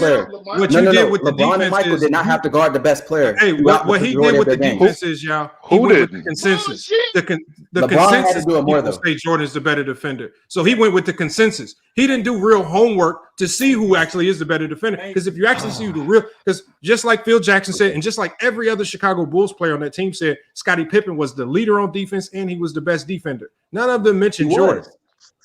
So what I'm saying is, when we talk about LeBron and you compare him against Jordan's defense, and we're talking about these intangibles, tell me what made Jordan the better defender without running to his accolades as a crutch. I just broke down his overall game in a sense on defense, and that's what I just explained. Okay, but hold on. But what all I'm saying is, it doesn't matter if you break down his game. But the thing is, I can break down anybody's game on defense all you want. But if I can't produce any tangible results where that defense actually led to impactful moments against really good players in the league, then what does that defense for? You're just telling me a whole bunch of stuff that, like I said, it's just like me. If I go to the YMCA and I go cook and I go clamp up some YMCA scrubs, I can't go knock on the NBA team's door talking about I'm a great defender. They're going to be like, you got to be able to clamp up some NBA high-quality star-level defenders before you talk about you a great defender. Man, so Lamar, stop it, bro. Hold on, y'all. When I asked you, who did Jordan, give me an example of who Jordan actually clamped. Give me real moments that I can go to. Give me at least one. Remember, all these stars got hallmark moments that we can remember. Give me one. A lot of Jordan's hallmark moments are offensive. Give me some of them defensive hallmark moments. We know LeBron has multiple hallmark defensive moments. We can remember those, obviously. Is there any you can Google? Is there any? I mean, I'm talking about on ball because we all can remember the steal on Karl Malone. That was off. Yeah, I was about to say that. I was about to say that right there. No, I can say that right there. That's help defense. That's exactly what I was talking about. No, that's off-ball defense. But right now we're talking about on-ball defense because you said Jordan was a better on-ball defender. So if he's a better on-ball defender, like I can recall back to 2020 on one possession against the Clippers where LeBron at the end of a game clamped up Kawhi Leonard and Paul George, the two best players in one possession. So give me a moment like that with Jordan. Give me one. LeBron was covering ground like a motherfucker. Personally, for me, I don't even really have to necessarily even like answer that question simply because, again, you don't have any defensive moments. But no, reeling back to where I started. No, reeling back to where I started. Reeling back to where I started. All I was saying again was, it's okay if I have to say LeBron James and LeBron James and Michael Jordan, who is the better on-ball defender? Who is the better on-ball defender? We can go through each and one of y'all. On here. Who is the better on-ball defender? I'm gonna pick Jordan on that. How old are you? I'm 25. You didn't see Michael Jordan play, so your eye test don't. I didn't. But regardless of that, what I'm saying is, okay. Let this man live, dog. I live in Atlanta, bro. But yeah, back to what I was saying though. You base everything off of nothing you've seen, so you can't use eye test. So you have no intangibles. He's going off the consensus of what most people say. So now, now I'm gonna ask you this. I'm gonna ask you this. Wait. I'm gonna ask him this. What's better, Jordan's interior defense or LeBron's perimeter defense? I think LeBron. I already answered that though. I didn't get anybody answer. That's a lie. That's a lie. I didn't answer that question. I did. Answer that question. That's a lie. You asked me. Let my man answer that. Let him answer that. I said LeBron's interior defense is better than Jordan's, and I said again. Listen to the question. LeBron's perimeter defense versus Jordan's interior defense. Which one's better? Oh, okay, that's a different question. I'm gonna say LeBron's interior defense is better. No. Nah, he said LeBron James. No. I'm answering your question though. I'm saying LeBron. He's saying Jordan in the interior. Okay, Jordan's interior defense. We're not talking about Jordan's perimeter. We're not talking about LeBron's interior. We're talking about LeBron's perimeter defense. Oh, who's better? Interior defense. I'm gonna say it's close, bro. I'm gonna say it's really down the middle. I don't think LeBron's perimeter defense is that better than like. So as you can see, I don't think Lamar, it's bad, but I don't think it's great. That is the problem that you and I deal with here, as far as your platform and our platform, is that we have basketball fans who have been listening to ESPN for 20 years tell us narratives. Listen to Charles Barkley, Kenny Smith, and Shaq not explain nothing about basketball to us. To the point, we have people telling me that Stephen Curry is a top 10 player of all time because he could run around the basketball court without a basketball in his hands. These guys, I ain't never seen nothing like that. But these guys do not talk basketball as far as basketball. They talk about what seems to make them feel better about the game that they never watched. Because a 25-year-old is going to tell me he's using eye test to why Jordan's a better defender. I don't get it. Never seen him live. Never seen him play. I mean, it's something called Hardwood Classics. It's something called Hardwood Classics out there, though, that I have seen, though, bro. So y'all can say I've never seen him live, but I have seen Hardwood Classics. I have watched his games. I just never seen him lock a guy up on the perimeter, just as I've never seen LeBron lock a guy up on the perimeter. So how can you say he's the best? How can you say he's the better defender? Bro, didn't he clamp up D Rose in the playoffs?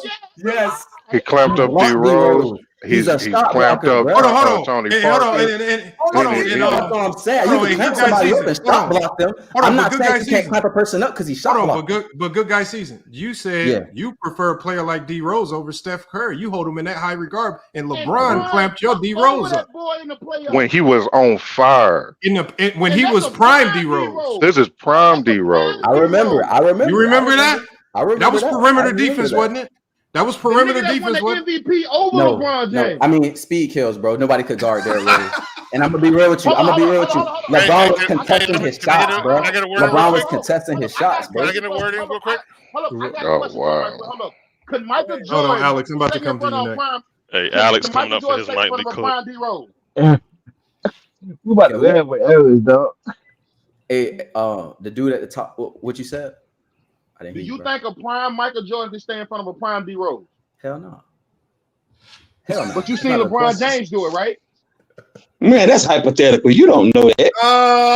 It was switch on like bro, that's hypothetical. It's not hypothetical. We saw his ankles against Allen Iverson. Guarded him that whole game. Allen Iverson. LeBron not guarding no prime Allen Iverson. Put LeBron on prime Allen Iverson and see what happens. LeBron on prime. You see LeBron never guarding him. Jordan got crossed up. I'm not saying LeBron's not a great defender. You see LeBron never guarded prime Allen Iverson. Jordan got crossed by. What are you saying? What are you talking about? Everybody would get crossed up by prime Allen Iverson. What you talking about? Jordan got crossed, bro. It happens. Hold on, y'all. Yes, that's my point. Hold on, y'all. I gotta get to Alex. I gotta get to Alex. But look, no, Jordan didn't just get crossed by Iverson. He was getting cooked. If you look at Iverson's numbers, he was cooking. Just like Grant Hill was getting cooked by prime Allen Iverson. Just what I'm saying is, but the thing is, if you're gonna tell me one of his attributes is elite perimeter defense, but you can't give me one time where he clamped up an elite perimeter player, then what the hell are we talking about his perimeter defense for? I didn't say Lamont, I can only remember one. Lamont, listen. I can only remember one. I can only remember one. All the time, bro. All right, hold on. Go ahead, tell us the one. I can only remember one, and it's only because it's on tape. We had it on. Well, actually, we was watching the game, and I saw it. We saw it. We kept on watching it over and over and over and over again. We had played excellent defense on Adrian Dantley back in 1988. That was really good. In 1988, Adrian Dantley. Go look it up. How long ago? In 1988, Adrian Dantley. This is when he was with the Pacers, the Pistons, or the Jazz. It might have been the Pistons, I think. No, it was Jazz. It was a Jazz. It was in the. I think it was in the. Hold on. Was it the game when Dantley dropped 45 on Jordan? I can't remember which one it was, man. No, all I know is the game. All I know is he did play really good defense on Adrian Dantley, and because even the announcers was talking about it. Okay, was it the game when Dantley dropped 29? I can't remember. Jordan retired in I remember it vividly. Back to 88. Lamont, can I ask you a question? Lamont? So Yeah. you don't believe like teams specifically take off their best players so their best players don't guard the other best player on another team. So the person that Jordan is guarding on a guard wise, that guy is barely touching the ball. He is barely touching the ball, and the times he is guarding the best other guard, the best alternative guard. Hold on, but we're talking 90s. Remember, in 90s basketball, it was different. Remember, 90s basketball was different. That strategy is more prevalent today. But in 90s basketball, the best players guarded the best players at that same position. Wasn't no hiding and switching unless you had a better defender. So like the Bulls had the cheat code. They had Scottie Pippen. So they had a guy in Scottie Pippen who could guard 1, 2, 3, and 4 at an elite level. So the thing is, they had the ultimate cheat code. Most teams didn't have that cheat code to hide their best offensive player on defense or stick them on other guys and just allow them to roam and play passing lanes. They didn't have that luxury. Other guys had to play guys straight up. But that's why I'm saying I don't have a lot of instances of Jordan actually locking people up on film, of him keeping dudes under 15 points, their averages, whatever their averages could have been, their highs, because he's not guarding the best player. LeBron had to guard Paul George. I seen that. And Kevin Durant. He had to guard Kevin Durant. I've seen that. I've seen those Jason things. Terry, and he couldn't. He got cooked by Kevin Durant. And Jason Terry, and he couldn't guard Jason Terry. But that's what I'm saying. He got cooked by Kevin Durant. That's why I'm saying he's better than him, bro. Come on, bro. Like, why are we having this conversation? Yeah, if, for example, Jordan doesn't do good against Kevin Johnson or whoever, right? Same thing could be said about LeBron James. He doesn't do good against Jason Terry. There's little instances that we have where you can hold on, Alex. Wait. Jason Terry took LeBron James, bro. In the final, are you kidding me? Hold on, Alex. Hold on 1 second. Alex. So I'll pull up the head-to-head numbers. LeBron James versus Jason Terry. LeBron James averages 28 points per game, 7.5 rebounds, 6.3 assists. Jason Terry versus LeBron James averages 12 points, 1 rebound, 2 assists, 1 steal, and 0 blocks. So when you say LeBron James struggles against Jason Terry, what are you talking about? Are you just referring to a few games that you've handpicked? Or you just talking about the 2011. In crucial moments in that 6-game series where there's needed to be a stop. Jason Terry hit those threes. But Jason Terry cooked Kobe too. Then hold on. So are you talking about the same? Hold on, Alex. No, are you talking about the same Jason Terry that gave your boy Kobe the Blues averaging 30 points per game in that series and swept them? Are you talking about that? You talking about a guy who was playing well enough to sweep your guy Kobe? No, I'm bringing him up. I'm bringing him up because he's your guy. What I'm saying is you talk about the same Jason Terry that averaged 30 versus your boy Kobe and swept them in the defending champions. Remember, it wasn't even Dirk the best player in that series. It was Jason Terry guarding Kobe. And he held Kobe to 17 points in the last 2 games. Did Jason Terry go off in the finals? Yeah, you got to stop it, Alex. See, you keep bringing up these moments, but then you get mad. Then you get mad, Alex, when we bring up these moments. You get mad when we bring up these moments versus your boy Kobe the same year. This is with Jordan and LeBron. What I'm saying. Hey, I'm gonna be honest, bro. I'm a LeBron fan, so I'm just be real. Alex. You see, the thing is, you guys bring it up every time we talk. So why you holding players to different standards? If LeBron is being cooked by Jason Terry, then you have to say Kobe got cooked by Jason Terry. Hey, Alex. We all know he didn't, bro. Hold on, Alex. We do know because the numbers say he did. Go, James. Hold on 1 second. My bad. Hold on 1 second. Every time we talk to Alex, he always brings up something with 2011. He always brings up 2011, and then conversely gets mad when we talk about that same 2011 that shitted on his team, the Lakers and Kobe Bryant. I'm talking about shitted on the same players that you say stop LeBron. They did Kobe 10 times worse. The same Jason Terry that you say stop LeBron. He shut down Kobe in them last 2 Kobe. Kobe did not have a super team. Hold on. Kobe did not have a super team. I'm sorry. Oh, come on. He was a defending champ. Like the Lakers were the defending champs. Hold on, y'all. 50-win Laker team. They had home court advantage, and Kobe allowed Jason Terry to not only clamp him up, but Jason Terry had probably one of his best playoff averages of his career versus Kobe. You're telling me stuff I already know. JJ Barea smoked Kobe. I know it. Alex, if you know that these individual games and bad moments can happen here or there, then why do you always bring up this BS with LeBron as if this is who defines him as a player? Because you guys were Goat James was as if does it define LeBron? Bro. Does that Jason Terry matchup define LeBron James as a player? Can I speak? I'm asking you a question. Does the Jason Terry matchup define Kobe and LeBron as players? It's a blemish. Yeah. Does the Jason Terry matchup define Kobe Bryant and LeBron James as players? Because they both got lit up by him. No, bro. It's a blemish, bro. It's a statement. That's LeBron won 2 games. I'm Alex. You're gonna answer the question. I know you don't. I know it's gonna hurt your heart to admit it. Does the Jason Terry matchup define Kobe and LeBron James as players? Does it define who they are as players just because Jason Terry cooked them? Bro, this is a loaded question, bro. And JJ Barea. Yes or no. It's real simple. Hey, answer it and just break it down, though, bro. Just break it down. Alex, let's break it down, bro. Alex. No, you answer it and break it down. First of all, no. I'm trying to answer it, but I keep getting muted. Alex, no, because Alex, this is I'm gonna stop muting you once you answer a very simple yes or no question. The question is this, and it's not loaded because it's loaded to you if you're retarded. And I don't believe you're that retarded, Alex, because you know how to click the StreamYard link and join StreamYard. So you can't be that stupid. So what I'm saying is, Alex, you bring up this Jason Terry and this Dallas Maverick team as if this defines LeBron James.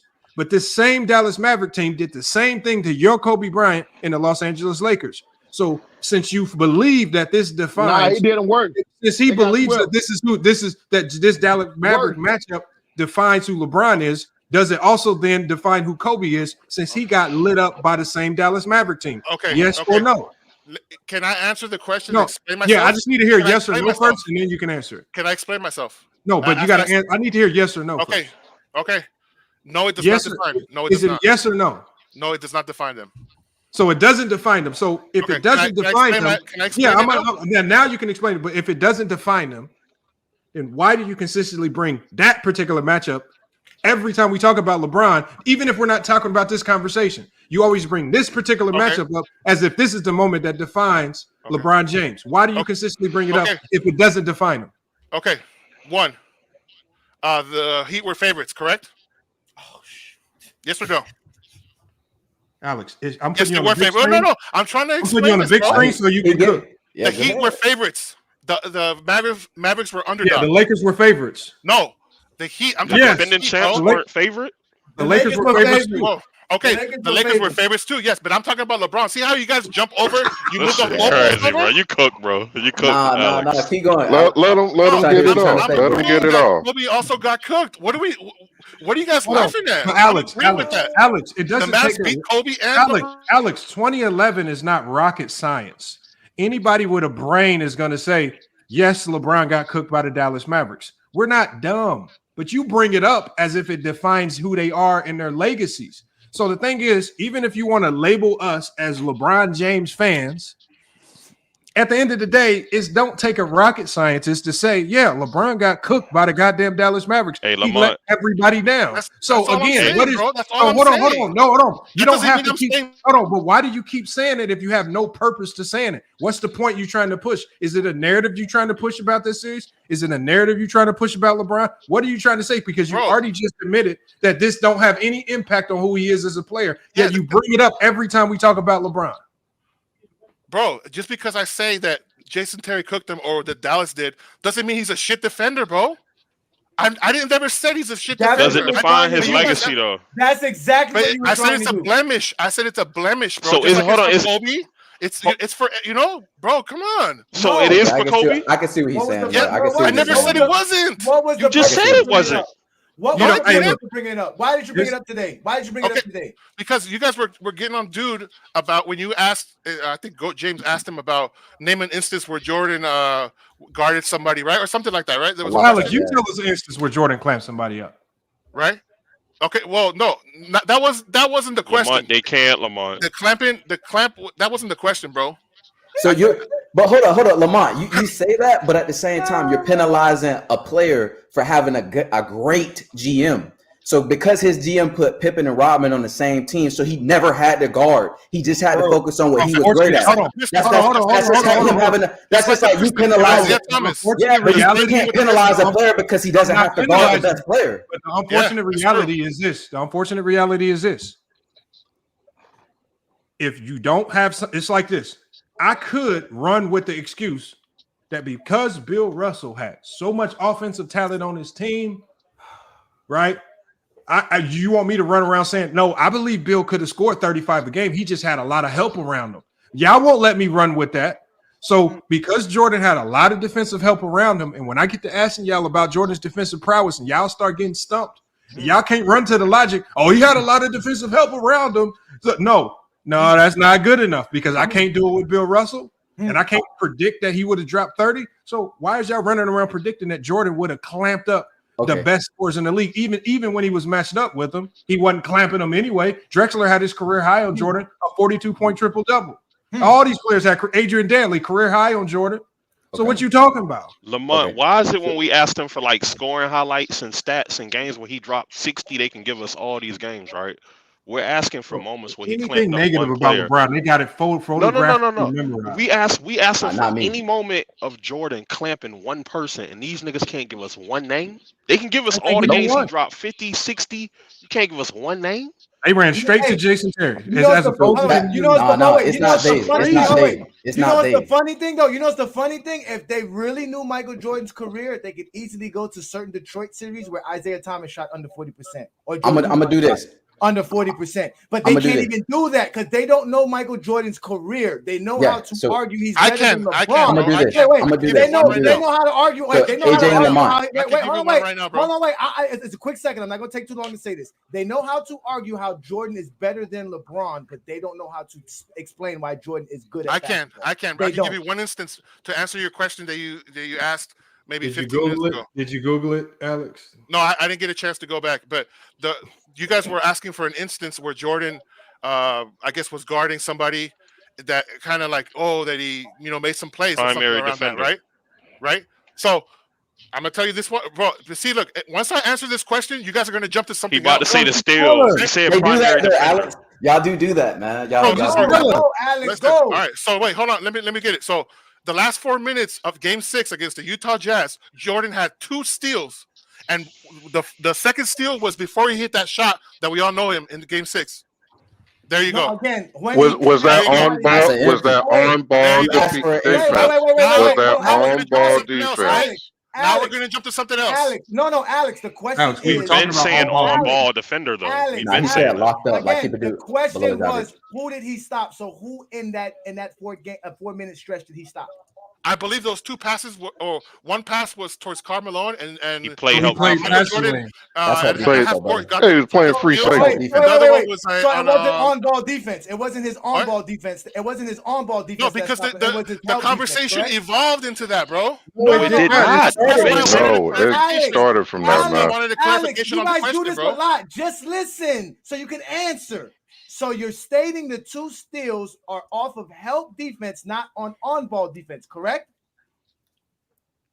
I guess. I'm not sure. I guess. Okay. Yeah, maybe possibly. So in 4 minutes, he got 2 I don't steals. have the video in my head, bro. I know. I understand this. Come on. Listen, he got 2 steals in 4 minutes, and that is what you're going to call elite defense. That means you stop somebody. Right. That's what you're saying. But we've been saying on ball though the whole time. Yeah, because the conversation involved. Hold on, Alex. What happened when Gary Payton was cooking Jordan, and they had to take Jordan off of him? No, but that's not even. Yeah, bro. Look, see, you guys are just because you say that doesn't mean Jordan's shit now. You know what I'm saying? No one said Jordan is a bad defender. Nobody said no one said that. Yeah, but you guys are bringing up these little instances where it makes Jordan look bad. But when there's a LeBron stat, bro, that looks bad, you guys dismiss it. AJ, so it works both ways, bro. AJ, I got a question for you. Yeah, name the stat, please. Name what stat? The stat that's bad for LeBron that we dismiss. Turnovers or the missed shots. He doesn't have a go down that road. Defensive player of the year is not a Should have stat. had that against Marc Gasol. That's an accolade. It's an accolade, Defensive bro. player of the year is not a stat. It's an accolade, bro. Oh my God! Oh, okay. It's not a stat, That's bro. not It's what an I hear on accolade. this channel. Sometimes you guys complain about accolades and stats. Don't mention this because it's a stat. Don't mention that because it's an accolade. No. I asked you crazy, for a stat. I asked you for a stat. You said defensive player of the year. Defensive player of the year. Your locker room, hit the link. Didn't he get cheated against Marc Gasol? Lamont, I thought you were shutting it down. Lamont, you officially got one of the exposure badges from GOAT James Kingdom, the only one that's ever going to get out inside of GOAT James Kingdom because you're the only person to expose people the way we do. These guys, hold on. But you guys move the goalposts all the time, bro. You're saying you're exposing people, bro, but you're really not, bro. Listen, bro. Michael Jordan. Hold on, Alex. Hold on, Alex. Michael Jordan averaged 2.3 steals a game. LeBron averaged 1.5. That's a stat. Okay. Blocks per game. Blocks per game. Michael Jordan averaged 0.8. Hold on. LeBron averaged 0.8. That's a fact. So if you're saying, if you want to say like, let me ask you this question. See, look, now they're changing the goalposts, bro. They're gonna say something else now, bro. Alex, this ain't for you right Alex, now. you've been cooked already, bro. Get on the plane. So let's go. Look, I'm fine with you utilizing averages. I'm fine with that. If you want to say that averages are the convincers for you that tell you answering his question though. Let me ask you this question. Hold on, let me ask you this question. A guy like Allen Iverson has averaged more steals than players like Ron Artest and Kobe Bryant. Does that make Allen Iverson a better defender? Okay. No. Has a better field goal percentage than LeBron James. Alex, hold on. That's a legit question. That's a legit question. Hold on. All I'm asking is, we've seen Steph Curry lead the league in steals. We've seen Allen Iverson lead the league in steals over some of the best defenders, Kawhi Leonard, Draymond Greens. We've seen Iverson lead the league in steals over Ron Artest, Kobe Bryant. If the averages are the convincer for you, does that make those guys better defenders? It strengthens my argument, I think. And the reason I feel like it strengthens my argument is specifically is because you said again, Jordan had a team. He had Pippen. He had all these other guys to help him. You gonna down that hill, huh? He's still getting the same amount of steals. And he's getting more steals, and he's averaging the same amount of blocks as LeBron. Again, I think LeBron is a great player. I actually like LeBron a lot. If I'm gonna say that, if I'm gonna be objective and not be biased, if I'm gonna be objective and not be biased, if I'm gonna be objective and not biased, I have to understand that Jordan did not have to play the best player on the team. He still averaged the same amount, bro. I definitely am being objective. You're being objective. Hey, Lamont, drop one of them niggas that's not talking. But we wasn't talking about rebounds yet. Yeah, get locker room up here. We were talking about defense, on ball, and interior. That's what you asked me about. You didn't ask me about rebounds. You're now asking me about rebounds. Don't try to throw this in here at the time, bro. Rebounds is a part of let's defense. move the goalposts again. Let's go. But you didn't ask me that. You're now asking that. You're now bringing that in. We could talk about rebounds, and I'm gonna say LeBron is a better rebounder than Jordan. But you're now saying that, bro. You're now bringing that in. Let me speak. Come on, man. Let me speak. Go ahead, speak, bro. Go ahead, speak, man. Let me speak. Defensive rebounds is a part of defense. I didn't say it wasn't. Okay, so you're excluding it. So I didn't exclude it. You just brought it in. You just brought it in, bro. We hadn't talked about rebounding the whole time. Let me finish, brother. Let me finish. Get him. Let me finish. You brought up steals. You brought up blocks, but you excluded defensive rebounds. So if we you said name one stat, bro. You said name one stat. I didn't know. We didn't say name one stat. You said that. No. Let him finish, Alex. Let him finish, Alex. Let him finish, please. This is what y'all do. Y'all don't let people speak. Y'all try to just. No, go ahead.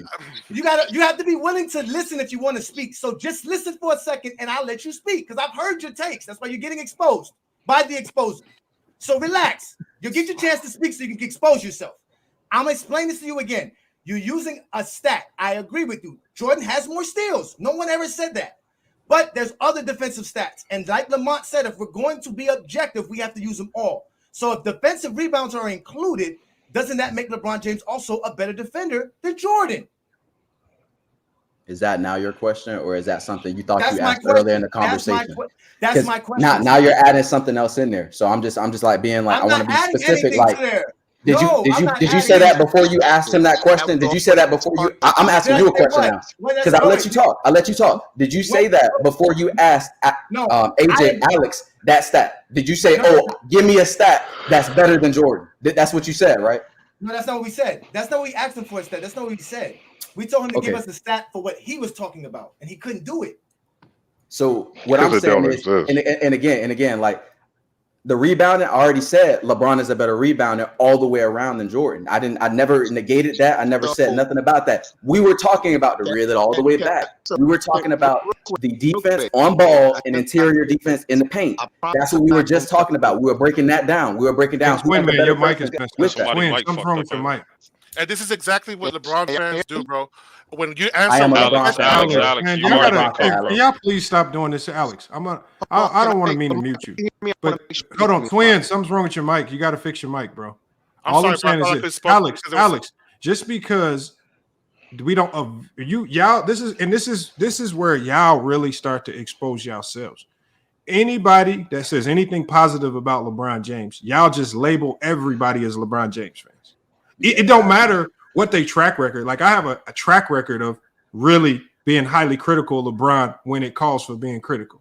But that don't matter because whenever it's time to, y'all all open ears when it's time to criticize LeBron. But then every time I say something positive, is you a LeBron fan or you just this, and you just label them as friends. We just fans of basketball. And what's happening is I feel like y'all do a lot of disrespecting of the game when y'all spend half y'all life Googling negative stats or negative information on LeBron James as if there's no reason in the world as to why he might be one of the greatest players of all time. Y'all Google the turnovers. Oh, he turned the ball over, but you forget the fact that he might be one of the best playmakers ever. Y'all Google missed shots, but you don't mention the fact that he's leading the league in scoring, leading the playoffs in scoring, leading the finals in scoring. Y'all will Google any negative things you put out there. Like you just try to push the negativity as opposed to like you want me to just harp on Jordan's negatives as if that's why Jordan is great. Like y'all just be having some weird takes. That's why you were stuck on Jason Terry for so long. You're probably not going to mention Jason Terry after today, but that's why you were mentioning Jason Terry so much, man. You just I don't get y'all love affair with negativity. We talking about great players. We should be talking about greatness. Yeah. But we wasting our time sitting there harping on negativity. Remember, I asked you about Jordan, I didn't say what Jordan couldn't do on defense. I said, tell me about the greatness, what he could do on the perimeter. Y'all sitting here struggling to tell me how he's a great perimeter defender. At no point have I brought up negativity on LeBron. I can say that for no, but I'm not talking to you. I'm talking to Alex. Okay.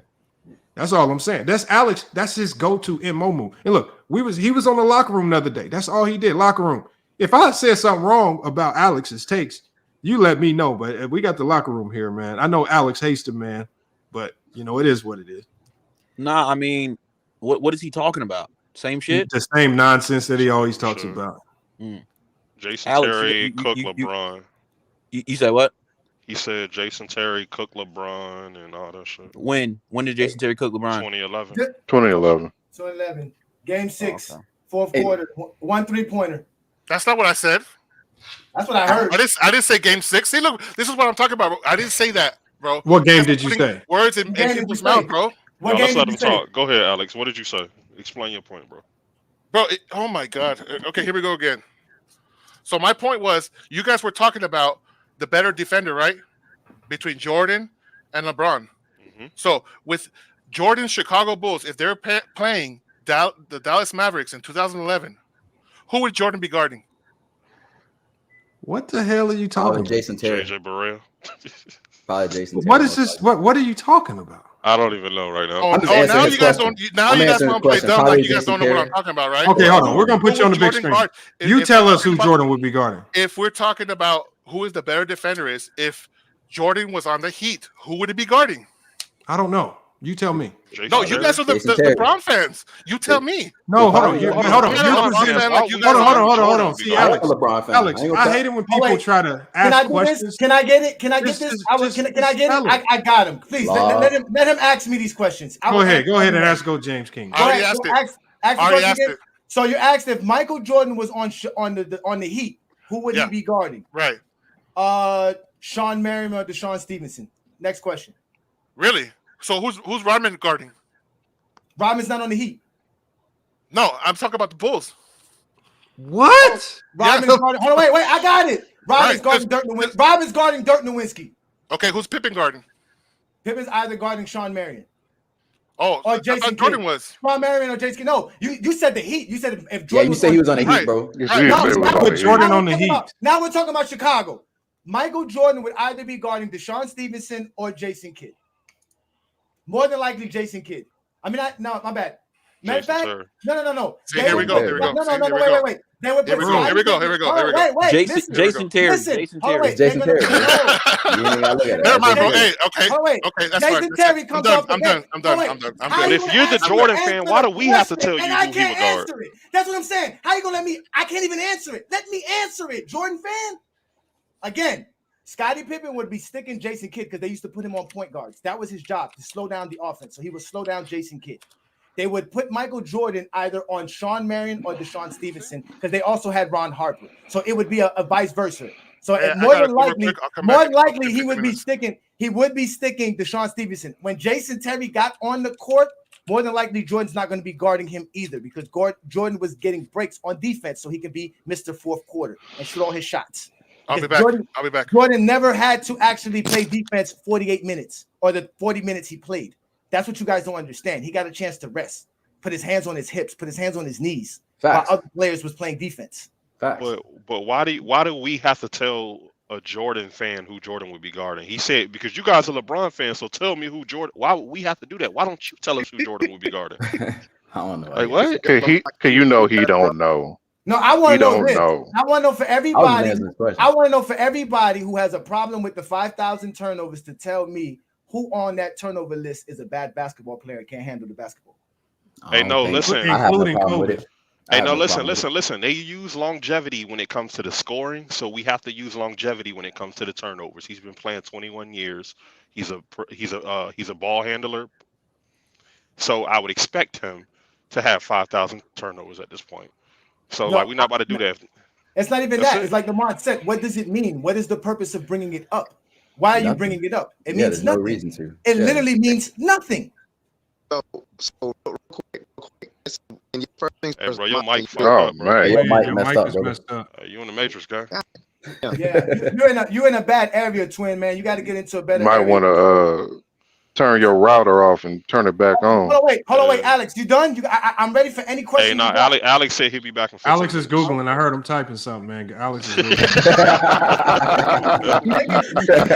Promise I heard his keyboard clicking, man. They can Google all they want to, but they never some gonna loud ass go keyboard. AJ, I had a question for you earlier, though. AJ. So, do you feel like Steph Curry is a good defender, though he has a team that is built around him not having to be the best defender? Like, do you feel like he's an average defender, Steph Curry? I believe Stephen Curry plays in an era where it's hard to judge true defense as far as one-on-one, but he's not a bad defender. But look who he has to guard for his career. I mean, he's a point guard having to guard players like Chris Paul, Westbrook, Kyrie Irving, like it's Damian Lillard. Yeah, like so. Yeah, I mean, to Jordan's fans, he's great defensively because he wants to steal titles. You know, it's funny because I'm not gonna say he's a great defender. You know, but he won. He led the niggas steal. Do you guys know who has the most steal titles in NBA history? Who's Stockton? No, not Stockton. No, Stockton has the most steals all time. Okay. You guys don't know who has the most steal titles in NBA history? Not off the top of my head. I only keep up with LeBron. It's 6 of them, and it's CP3. Wow. Okay. Yeah, I figured that. I could see that. So can we say CP3 is a better defender than Michael Jordan since he has so many scoring titles? He has more accolades than Jordan because he has 10. He has 10 all-defensive teams. He has 10 all-defensive teams, 6 steal titles. That's more accolades than Michael Jordan. As a defender, you make a case. Yes, you make a case. Hey, Alex back. Hey, right? Alex, please say that on the big screen now.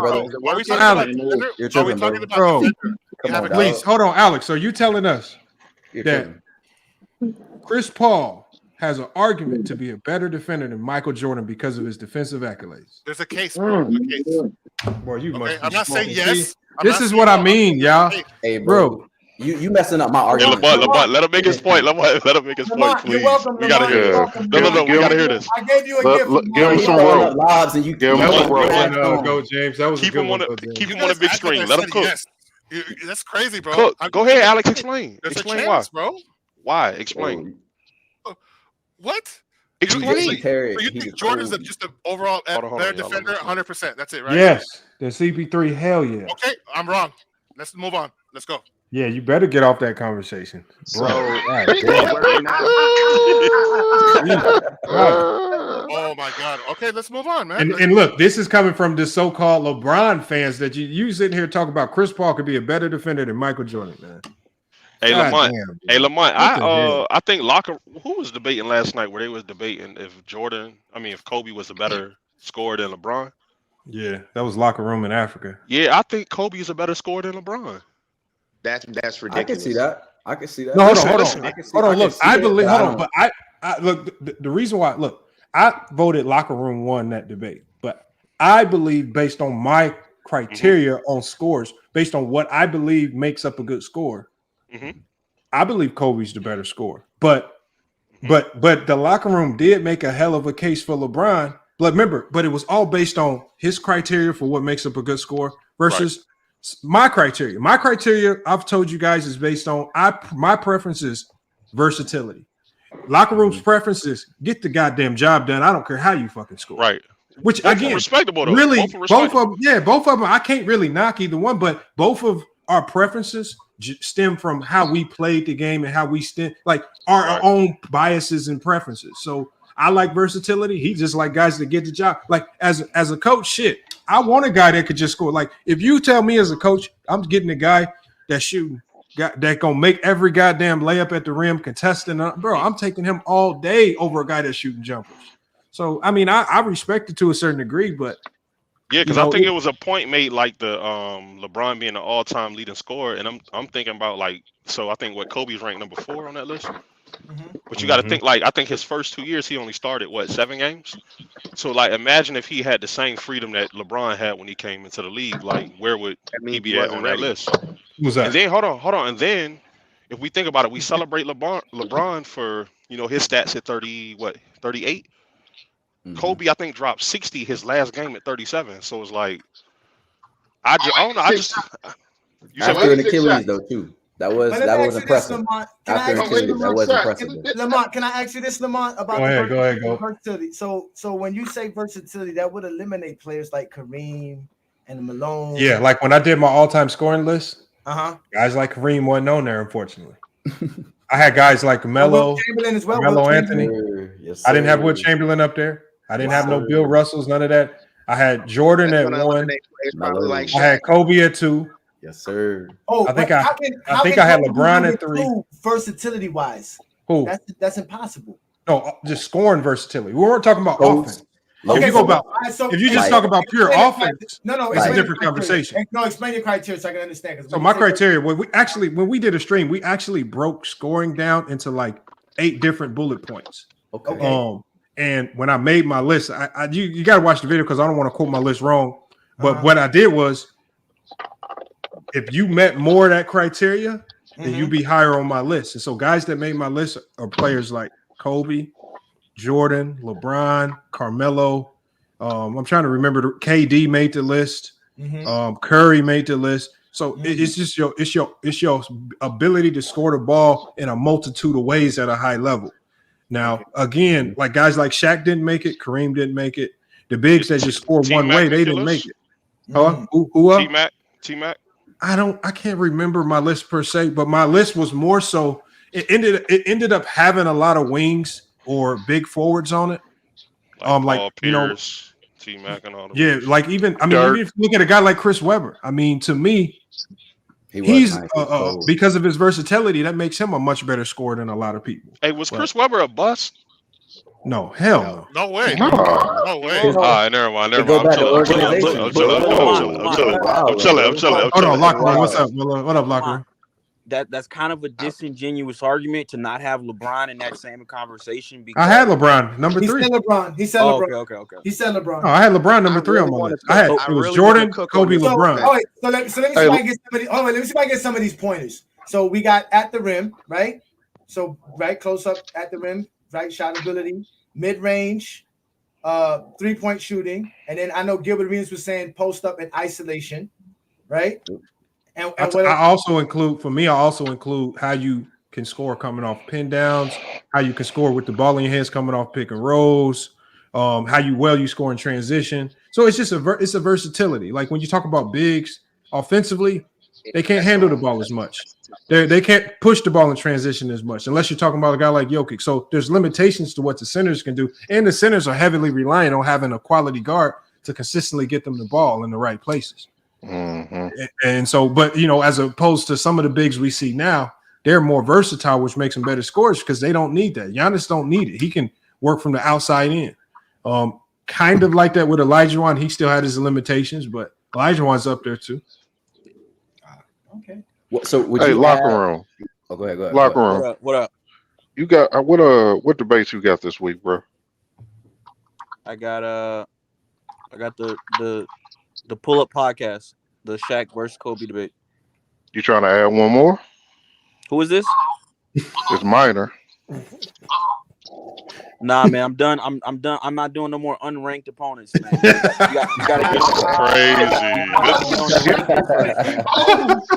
Hey, Lamont, how we? Hey, anti, you missed it. Locker room. No, I did. Oh, you saw it? Locker room came in smoking shit. Yeah, he came in on fire. I respect it. Doing though when he screamed out like that, that was funny as hell. But see, Lamont, first round, bro.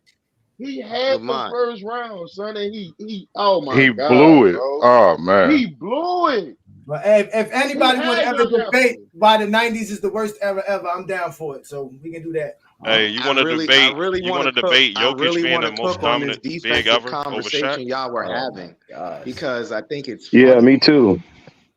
I really want to cook on that conversation because I have LeBron as the better defender, hands down. Oh wow! So it's like it's not close because it's close for me. It's very close. I have LeBron as the better defender too. Is it close? But if we're talking about versatility, LeBron can guard 1 through 5. He's a better perimeter defender. He's a better interior defender. This isn't even an argument. Lamont, how is this even an argument? We've seen LeBron James lock up people like Paul Pierce in his prime. That's why he ran and got KG and Ray Allen. Paul Pierce He don't move fast. He'll kill it though. He'll kill it. See, I'm not done. We've seen him lock up a prime D Rose. Held him underneath his season average in the big moments in the playoffs. We saw him hold down Manu Ginobili. We saw him hold down Tony Parker and guard Tim Duncan.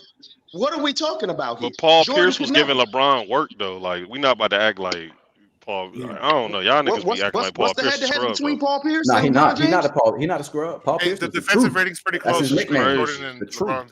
For a reason. We saw him get Paul Pierce, not Paul Pierce. I mean Paul George that work. Why are we acting? We saw Paul George give him work though. What are y'all niggas talking about right now? Y'all forgot that Paul George was really that nigga to NBA. Hey, somebody sent me this right here. Hold on, y'all. Somebody sent me this. Your center, and then he can switch onto your center and not. Harper and Jordan at the guards, Pippen and Rodman at forward, Luke Longley in the middle. 12 guys for the Chicago Bulls, a full team around Phil Jackson. The Miami Heat, it looks like a small gathering of friends, doesn't it? Pat Riley has Rex Chapman and Tony Smith. Jay with the fake. Leans this time. Couldn't get it. Morning right there. Bulls. On the floor, and Tony Smith. Miami with a 4-point lead. Smith. Rex Chapman puts up the 3 and hits. Morning with it, goes baseline. Kicks it out, Rex Chapman, an open 3. Well, last night, all the threes were made by Mookie Blaylock. Of all they took, and tonight they goes down the floor, finds Askins over to Deshaun Leonard, bounces right back inside, looking to kick it back out. Chapman for 3. That's a great job. All you have to do is go out in the second game of the doubleheader. Back-to-back game. Or doubleheader, probably. I don't think they've lost one of those as Rex Chapman puts it. Kerr gets set to check in as Rex Chapman makes. They got a real horse on the board. 26-21, coming up on a minute left in the first period. Bulls have not played well. They're down only by 5. Jeff Malone can do that. Jump puck couldn't quite get it. Mourning right there. Everything's short. Here they come. They got a man open. Another 3. Man open, and then he puts it. Sean Leonard, the rookie, with 2 threes. 1, 2, 3. 31-21 now. Michael tries to answer. Dalton Smith right there for the rebound. 47-31, Miami with the lead. Smith into the corner. Rex Chapman for the open play. Wearing the Bulls out here. Wearing them out. 50-31, Miami with the lead. And Phil wants a timeout. 5 minutes, 2 seconds left in the first half. Man, he dropped 42 that game.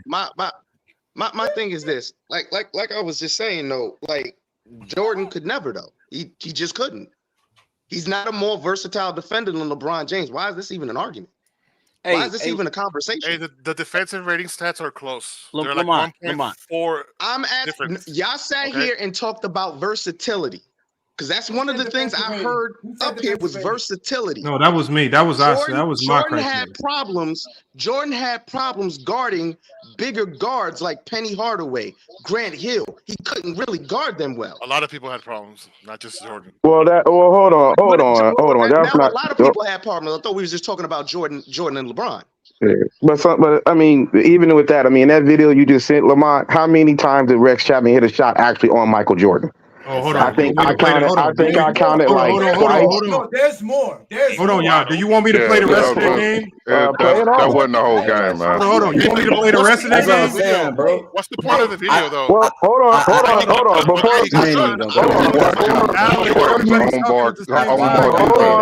Hold on. Finish what he's saying. I mean, listen, I've been on here listening for a while, right? And I mean, I'm familiar with the Rex Chapman game. Hey, it happens. Okay, listen, you guys asked the question. You said, well, who has Jordan shut down, right? And y'all said, well, look, Clyde Drexler lit him up. That's not true. In the 1992 finals, Clyde Drexler did not. Now, Michael Jordan turned Clyde Drexler into a volume shooter. I posted his field goal percentage in the chat by game. Okay, I would say LeBron James is a much more versatile defender than Michael Jordan. But I mean, me as a Bulls fan, I remember the 2011 versus Derrick Rose. Yeah, they had LeBron James on him. All LeBron James did was give Derrick Rose a jump shot. Derrick Rose couldn't shoot. I mean, now I'm not going to knock LeBron James because he played great. Hold on, bro. Let me finish. Hold on. So you stop, and then you start again. So you stop, and then you start again. Let me finish, please. So when LeBron James backed off, and again, you know, did he shut down Derrick Rose, or did Derrick Rose shut down himself? Because Derrick Rose at the time didn't have a jump shot. And then when Derrick Rose did try to attack the basket, it wasn't just LeBron James. It was a team effort. Go ahead.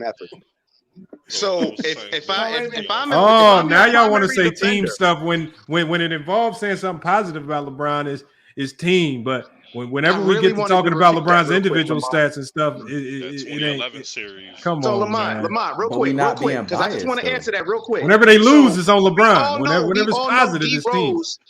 We all know D Rose. His greatest strength was getting to the rim.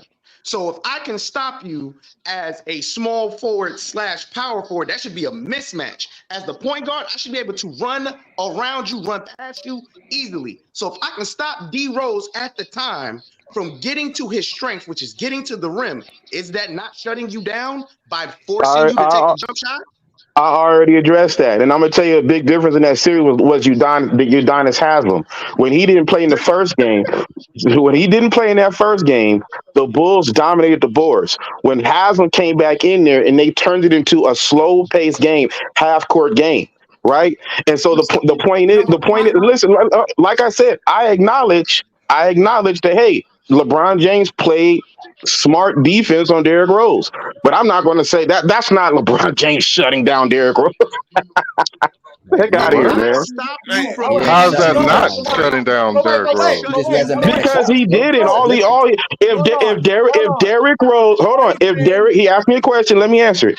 If all he did was give Derrick Rose about 10 feet and dared him to shoot, I get it. Derrick Rose can't shoot. That is not true. That is true. That is very much true. Play the video, Kenny? That is very much true. Play the video. Play it. Because he couldn't get past him, right? Hold on, wait. That's why he had to shoot, right? You said he stopped Clyde Drexler. No, you say he stopped Clyde Drexler. Clyde Drexler averaged 25 points per game, 8 rebounds, and 5 assists during those finals. So okay, we're talking about scoring, and what I actually said was he made Clyde Drexler a volume shooter, and I referenced his field goal percentage. He made him a volume shooter. What do you mean by a volume shooter? What do you mean he made him a volume shooter? That means that that 25 points a game you're talking about, he took a lot of shots to get him 25 points a game. Well, wouldn't that be what Michael Jordan normally does when he has to shoot the ball to get a lot of points? Michael Jordan is very efficient even when he takes a lot of shots. No, he's not. There's games where he shot 41%. Series where he shot 41%. There's games LeBron did the same thing. You are most definitely right. There is plenty of games where Michael Jordan has shot bad. But for the most part, in his 15, 16, however long he played, for the most part, Michael Jordan was a very efficient shooting guard. Well, Clyde Drexler took the same amount of shots in the finals as he did in the regular season. He averaged about 19 field goal attempts for the regular season in 92, and he averaged about 19 field goal attempts in the 92 finals. Are you just speaking off of your eye test, or are you using the actual basketball stats? Well, you could, like I said, I referenced the stats, right? So when you said the stats you're wrong, his volume didn't go up. He shot the same. He shot 19.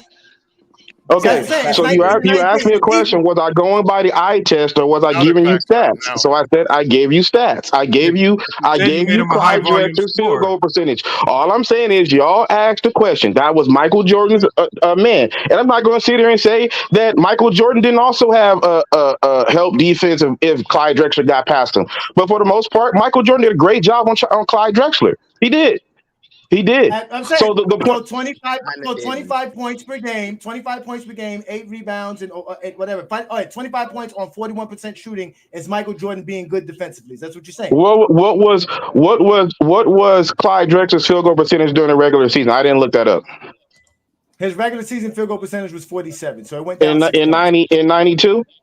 Yeah, it went down 6 points. It went from 47 in the regular season to that's called a great defensive job. Yeah, that's big. If you need him in the playoffs, and we got to get by you, that make a lot. That make a lot. But what does that mean? That doesn't mean anything because he didn't play the Bulls 82 games in the regular season. You're talking about what he does against 82 teams versus a 6-game series versus one of the best defenses in the team. Yeah, exactly. Well, actually, brother, you brought that up. Right, you referenced the regular season, and so I said, I even told you. Hold on, bro. Hold on, let me respond to what you said.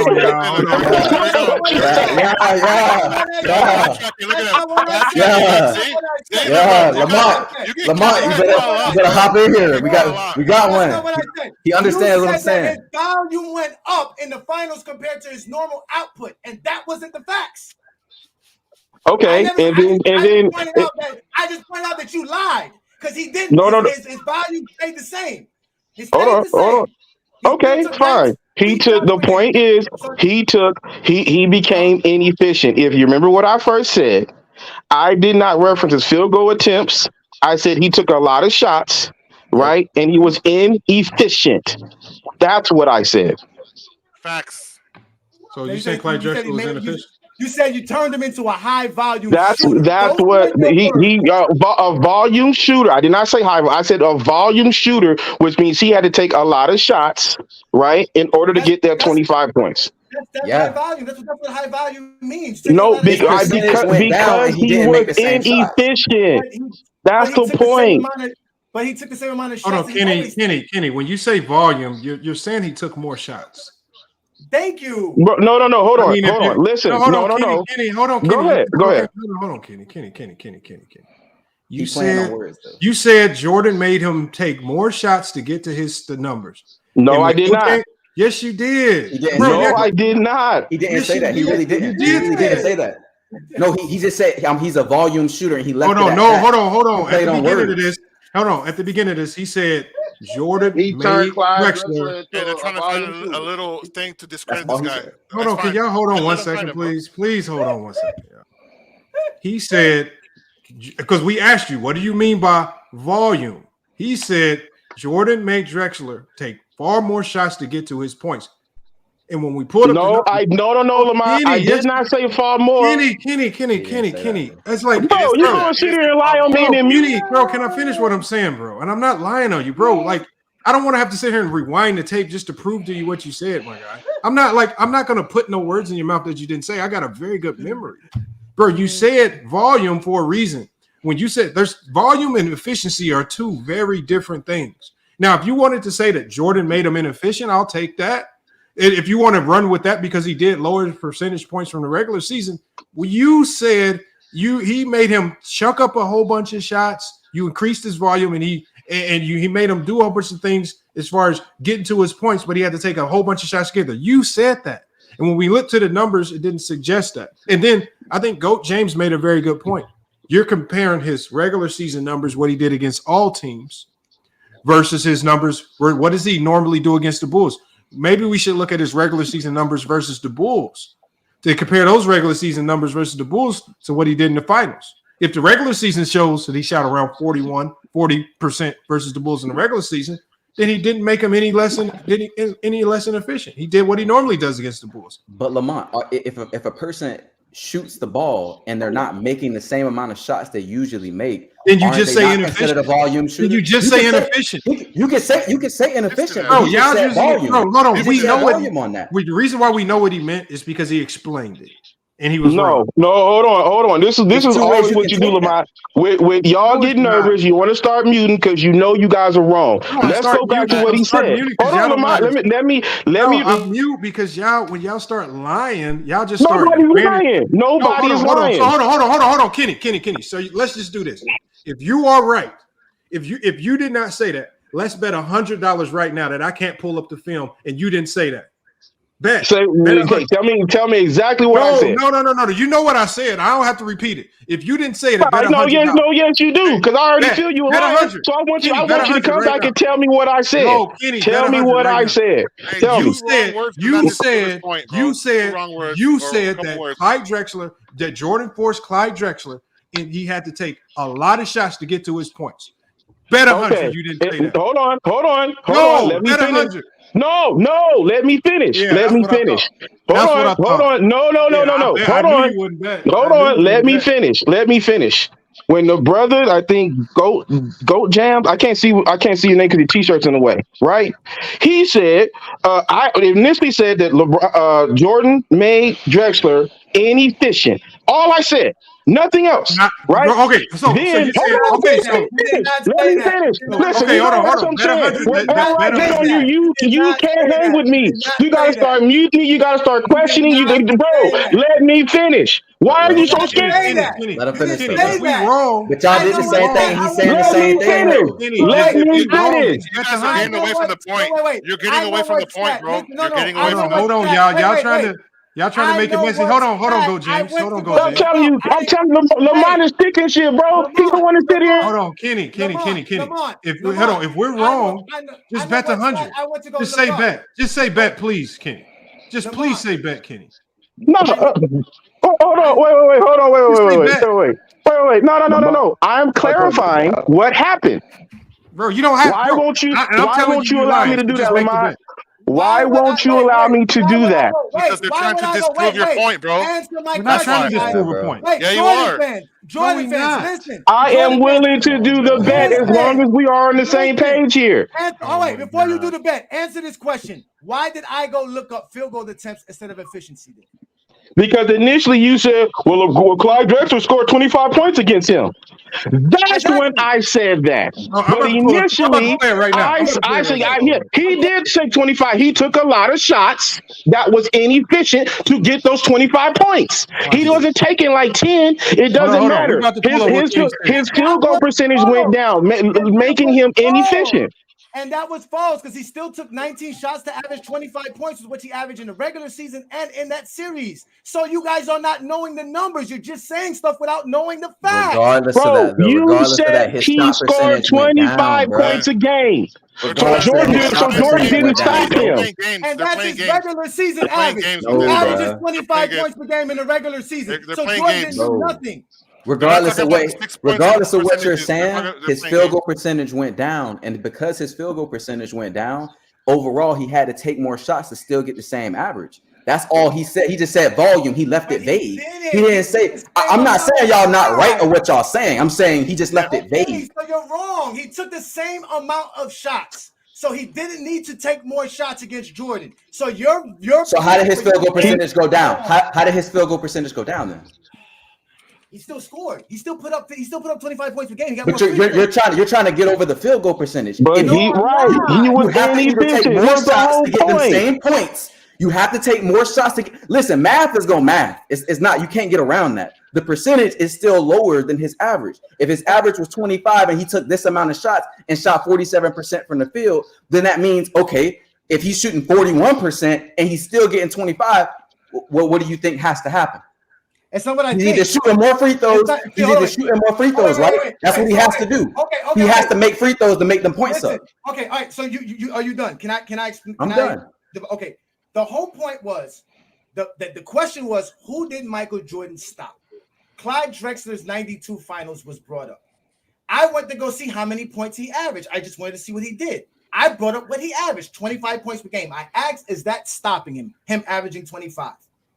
The actual response to that question was, well, he had to take more shots. He shot at a higher volume to make those 25 points. Oh my God! I said he turned it into a volume shooter. Are you gonna let me finish?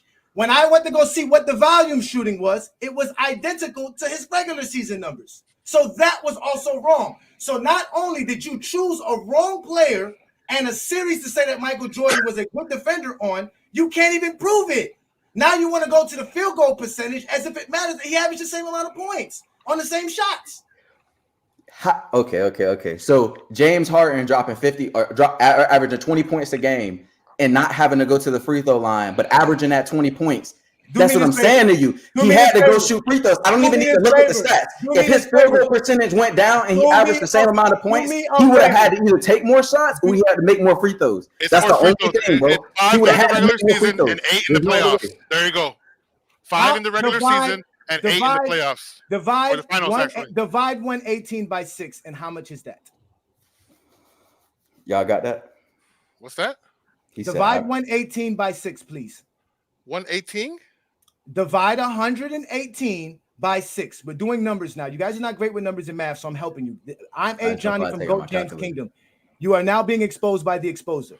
What is 118? What he's trying to do is say, well, he's totaling up Clyde Drexler's field goal percentage, and then saying, well, see, he had a great field goal percentage, or it wasn't that bad because of this, that, and the third.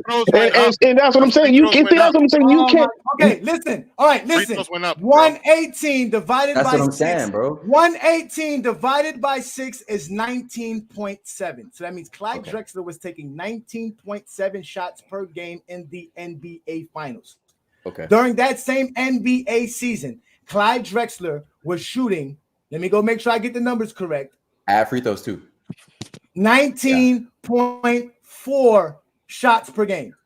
Okay. So he took 0.3 shots more per game during the NBA Finals to average the same 25 points per game. Because he was averaging. What was his free throws? Alex, what was his free throws though? He averaged 5.3 during the season. Mm-hmm. And in the finals, he averaged about a little bit over 8. Okay, so realistically, the rest of the points he made up was all free throws, which means 9 times out of 10, Jordan did his job. If his field goal percentage, if I was to guard you one-on-one and you got to the free throw line and made free throws, that's not an indicator that I did not lock you up or I did not do my job.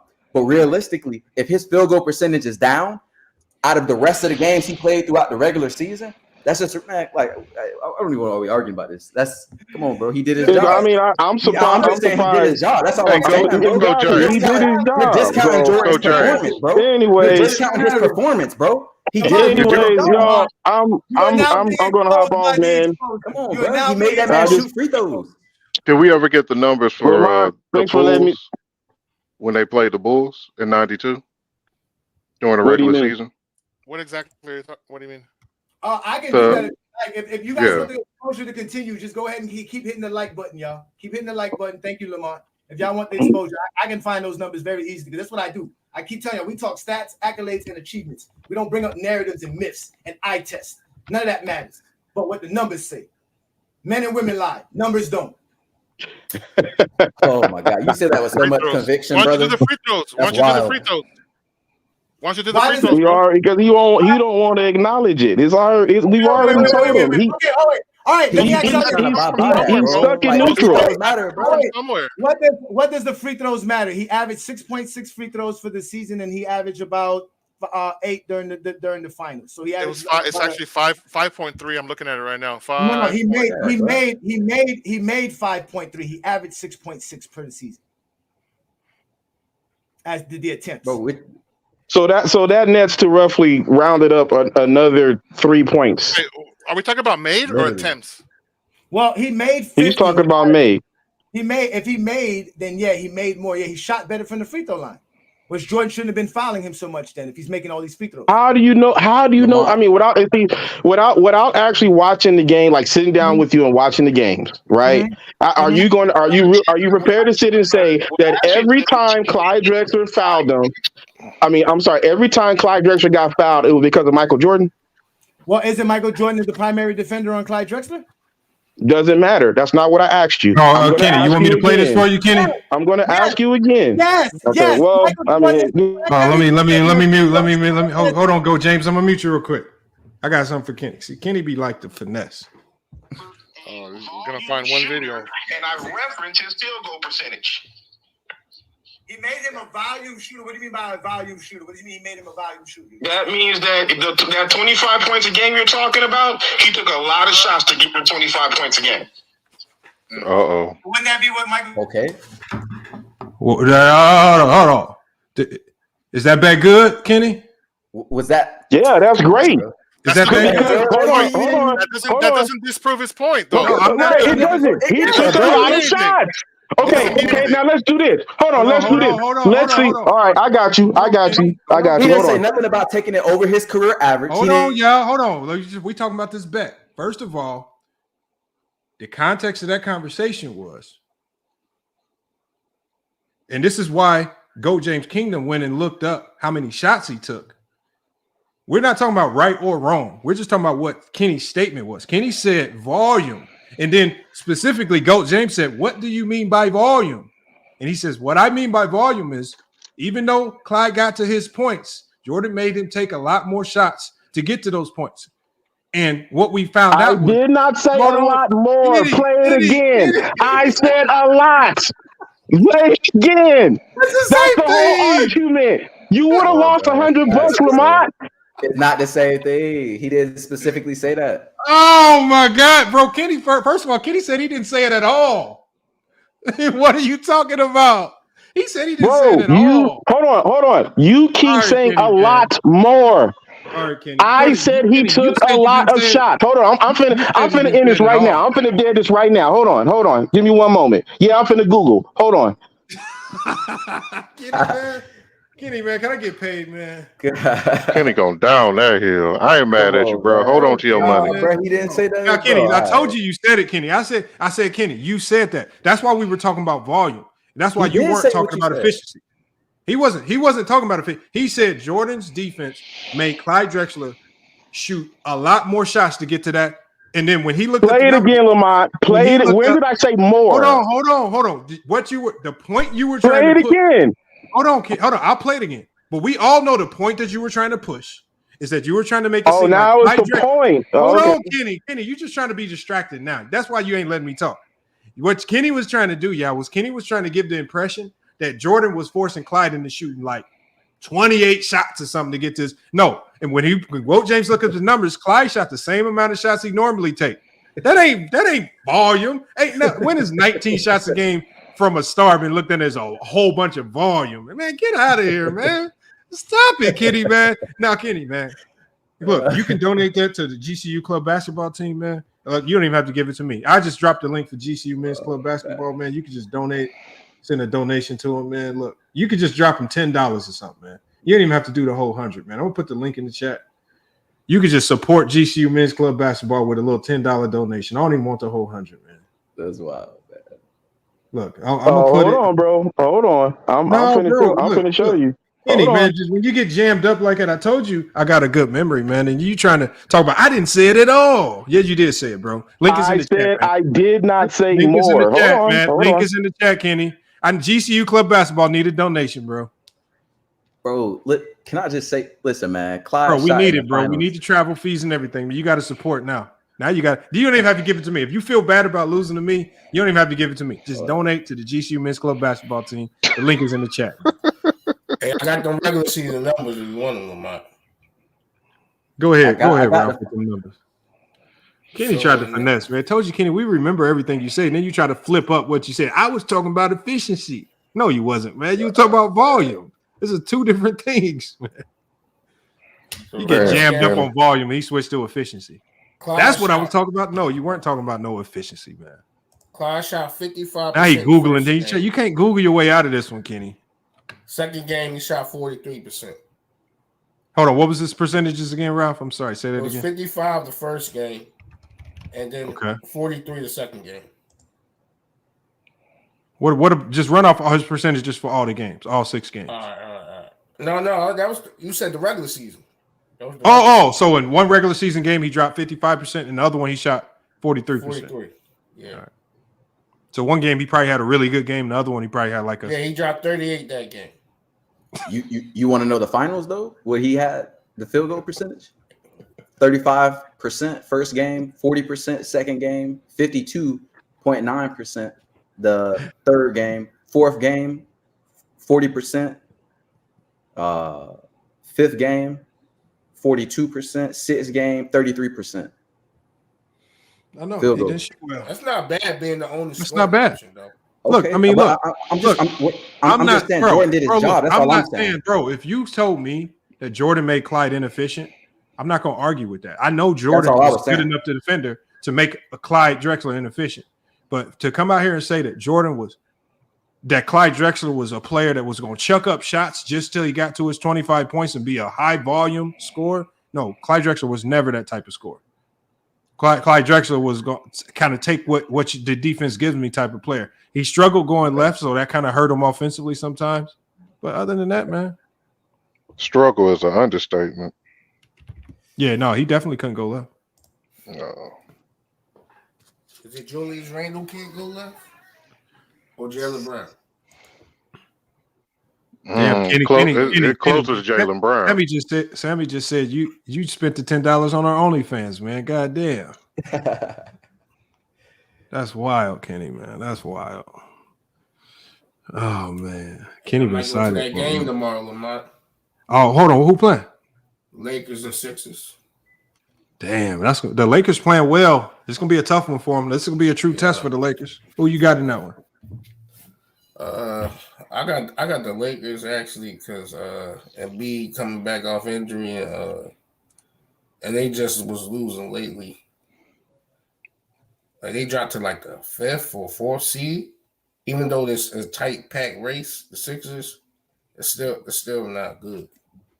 Like you keep losing to the Pacers, bro. They're like a confusing team to me because sometimes they look like the best team in the league, and then other times they just look horrible. What are you talking about, Lamont? The Sixers. Oh, it's hard to figure them out.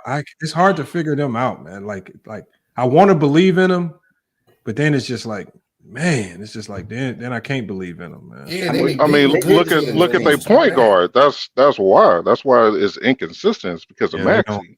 Yeah, Maxey's a shooting guard trying to play the role of a point guard. I remember he was talking. I saw a video of him talking about how he was working this summer trying to learn the point guard position because they didn't know what the hell was going on with James Harden.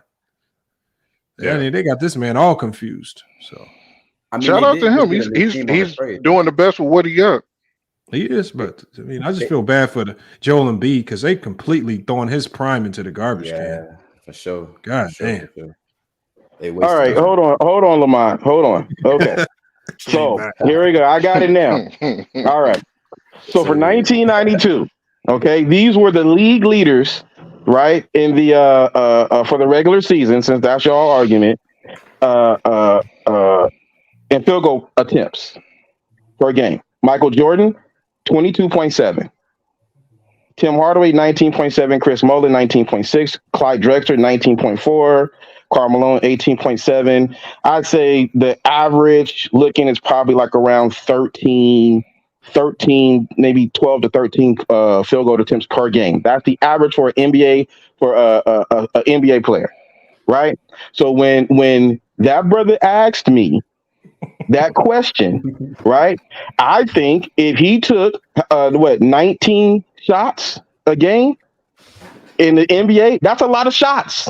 That would have netted him top you take 5. Your average.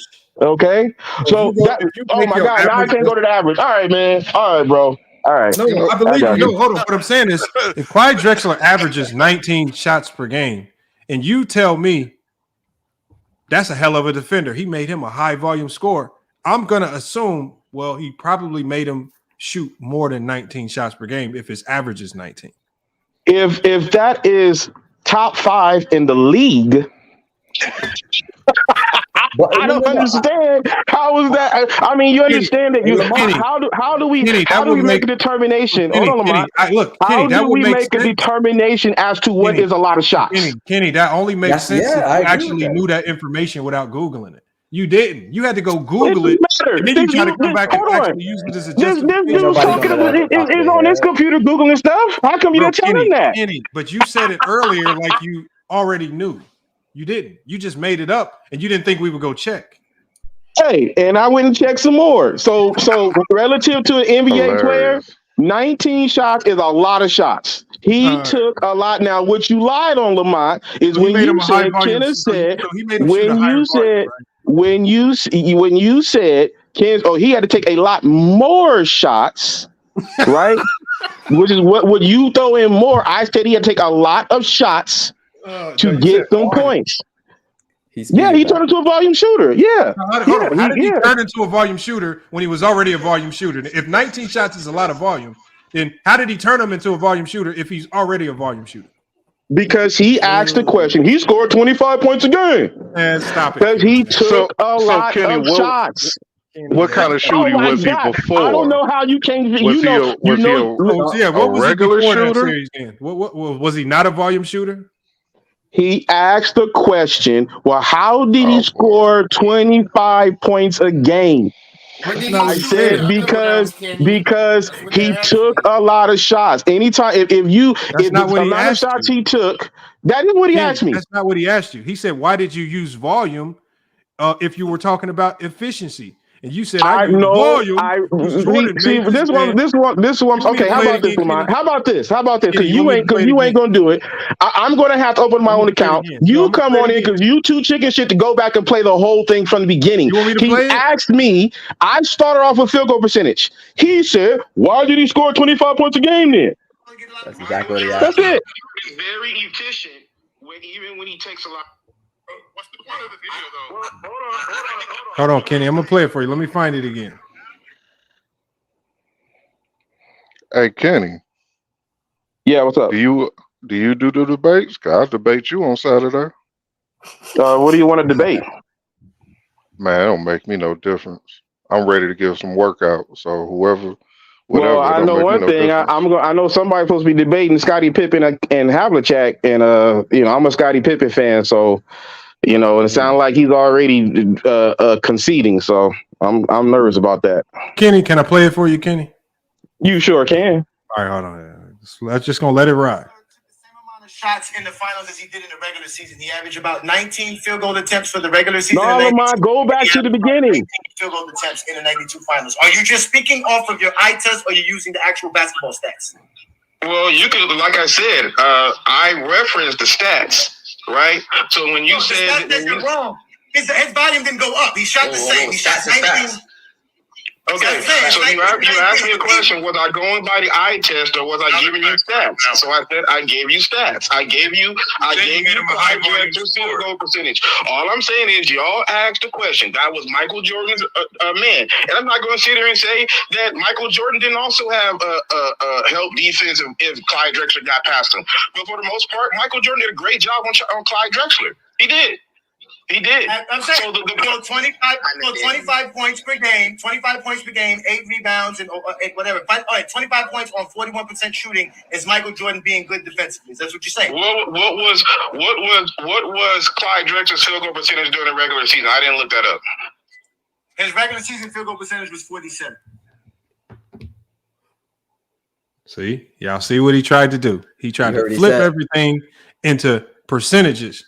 When before he tried to lie and say volume increased. He said the volume increased. That's why Go James Kingdom went and looked up his volume. Why else would he look up how many shots he took if Kenny wasn't lying? Kenny tried to lie about some stuff. And then he tried to switch it to percentages when he didn't even know the percentages because you just heard him say, hold on, let me go look up the percentages. So he couldn't have been talking about efficiency because he didn't even know what the efficiency numbers was.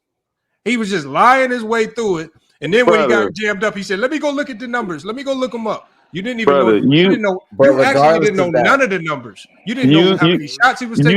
You won't even go back to the beginning. You go right in the middle. Hold on. And what you said was Ken said he took a lot more shots.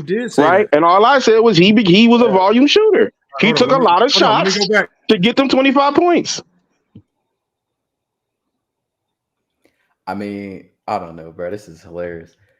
Your point was made, though. Your point was made. Yeah, bro. Stick to your point, bro. They're gonna try to discredit you. They're gonna find a little word you said wrong. They're gonna find you incorrect stat. Well, you're off by a point. They're gonna discredit you, bro.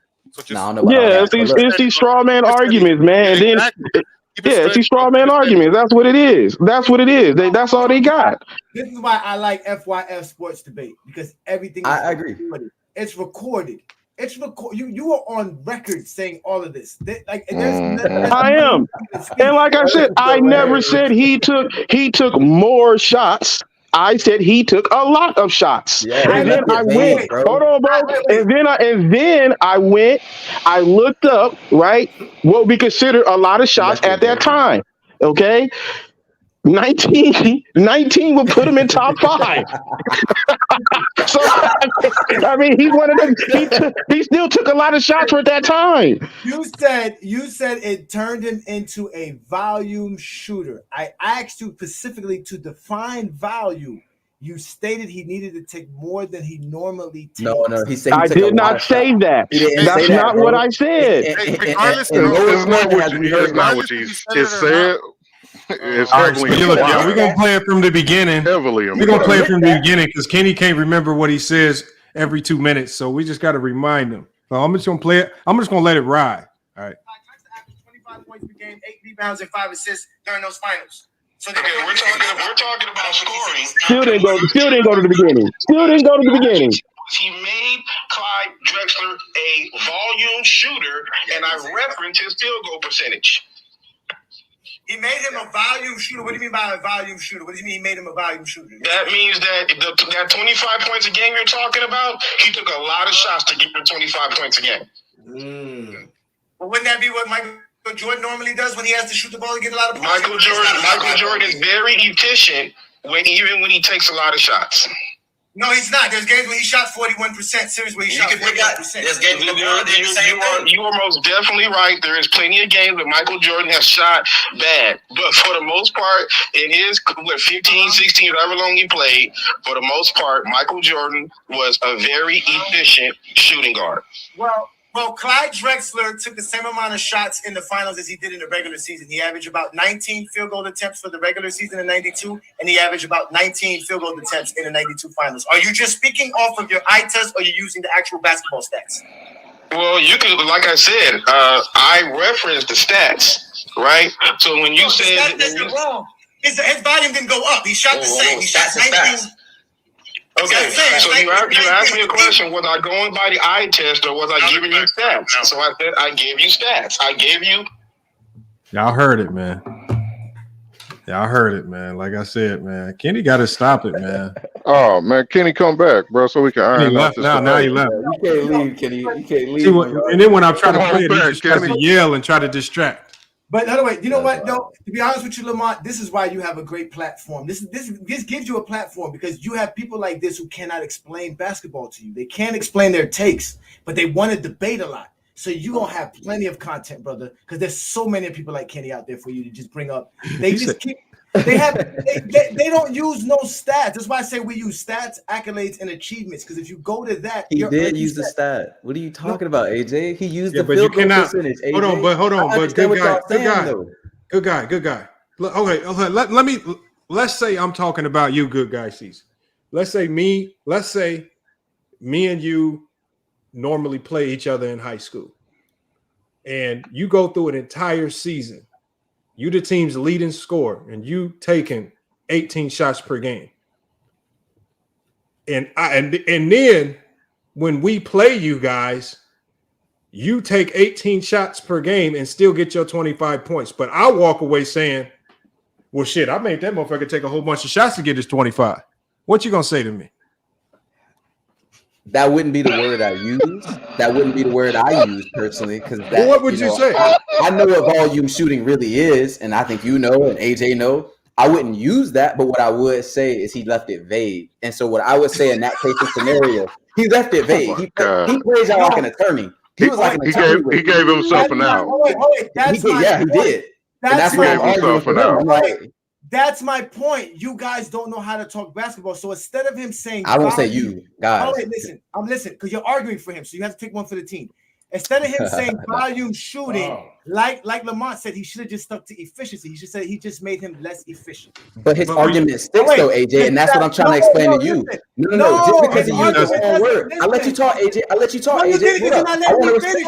You're not letting me finish. Okay, go ahead. You're not letting me finish. Go ahead. If you would have said, listen, when he played against Jordan, he was less efficient than he normally is. The stats actually state that. So you can actually state that, but that's not what he stated. What he stated was it took more volume. The reason he thought it took more volume because he knew that he was less efficient. So he was grabbing straws to figure out anything to make it sound better. When in reality, no one is ever going to look at you and say you held somebody to 41% shooting, so that means you stopped them, and they averaged 25 points per game. That's the point. Okay. But realistically, so Jordan never held, even if Jordan held him to 41% shooting, that is not stopping Clyde Drexler. Okay. So what you're saying, we weren't talking about that. This wasn't even my argument, but I'm gonna argue for him because he gone. RIP. But realistically, what you're saying, AJ, I get what you're saying. He ain't gone. He in the chat. Yeah, he in the chat. Back up here. Come back in here, Kenny. But come back up here, Kenny. But that's what I was saying. No, AJ, hold on, AJ. But what he's saying, AJ, what he is saying is this, AJ. He's saying, hey, look, he had. What's wild is that y'all trying to pretend like y'all didn't know what he meant by volume. His field goal percentage was down, which means he made physically less shots on the court against Michael Jordan. That's a fact. He physically made less shots against Michael Jordan. Bro, he did not say that, bro. We all know it. Bro, he had to take the same shot. What does that mean? You're a volume shooter. Also, that's what that means, bro. But he also explained what he was talking about because Go James Keno asked him, "What do you mean by volume?" He even explained what he meant. Y'all trying to explain it for him. He told us what he meant, and then Go James Keno said, "No, he shoots the same amount of shots from the regular season to the playoffs. He didn't make him shoot more shots." And then Kenny said, then you heard him stutter and stumble, and then all of a sudden he said, "Well, let me go look up the efficiency numbers." He didn't even know the efficiency numbers. So he just like Go James Keenum said, he was just saying a whole bunch of stuff, didn't have any idea what the stats actually were. And then when he got jammed up because we start pulling up the stats, then he switched to efficiency was his case when efficiency was never his case, man. How does he not know any stats when he just said the field goal? No, what he told us was he said Jordan was right. He didn't look it up. He said Jordan made Clyde Drexler a volume shooter. And he was vague. No. So hold on. When we say that, we're not idiots. When he says that, I know what you're saying. We all are thinking that means Jordan made him shoot a lot more shots than he normally takes to get to his 25. In my mind, yeah. Yeah. And so it's not. I'm thinking 28-30 when he said volume. That's what I'm saying. When as soon as Go James said 19 shots, I'm like, hold on, what the hell is he talking about? 19. Yeah, exactly. So it's not a vague thing. It's just as simple as this, right? I have this argument with people about what Kenny's just wrong, man. He don't want to pay up to the GCU club basketball. What playmaking means, right? People think playmaking means running around without a basketball. Kenneth, I held you down until you got back. No, I gotta charge my phone. But like I said, Lamont's chicken shit. He won't let me. He dude is a liar. I keep telling him, go back to the beginning. This brother even said Ken didn't utilize no stats, brother. When I first came here, even before I came up, I posted Clyde Drexler's field goal percentage. Right, I posted Clyde Drexler's field goal percentage of the '92 finals before I even came up. What do you mean? Ken didn't come up. So why didn't you start with efficiency? I did start with a what is that? Bro, you said volume. Yeah, you said volume. After he asked me, right? I didn't bring up his point per game or nothing. All I said was Michael Jordan, right? Or Clyde Drexler shot this in this game, this in this game, this in this game, this in this game. All through this, I gave his field goal percentage. That's all I did. That's not what you did. Okay, so that's why I say, but you're too chicken shit to go back to the beginning when I came on, right, and actually play it. What you keep doing is playing. Hold on, and then also, I want you to show me where I said more. I understand that still 19 field goal attempts a game is a lot of field goal attempts. Kenny, if I just say you're right, are you gonna donate $10 to the GCU men's club basketball? No, brother. First of all, anytime I come on your hold on. That's Anytime crazy, man. hold on. Understand, Lamont. Anytime I go on your platform, anytime I come up your platform, when I leave, you're gonna get taken care of. No, every single time I've come up here. Kenny, I'm just, I'm just trolling. So no, I know. It's all love, man. You just chicken shit because you keep knocking me down. That's all. You don't want these hot facts. Okay, hold on. Let me see if I can come at you from a different perspective. Okay. Hold on. Can I do one thing? I just want to get to CO because CO looks like he's new here, and I haven't given him a chance to say anything just yet, and I don't want him waiting on standby too long.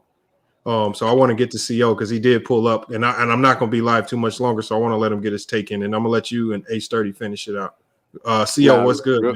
What's good with y'all, man? Real quick, Lamar, how'd you get the club basketball job? I was just wondering about that. Oh, so the way I got the job. So what happened was it starts all the way back when I was at Purdue University. So when I was at Purdue University, I was asked to just simply coach the club team there. And I had to think about it because I had never coached. I coached the first year. We lost in the semifinals. I don't know how we got to the semifinals, but somehow we got there. And so I came back that next year. But then I said over the summer, let me lock in, let me take it serious. So I went, looked up everything I could, came back with real practice plans, real strategy. We actually came back at Purdue. We won the national championship that next year. That was 2017. So after that year, obviously my name got on the map a little bit, and then GCU ended up reaching out to me. And they said, we got a club program over here. It's been struggling. It was actually in the garbage can. And they said, we want you to come over here and help us get it back in order. So I've been out here since 2018. It was a little raggedy at first, but we didn't got nice since 2021. I'm looking like LeBron James in the NBA Finals a little bit. We didn't lost three championship games, but we only lost 2. I'm 1-2 in the finals. I'm 1-2 in championship games, but at least we getting there. Yeah, y'all getting there. Facts. And there was I was behind on the stream, but there was a OG talking about Chicago State, and I found it ironic because I was supposed to go play at Chicago State, but I didn't. I went to Dayton instead. But yeah, I just found that cool that he was talking about Chicago State. Hey man, look. Well, right now, look. I don't want to shade them too much, but it ain't the most solid of programs right now. So you might have made the right move by heading out to Dayton, at least at this time. If I'm being honest, like if I'm giving you honest advice, is Chicago State's probably not the premier D1 basketball program to go commit to right now, unless you like really don't have any other options. I play soccer. I don't play basketball. Okay, but even soccer, Yeah, head to Dayton, bro. Head to Dayton, bro. All of their sports programs is kind of in the garbage can right now. So, but look, and you probably like it out there in Ohio a lot better too. I ain't gonna kid you there. Dayton, all the universities in Dayton, those are some of the best colleges to be at if you're looking to play sports and do whatever. And you'll know what I mean once you become an athlete and you spend a couple years there. So you're gonna enjoy your time out there, man. Salute man, y'all be safe. Salute, man, to the soccer player from Dayton, man. That's crazy, man. Sturdy, man, what you got? No, I just wanted to progress the conversation by asking a simple question. Yeah. What you got? What is the overall premise? What was the overall premise of Kenny's statement? Just not specifics. Just what was the overall premise? What's the point? When I was listening, everybody was talking about how Clyde Drexler, I guess lit up Michael Jordan or however you want to say it, and I wasn't. No, that's not the case. And somebody said, well, show an example of when Michael Jordan D'd up. I don't really some people get freaked out about the whole shutdown thing, right? But like D'd up, and did a good job on a great player, and so that's where I posted Clyde Drexler. So. All right, that's it. Like y'all went through 2 hours of talking just to like. Damn, bro. Yes, Jordan played good defense on Drexler. That's it. Like and Lamont said the shit. I took a break. I took a break. I took a break, and Lamont literally said that, yeah, like he did. Like Clyde was a flawed player. They did make it hard for him. He did work for some of his shots, even though Clyde had his moment during the series. Like, yes, like he said that shit hours ago, but y'all kept going on semantics. It's weird. And by the way, Kenny in general, 19 shots per game, especially for a slow pace era like the 90s, is considered high volume, regardless of series, season, whatever. Matter of fact, throughout NBA history since the modern era, 19 shots per game is about the threshold for any volume score, period. But right, so that's what I was saying. It's a lot of shots. That's my point. So, hold on, Sturdy. So what you're saying is Jordan didn't turn Drexler into a high volume scorer. He was already a high volume scorer. Yeah, that's obvious. That's obvious. And what I'm saying is you can still, in my opinion, after rewatching that series, two things about that series. One, Jordan did do a good job defensively on Drexler, but overall, that's the one series, in my opinion, that the Bulls as a team get underrated. Like that was a fought-out series between the team more so than just Drexler versus Jordan. I agree. And that's what I took for that series, especially that game 6. But I think game 6. I think the problem was with that Lamont stated no one here has yet to state who Jordan had really stopped, and Clyde Drexler's not one. He didn't stop Clyde Drexler, so I don't know. Okay. He didn't stop. Okay. He didn't stop him. Cool, whatever. But you're not or slow him down or shut him down. To be honest, to Clyde Drexler. Basically. First your name. What's your name, brother? Again, because I want to address you properly. It's A. Johnny. Hey, Johnny. So, Johnny, listen.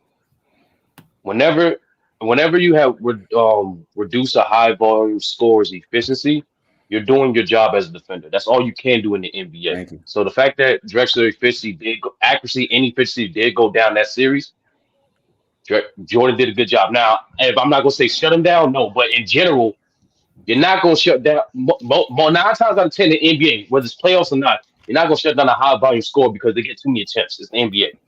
No matter who the defender is. And but you know what, Sturdy, he took a lot of shots. Hold on, Sturdy. We all agree with that. Like if I'm not gonna disagree with the fact that Jordan made Drexler less inefficient than he normally is. That's fine. But when you say he started off by saying Jordan turned him into a high volume scorer. I'm thinking I'm about to hear something like 25, 26 shots per game. And like maybe 5 or 6 shots over his average.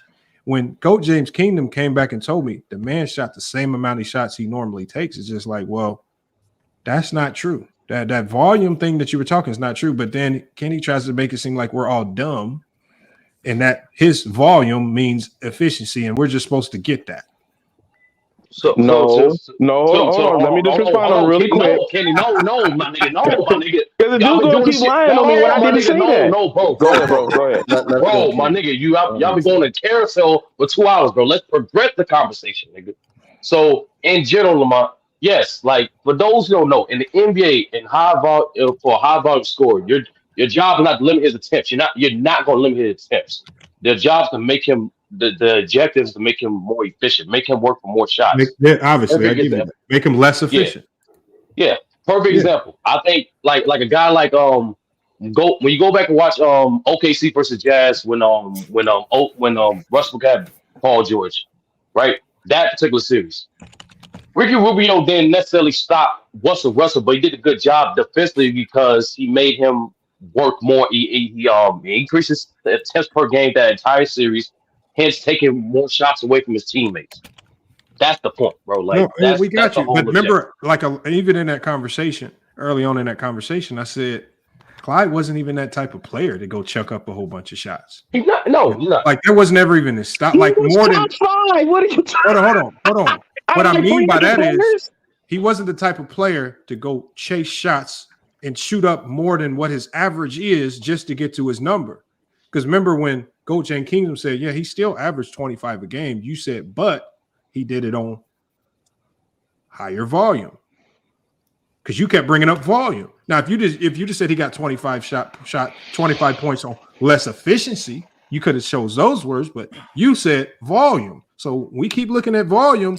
I don't know if me and you have different definitions of volume when we're talking about shooting, but maybe we do there. Maybe that's the divide right there. So yeah, we'll let you live on that. I don't know. Maybe we have to get you some dictionary and some classes on definitions. I know what a volume shooter is. That's what a volume shooter is. Can I ask 30 something? Go ahead, so John. If we find a series where Jordan averages less points and is less efficient, can we say Jordan was shut down or held by that defender? No, once again, I never said Clyde was shut down, and that's why I asked what was the purpose of the conversation. If y'all was trying to find examples of Jordan shutting down, I don't think Drexler in that series was the right example. I still think he did great. I still think he played great defense on him. But like I said, 9 times out of 10, you're not going to quote unquote shut down any volume score in NBA history. They get too many attempts. It's the NBA. We were talking about Jordan. We were talking about Jordan. And 30 seconds. Let me get to Low real quick. Low pulled back up again for something, man. I got to see what the hell Low came back for. Low, what's good, man? No, I just they can continue, bro. This conversation. I'm only saying it because I gotta. This conversation can drag. No, I can break it down in 30 seconds for you, 30. I can break it down in 30 seconds for you, 30. The premise of the conversation was who was the better defender between LeBron James and Michael Jordan. And what was posed was that LeBron James, we have evidence of LeBron James shutting down great offensive players. So bringing up Kawhi Leonard in 2020, bringing up Derrick Rose in 2011, that was what was brought up. So Lamont stated, yes. Listen, Lamont asked quickly, it was a quick question. He said, I've been asking for a while, who has Michael Jordan stopped? Can you bring up any evidence of it? No one really could do it until Kenny popped up with the 92 finals against Drexler. We couldn't do it. Okay. Hold on. Go ahead. There we go. That was going to like. Yeah, okay, so in 2020, what do you mean? We were just talking about moments. I was just talking about moments. They were just exchanging moments. Okay. Oh my God. So at some point, did anybody from either side of the conversation? Hold on. The reason why you have to talk about moments in this era because they defend different in this era. That's what I was going to ask you, Mark. As opposed to in other eras. But even at that, Jordan fans couldn't give us a moment. So where's the Jordan moment? He brought up. Alex brought up the 2 steals in the 4 minute. But those are off ball. 4 minutes of game 6 against the Utah. No, but that's exactly that was going to ask. That at some point, did anybody on either side of the conversation establish or describe what the player's defensive role was, what made them a great defensive player, or did you just stage your moment? I was trying also. I was trying to say that. Sturdy, they couldn't do it. No, I mean Lamar can say that. Lamar can say that, but we definitely did. We definitely brought up his role. We definitely brought up his team structure. Yes, we did. We brought up his team structure. We brought up the team structure. Bro, y'all didn't know how the hell Jordan defended, who he defended, what he was asked to do. Can I say my piece? I know, but I know y'all don't know. They're two different types of defenders. Jordan was a 200 steal a year defender and 100 block defender. That's what he was. He was a 200 steal a year defender. What the hell kind of that mean? That's what I'm saying. They don't know what the hell they talking about, Sturdy. That's what I'm saying. No, man. Hey, can I challenge Alex in the debate? I'll take Alex. Hold on, bro. If I ask you, bro, hold on, Sturdy. When we asked them the first time, they said, "What type of defender is Jordan?" They said he's a first team all league type of defender. I'm like, what does that mean? I don't know, bro. I don't know, bro. Who said that? Who said that? It was a combination of all y'all. No, it wasn't me. That's like I didn't say that. I didn't say that. No, Alex. It was either Alex or Ken. No. You may be talking about Alex and so you may be talking about somebody. I ain't gonna say Alex. You just used it. You just said what? He just said it. He just said Jordan's. He said I just said describe Jordan's defensive game. You said he's a 200 steal guy. I'm like, or something like that. What the fuck does that mean? That's him. Bro. There's different types of defenders, bro. How does he get those steals? That's what I'm saying. How does he get those steals? How does he get those steals? Why? How does he get transition? He gets him in transition? In transition? Oh, man. Oh, hold on, bro. Hey, good guy season. You said you tagging along with these talking points, man. You hopping in the bed. I'm not. What Alex is saying is his own point. That he's on his own point. What I'm gonna say. Let him cook. Let him cook. All right, y'all. I'm out, man. All right, Lamar. Take later, brother. All right. But yeah, man, what I'm gonna say is this: Alex, your go point ahead. that you was making. Oh, you said Alex. Go ahead, Alex. Yeah, let him cook. Let him cook, bro. Let's take it. We got 10 minutes to do this, y'all. I gotta wrap this up, please. I gotta please try to wrap this up. Those two skills I was talking about was about in transition in Game 6 against the Utah Jazz. They were in transition. One, Michael Jordan got at half court, right, and the other one, Karl Malone got the ball, I believe, low in the post. And Jordan came from behind, took it, and that's the one where he made that shot that we all know about. That's not exactly what happened. Yeah, it is, bro. Let me say one. Let me say one. Alex, you had your moment, Alex, bro. Hold on. Real quick, Alex. It's not transition, bro. When Jordan came from the baseline, took the ball from Karl Malone, This right? nigga still alive. He literally walked the ball up. That's not transition, bro. Who walked the ball up? Who? Jordan. The shot, the steal that you're referring to. No, he walked the ball up. I didn't say it was directly. What do you call it? It wasn't directly right after. I'm just saying it happened with the last 4 minutes. But that's not transition, though. I don't know what. That's not. A waste of bro, time. it was.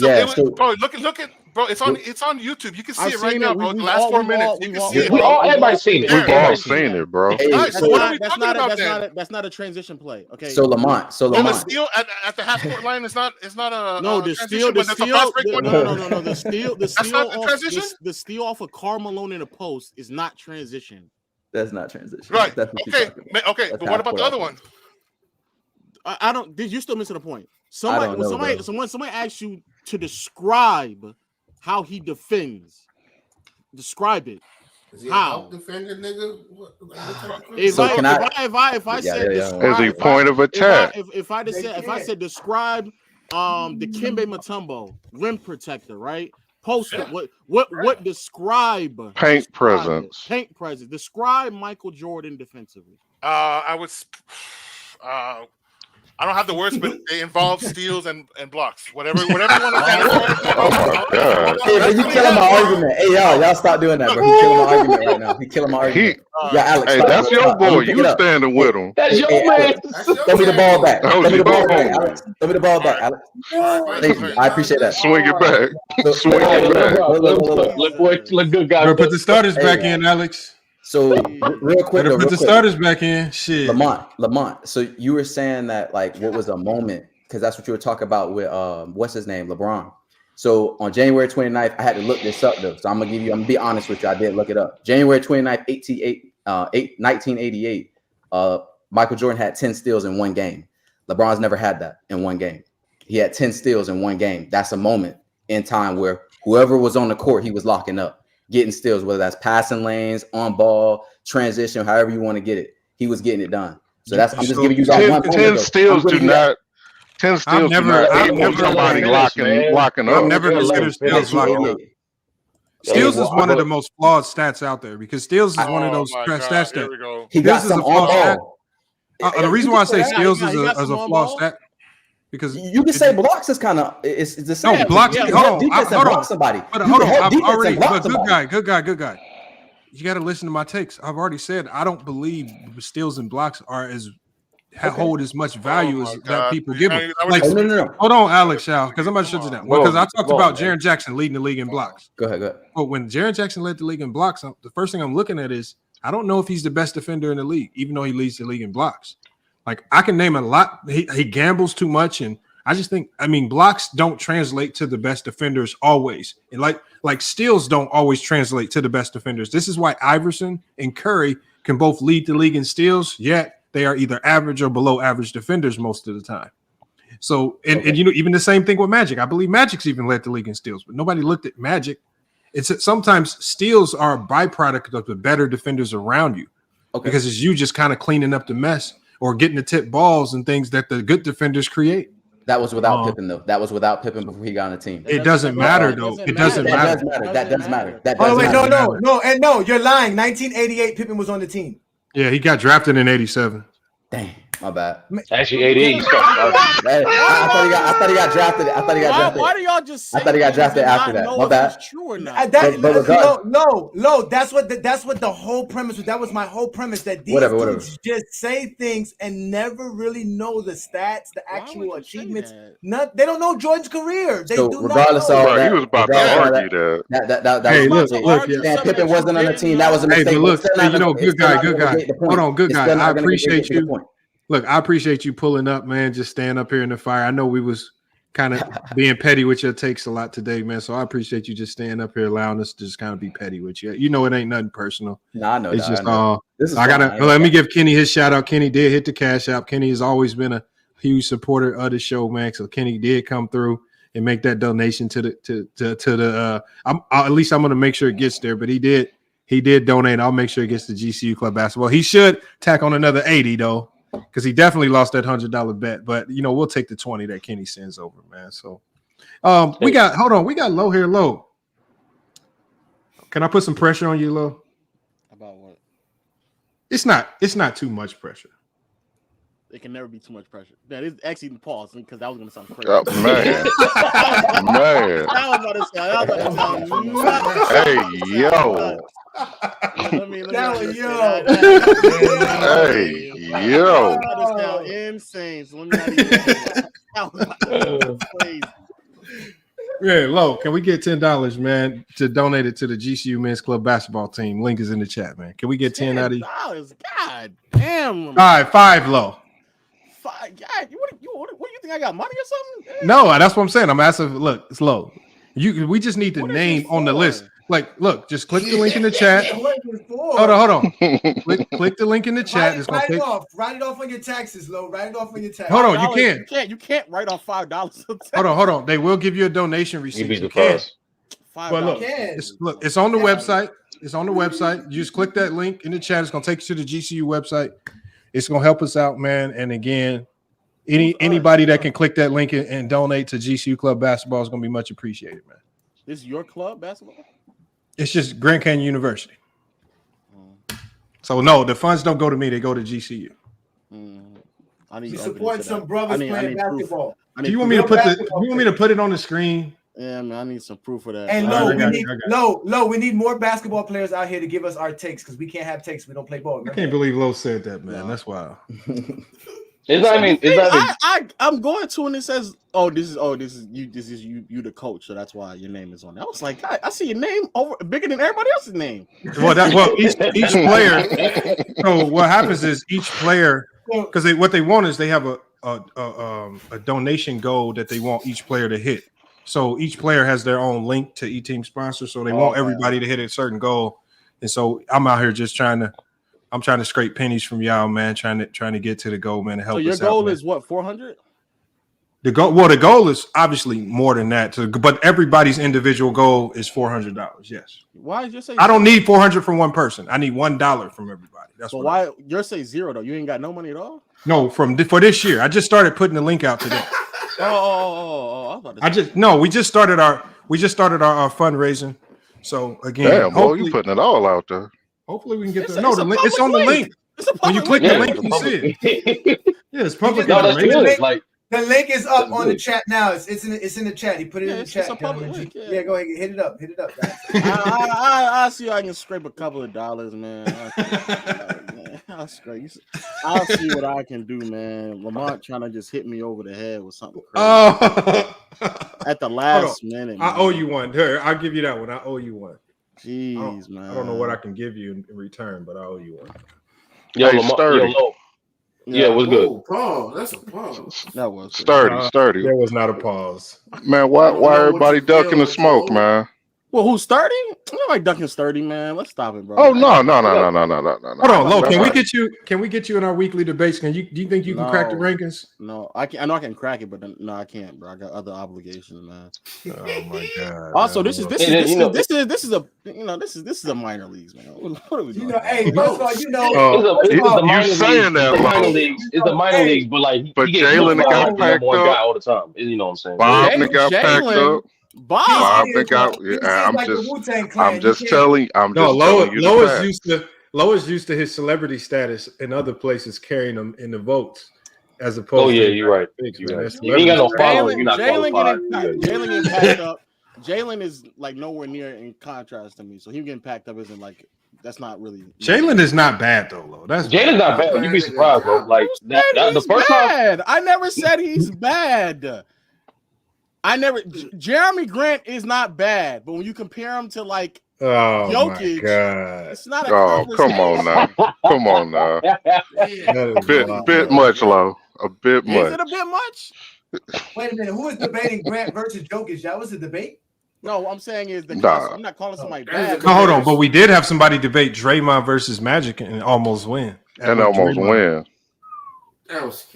crazy. Man. Wow. Yeah, it was a controversial win. I'm not gonna lie, Lo. Like we had Lamont. Lo, did you see that the new video that Lamont just posted? Which one? The Mac Def and Young Africa one. No, I ain't seen that. Oh Lord. Yeah, with FYF Fred. That shit is it's a moment, bro. It's a moment in debate on the chat. Sturdy, can you Is that the one that came out today? This is the one you dropped today, right? Yeah, the video. Yeah. Sturdy, explain to me how Mac Def got all these opportunities to battle you, to go against Africa. I think he battled Ox. I can't get nobody to agree to a debate, not one. And nobody was respecting Mac Def. For me, like I understand like how people were ducking like Domo, Low, like stuff like that. Like and like so what you gotta do, you gotta just accept the fact that fuck it, it's just a debate, you know what I'm saying? It's not gonna hurt nobody. So I just debate anybody. Oh, well that does that mean hold on. Minor, you got to now take into consideration is the fact that now that Chat GPT is doing the rankings, it's taking the schedule into play. And so if you haven't debated and you got a 0-0 record and somebody beats you, like really you got all the gain and they got everything to lose. I completely understand that. That's why I've been trying to debate people at the bottom five. So ain't nobody fighting. You gotta debate people that aren't ranked. Do like P5. P5 started off 2-0 and he crept into the top 5 because then once he cracked into the rankings because he just debated a couple casuals to get in the rank. You really gonna make me have to debate Mac Def and Jason the Kid? You got to. All right, Lamont, you bust me over the head. I spent my little coins, man. I had to. Hey, hold on. I'm not even gonna look yet, man. But look, like I said, I'm talking about 50 Cent. It's really the name on there, right? Yeah, I did my $3, man. That's all we need, man. Salute, man. That's what I'm saying. That's all we need, man. If you get like y'all be thinking I don't appreciate. If y'all gave 50 Cent, it's appreciative. Because why you say that then? Lo, that'll be the No, you last could have. I time. said that. I just don't think your debit card will accept 50 cents though. Well, some debit cards don't accept that low. Mine's a sec 10 cents. Hey, Lo, that's the Oh, what last is you time. doing out there spending 10 cents on anything, man? How would you even know that, man? That's wild. I'm just letting you know, man. Mine accept anything, man. Oh man. This will be the last time. Yo, Lo, you Lo. tell people you drive a Yo, Lo, Tesla. after I beat Chill in the debate. Oh wow, Jesus Christ! Yeah, he wondering why people think he got money. He run around telling people he driving Teslas and stuff like that. Hey, Sturdy, what are you saying? Hey, Sturdy. I just saw that. Low. I do appreciate that, man. No joke though. That's definitely appreciated, man. You're welcome. I say after I beat Chill in the debate, you gonna make your debut?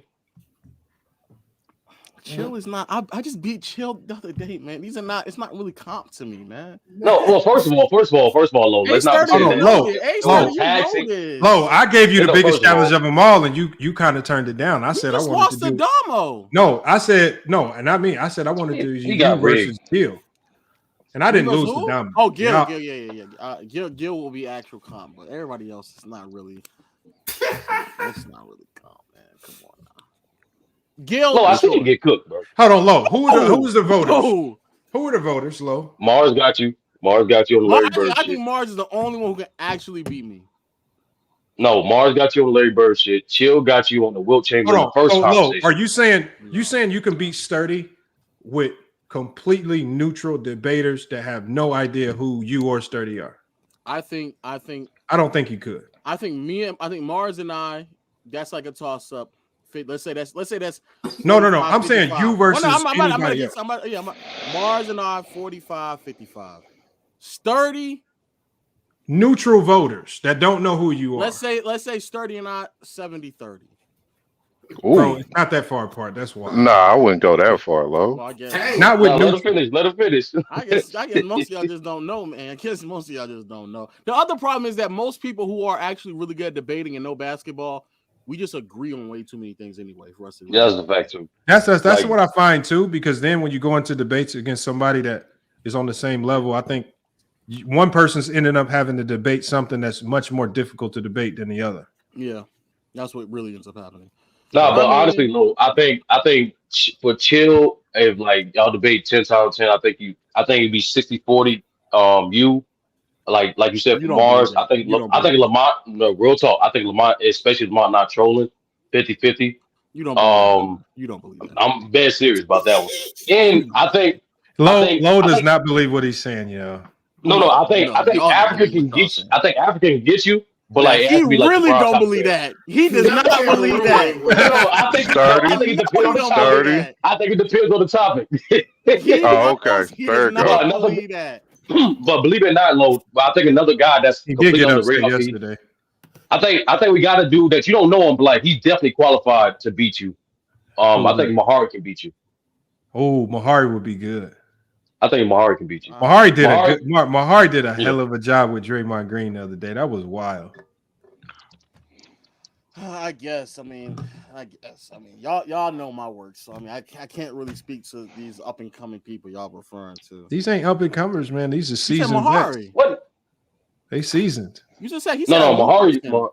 No. I'm saying like I say you don't know him because he's a pillar of the show, but like you don't debate like that. He just started debating, but he's definitely qualified.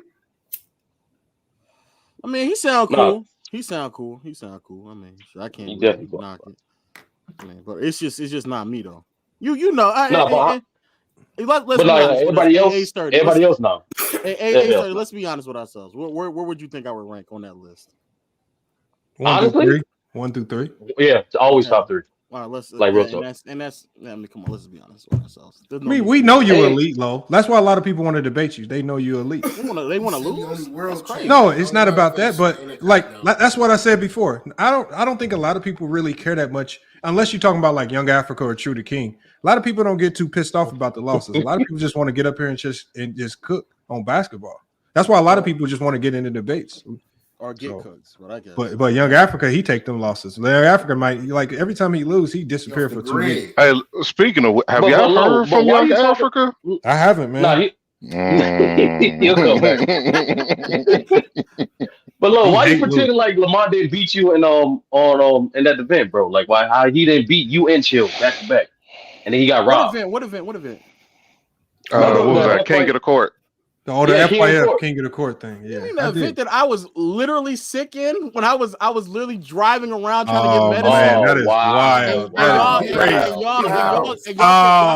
Y'all could barely hear me talk because my whole sinus I had my whole sinus is swollen up and infected. That event.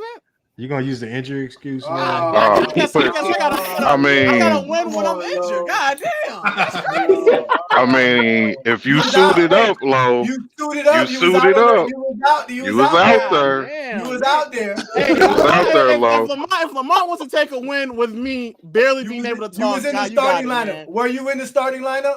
You was in the starting lineup. Okay. So if that's how you want to go, Lamont, do you feel proud about beating me when I can Bro, talk, Lo, man? this is the first time I ever heard anything about you being sick, man. If you go back, Oh and no, listen he to was me sick. talk, I was sick. Yeah, I didn't know.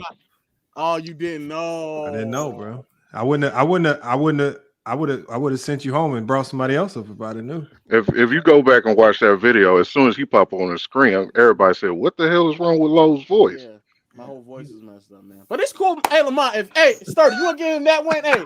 Hey, Lamont, congratulations, man. Look, I had forgot about that. I don't even think that's a win because that's just it's not a win. I'm just you know. It wasn't a debate. Okay. That wasn't a debate. I don't consider that a debate. That was like a pop quiz question. Lamont can't. And me and you both know think those King of the Hill questions favor the guy that goes second.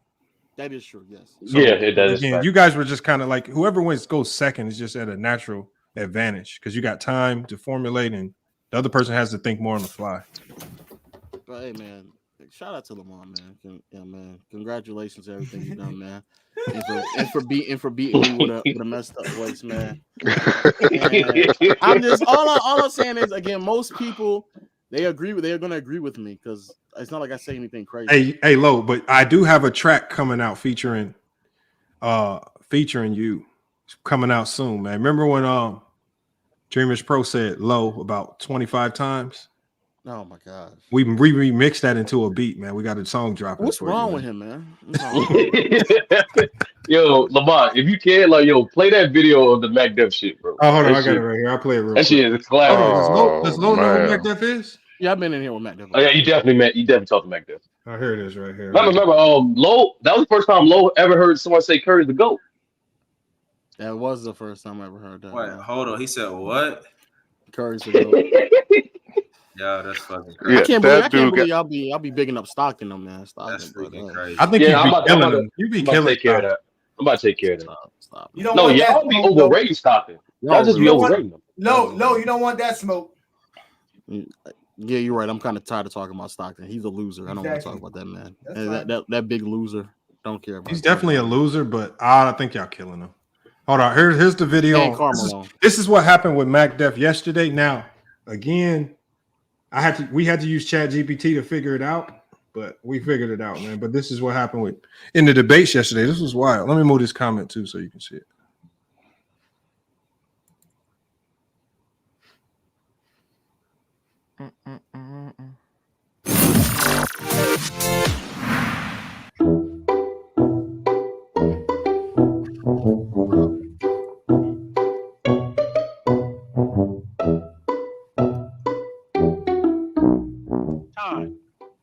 All right, man. He's asking you another question. Africa, your second round starts now, man.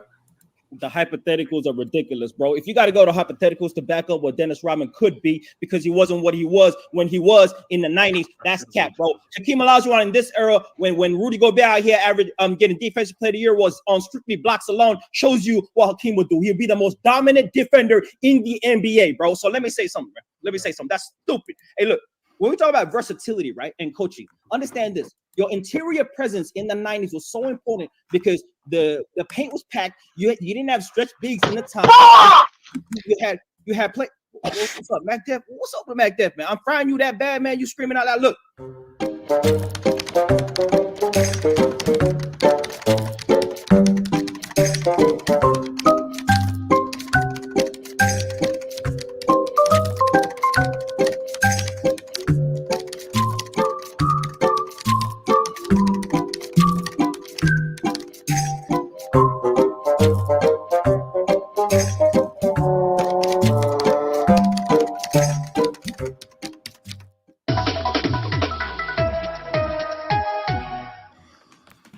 is the second crash in a week for ABQ Ride. On Friday, a city bus driver was tossed to his windshield during a crash on Central Avenue.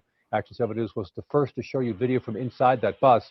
Reporter Megan Cruz spoke to ABQ Ride today, who says there are lessons to be learned.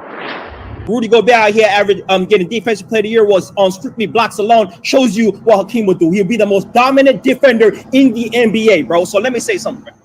That's stupid. Hey, look, when we talk about versatility, right, and coaching, understand this. Your interior presence in the 90s was so important because the paint was packed. You didn't have stretch bigs in the top.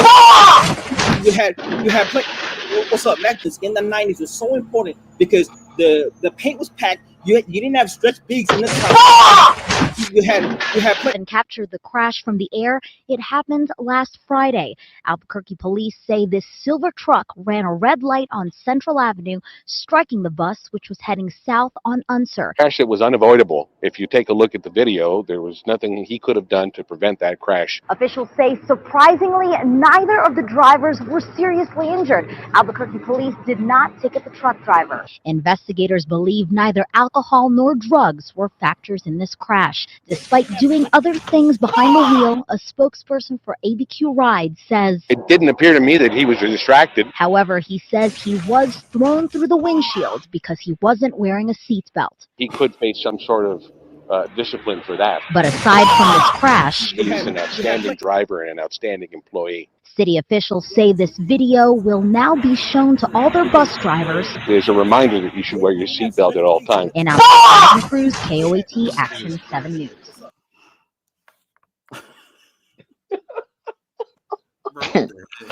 Yo. What happened to Mac Def? What happened to Mac Def, man? Oh shit, man. Yeah, Lo, that's real, by the way. Like sometimes guys debate while they drive, man. That's a level of commitment that I'm surprised that it's being shown, man. That's crazy, man. That's insane. Yo, this nigga Lamont have no balance, bro. Lo, you be surprised. This nigga Lamont go over the top. This man Lamont, wow, bro. Nah, that's crazy. It was fucked up. He had his seatbelt on. That's the fucked up thing about it. Yeah, I don't know why they accused him of that. That's crazy. That man, he need to do better. Anyway, yeah, man. Jesus Christ. Yeah, if you want me to, I might be able to find time. Normally Saturday though is when I stream. But you know, we'll create a day for you. If you debate, obviously it would just be a debate day for you. So you just got to let us know what works for your schedule, man. I'm a busy guy, but normally Sundays are normally when I'm free. That's why I'm up here right now. We can work with that. We can work with Sundays. Yep. That worked for me better this week too. Because actually next Saturday I'm not going to be able to do the debates on Saturday because we got a game, and man, we play a juggernaut. I ain't gonna lie. God damn. Should I beat up on some low rank guys first? And I got to get my feet wet, man. Nah, hell no. I don't want to see that shit. Oh hell no. Low got beat up on Jason the Kid. He got beat up on Mac Def. You got to beat them on casual. See, the problem is we can't put them against because there's some people in the top three that be having some letdown, and we can't put them up against somebody who have these humongous letdowns. That's why I say start them off with Gil. Yeah. But Gil, how often does Gil do it though? I mean, I can just hit him up. I'm sure he'll pull up if he ain't doing nothing.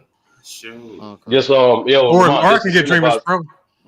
Lamont, you can no, please stop. I mean, that's entertainment. It'll be that is entertainment, but no, please stop. Lamont, all you got to do to get Gilbert in here, just send a clip of Low talking to Katie.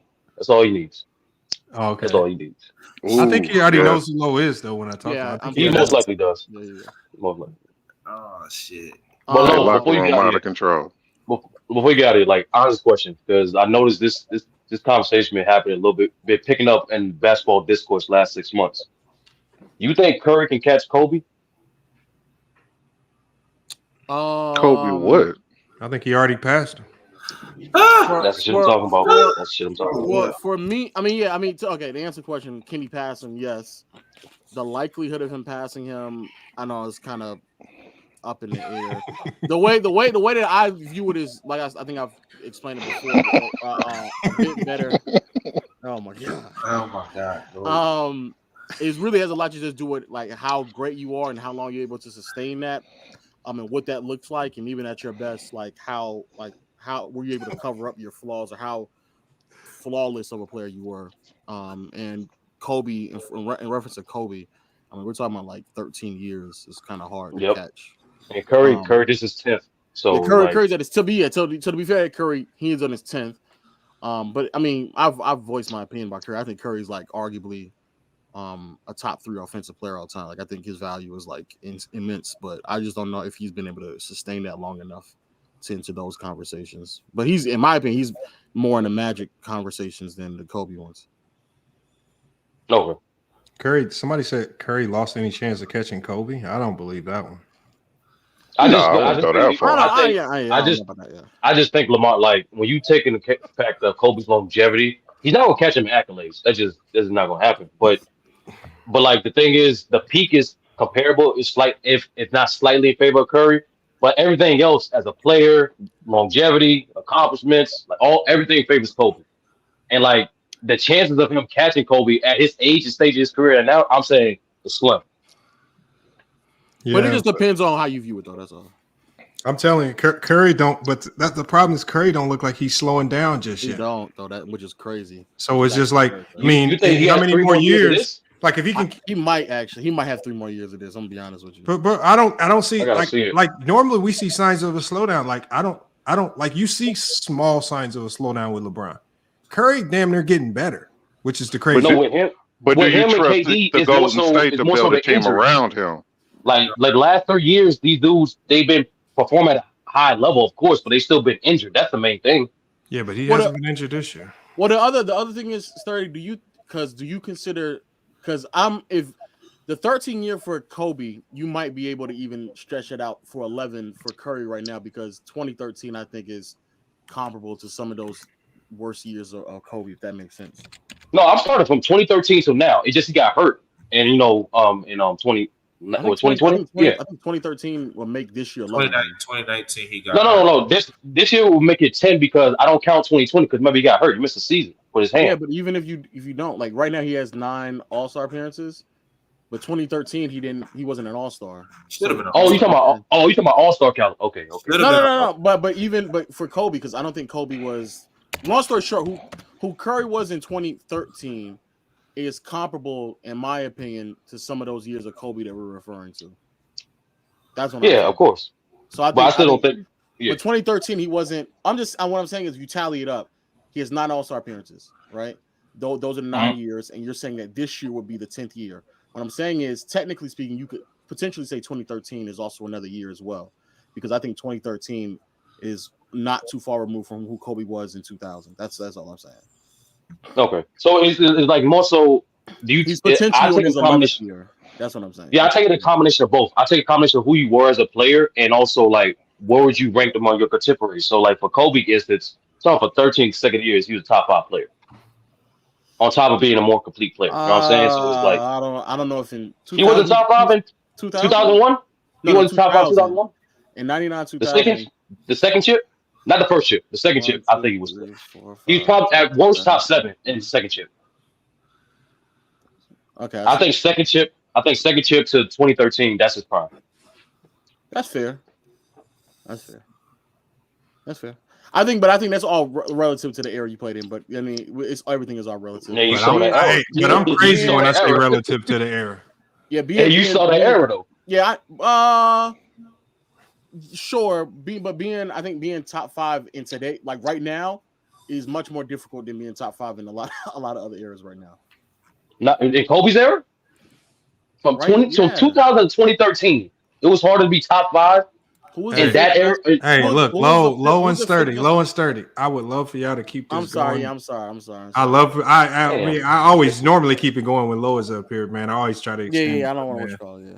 I gotta shut this one down, y'all. My apologies, y'all. It's cool, man.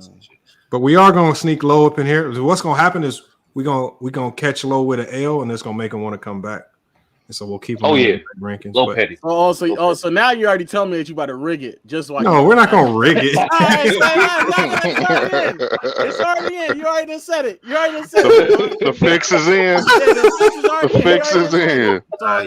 This first one don't even really count for me, so it don't even matter, man. No, we wouldn't do that to you, Low, man. We wouldn't do that. Jesus, man. Jesus, Louise, man. All right, look, y'all, man. Look, I appreciate y'all pulling up, man. I'm gonna go ahead and get this one shut down, man. Salute Sturdy, salute Low. Make sure y'all check out Low on one of his many platforms. I'm sure y'all all know what they are. Playback. You got Playback going still, Low, don't you? I got both playbacks, playback the channel and playback And Playback the app. Yeah, the app. That app is fire though. I hopped in one of your streams one time. I actually like that concept, man. That's kind of fire. Yeah. Reacting to the games, man. So yeah, man. Just download that Playback app. Follow Low. As soon as you download it, I think you see his name on there somewhere. Yeah, you one of the big dogs over there. Yeah, feature. So yeah, just download the app, check it out. It's actually really good content. And they just following along with the game. I think it's like play by play with the game. So yeah, we were literally watching the game live. So yeah, as that's long solid, as you man. have League Pass, which from when y'all come up here and y'all debate, y'all act like y'all watch all these games. I'm assuming y'all do got League Pass. So you got League Pass, you'll be able to watch the games with us. Yeah, that's Ivy legal League Pass. Oh my god. Yo, Lo, when you dropping the video for your main channel? I'm trying to do it right now about Jokic being potentially the greatest offensive peak or just one of the greatest offensive players of all time. So I don't even know why that's a question. Yeah, but some people they don't want to admit it, man. They don't really want to admit it. I don't know how much more he got to do, man. I don't know either, bro. That's what I be saying. Like players of the day got to go through hoops and bounds just to get a little credit. Many. I mean, yeah, goddamn, he averaging 25 to 30 for the past 4 years, averaging 7 to 10 assists, doing it at all-time high efficiency and then carrying over into the postseason, won a championship. I mean, goddamn, 2 MVPs. I don't know what else he needs to do for him to be in conversation. Man, he got to win without Murray. He needs Murray. Lord. He got to do like Colin Sexton in college and let everybody foul out. They going 3-on-5 and you got to beat somebody 3-on-5. Dude, they didn't even foul out. Them motherfuckers got ejected. Who got ejected? The Alabama game, they got ejected. Oh shit, I got to check that out. Yeah, they didn't foul out. They got college. The one thing that's not worth it is getting ejected in college, bro. That shit is too costly, bro. That'll get that. Like these schools don't play that. You lose your scholarship. You losing everything off that. So yeah, it ain't worth it, man. Nah, this shit. They ejecting folks in college football over little stuff now. Shit, they can't even hit nobody. Football, they don't care because they can't see your face. Basketball, where your face is too connected with everything, man. You getting up out of there. Too many politics. Nah, Low, right. Shout out to Giannis. For being better than Jokic right now. No one want to give it credit for some reason. Look, hold on, look, y'all. Salute to the chat, man. They came back 26 today, bro. Don't do that. The Portland Trailblazers. They shouldn't have been down in the first place. Yeah, that was wild. So all right, yeah. Oh, you got to shut it down. You don't get no credit for getting yourself out of a mess like that. We got to shut it down. Yeah, we got to shut it down, man. Come on. Yo, what up, P? Hey, yo, bro, I got some new music coming out in a few. I'm gonna send you something. You got my number. Just shoot it to me. I'm gonna put it out there for you. Yes, sir. I got you, bro. All right, y'all. Low, I'm gonna drop you down. P Rose, I'm gonna drop you down. Salute.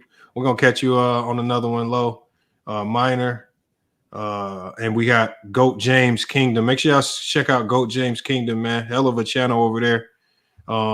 They call him the Exposer, man. He been going crazy. He went crazy over here a little bit today. We caught up little Kenny, but salute to Kenny, man, for donating to the Grand Canyon University Fund. So hold on, let me see if anybody donated since we've been here. Let me see what we got.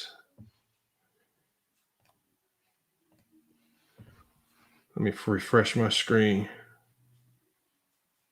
Oh shit! Yeah, we up there now. Hold on, let me share this real quick because I definitely gotta give a shout out to the guys that helped us out. All right, so here's our donation page right here, man. We didn't hit some of it, man. We got 3 donors so far, man. So we got a total of $152.25 raised just today out of 400 that we looking to get, man. So good looking, y'all.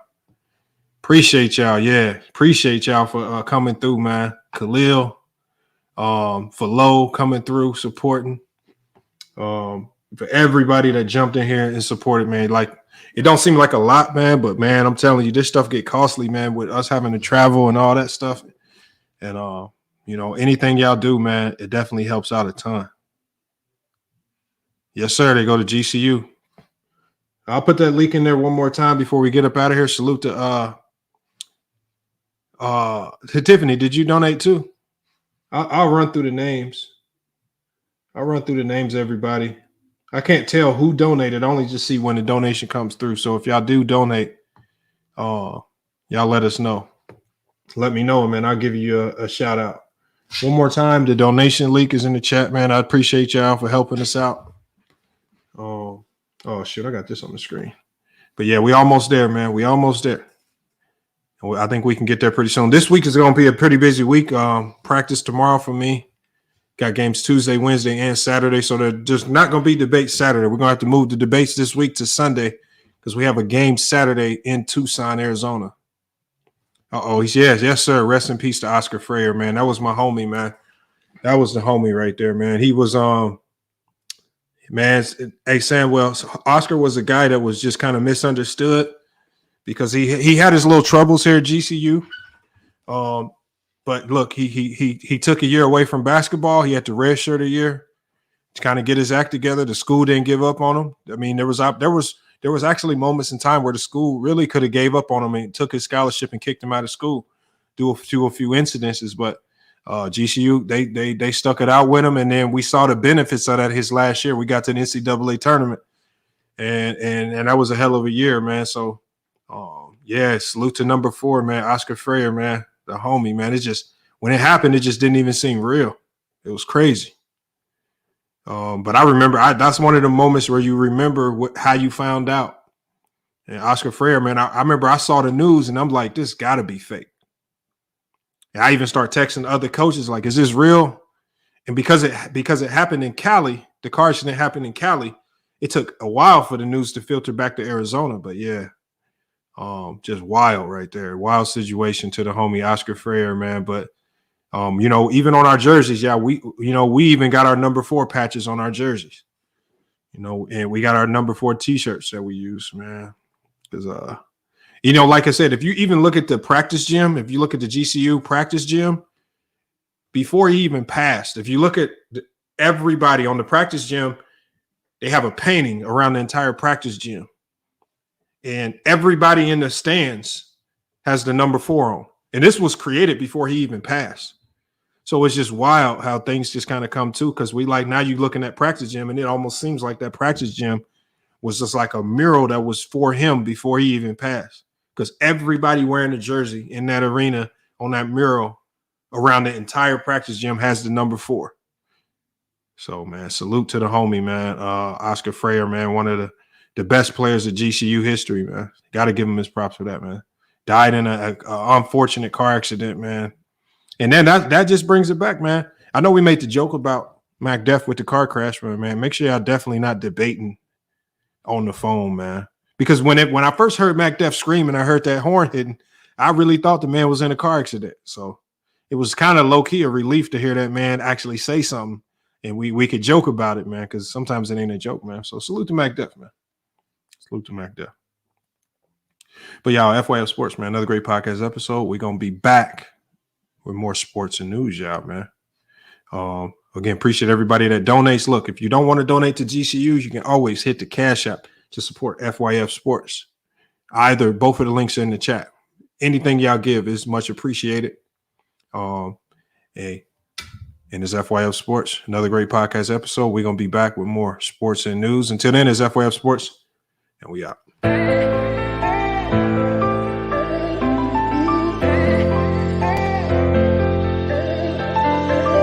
Yeah, we done came from the bottom, mad that we up, but I don't hear him talking. Started with knowledge inside of my noggin. We took a dream and then we started blogging. Put my city on the map now. I'ma say how it is and I don't back down. On the road to 100K, we finna act out. We gon' show them that we not just in the background.